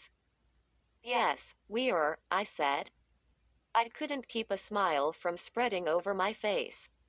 We are very clever. I pulled the burlap bag from under my robe and raised it in front of them. We found it. We found the head. Now we can return it to the prince, Ryan said. No, you cannot, Henway replied gruffly. He frowned at us. You are not as clever as you think. Excuse me, I said. Why can't we return it to the prince? The Duke shook his head. Once Warwick has his head back, he'll figure out that Henway and I are the ones who chopped it off. I uttered a cry of shock. Ryan's mouth dropped open but no sound came out. We like being in charge of the kingdom, Henway said. We don't want the head returned. We thought we hid it away in a safe place. Our friend Simon promised us no one would find it. The prince has no idea we were the attackers, the Duke said. We wore costumes and our faces were masked. We chopped off his head. We tried to bury it. We tried to burn it. We tossed it down a well. But it returned. It always came back. We did not know the prince's magic was so powerful, Henway said. I taught him too well. His magic is more powerful than mine. That's one reason he had to be destroyed. Finally, we hid the head with Simon and his rats, the Duke said. We did not know what else to do with it. Henway sighed. The prince lived on without his head. But there is little he can do without a head. That means the Duke and I are the new rulers. But you two would not stop. You two insisted on pursuing your quest for the head, the Duke said with an unpleasant sneer. He reached out both hands toward the bag. I will take that from you now. You will not escape again, Henway added. We do not know who you are or why you entered our kingdom. But you know too much, and you have seen too much. It is time for you meddlers to take leave of us. He made a sharp chopping motion with one hand. It made me gasp. I stared into his eyes. They were cold as ice. I knew that he meant it. The Duke reached again for the head. I pulled it back. My mind spun. This was our last chance to save ourselves from the executioner's axe. How about another toss of the coin? The words spilled out of my mouth. The Duke rubbed his chin. He squinted at me. I am always ready for an interesting bet, he said. Henway grabbed his sleeve. I warned you, Alfred. The Duke pulled away from the wizard's grip. You cannot keep the prince's head, he told me. But if you win, maybe Henway and I will spare your lives again. No promises, Henway said. And if we lose? Ryan asked. Henway made the chopping motion again. It made my whole body shudder. I pictured the chopping block on the tower roof. And again I saw the dark-costumed executioner with his enormous axe. Let's toss the coin, I said to the Duke. A thin smile played over his face. It made his long scar turn pink. I handed the prince's head to Ryan. Then I reached under the robe and pulled out the two-headed coin. At least our lives will be spared, I thought. To my surprise, the Duke reached for the coin. It is my turn, he said. Let me toss it this time. I had no choice. I had to give it to him. But what if he examined it closely? He tucked the coin into his palm. He didn't look at it. You call it, he said. He tossed the gold coin high in the air. I call heads, I shouted. The coin bounced on the carpet and rolled in front of Henway's purple slippers. He stepped back, and we all gazed down at the coin. It was tails. No way, I cried. The Duke laughed. I have fast hands, too, he exclaimed. He held up my gold coin. It was still tucked in the palm of his hand. He had switched coins on us. Still laughing, he flipped my coin back to me. You won't get to use your trick coin again, he said. I am afraid your heads will be hidden in Simon's shack along with the prince's head. I glanced down at the burlap sack. Ryan held it tightly in front of him in both hands. Prepare to die, Henway said. He swept his robe around him. Follow us to the executioner. He turned and took one step. And a voice cried out, Where do you think you are going? Ryan let out a startled shout. The voice came from inside the burlap bag.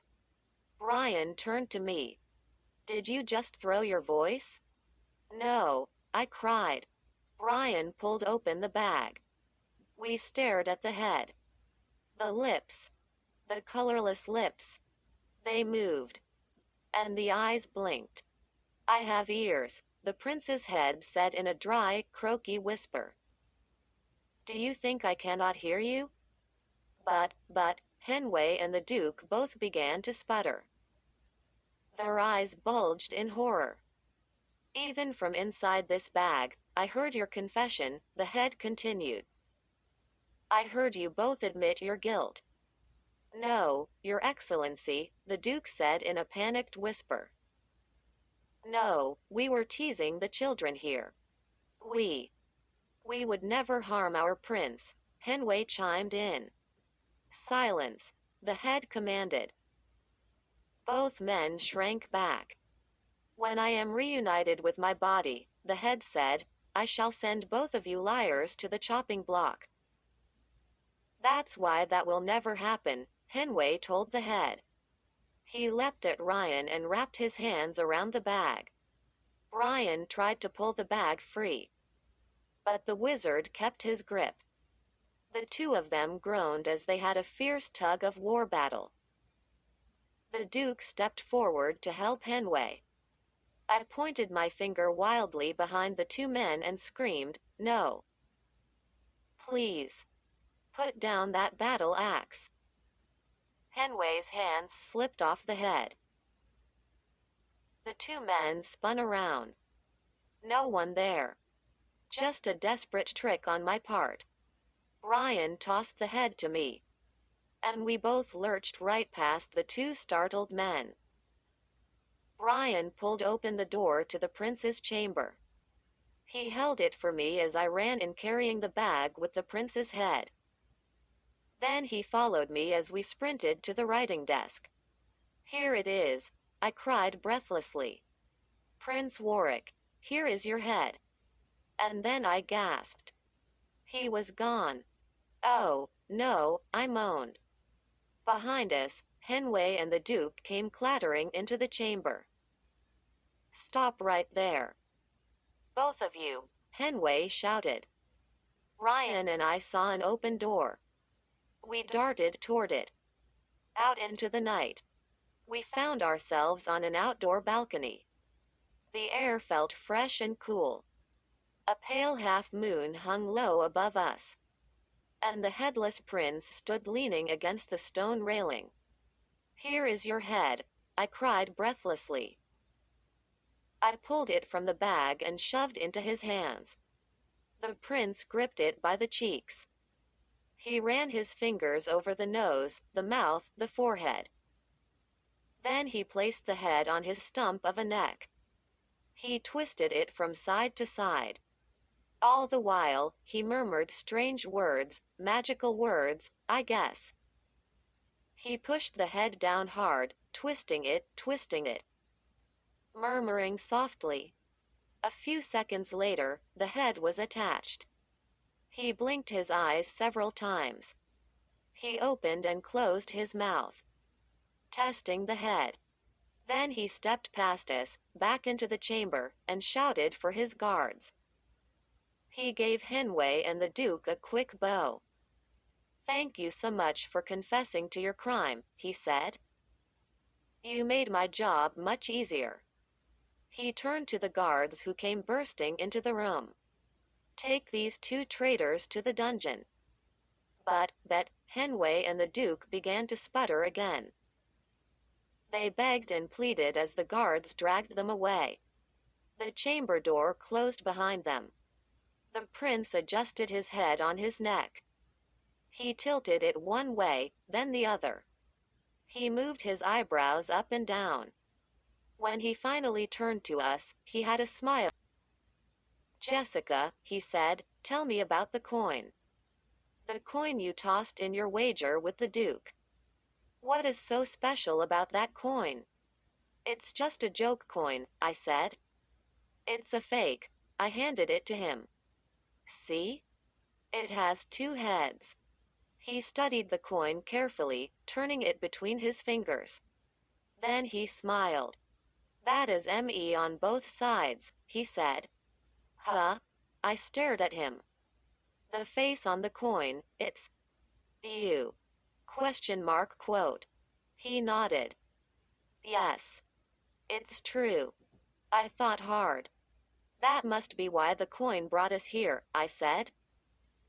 It brought us here to help you. Prince Warwick straightened his shirt sleeves. He smiled again. You rescued me from those two evil men, he said. I am going to give both of you a very big reward. He looked at the gold coin again. Then he raised his hand and tossed it back to me. I reached for it, but it flew over my shoulder. I turned and saw it bounce onto the carpet. Ryan and I both dove for it. We both reached out and wrapped our fingers around it. At the same time. The same time. And I felt that flipping sensation again. First I was dizzy. Then the floor came up to meet me. The bright red carpet shimmered and glowed in front of me. Over me. All around me. I opened my mouth to scream. But I flipped over fast. No sound came out. The room tumbled in front of me. I saw the prince standing beside his writing table, his face confused. And then I didn't see him. I saw a blur of the purple drapes and the red carpet and the flickering chandelier on the ceiling. Just a blur. All of it a whirling blur as I felt myself toppling over and over. Oof. I landed hard on my back. My breath shot out of my body.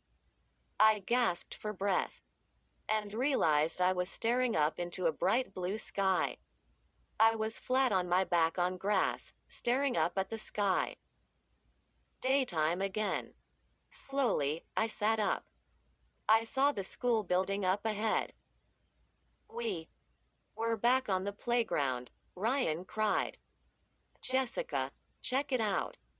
We're back. We're back. I climbed to my knees. I shook my head hard, trying to shake away my dizziness. I still felt as if I were flipping head over heels, doing cartwheels in the air. I glanced around at the soccer field. The trees lining the street. Our good old school building. Then I turned to Ryan. Hey, we didn't get our reward, I said. And a voice behind us said, I'm going to give you your reward right now. I spun around. It was Boomer. And he was waving a big fist in my face. Ryan and I jumped to our feet. I squinted at Boomer. What time is it? I asked. Lunchtime, Boomer answered. He waved his hand under my chin. Pay up. I'm starving. Give me your lunch money. Boomer, please, Ryan groaned. We just got back and... Boomer grabbed the front of Ryan's t-shirt. He pulled it toward him. I could hear the shirt ripping. Do you have lunch money for me or not? He boomed. I tapped Boomer on the shoulder. Let's flip for it one more time, I said. Come on. Flip you for it. Boomer let go of Ryan. He gave Ryan a hard shove back. Then he turned to me. Okay. We'll flip for it, Jessica. If you lose, you both give me your lunch money for a month. No problem, I said.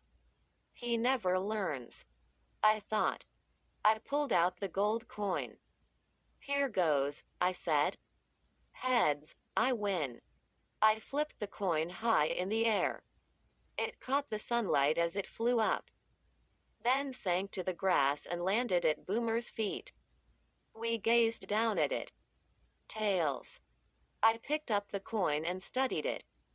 Tails on both sides.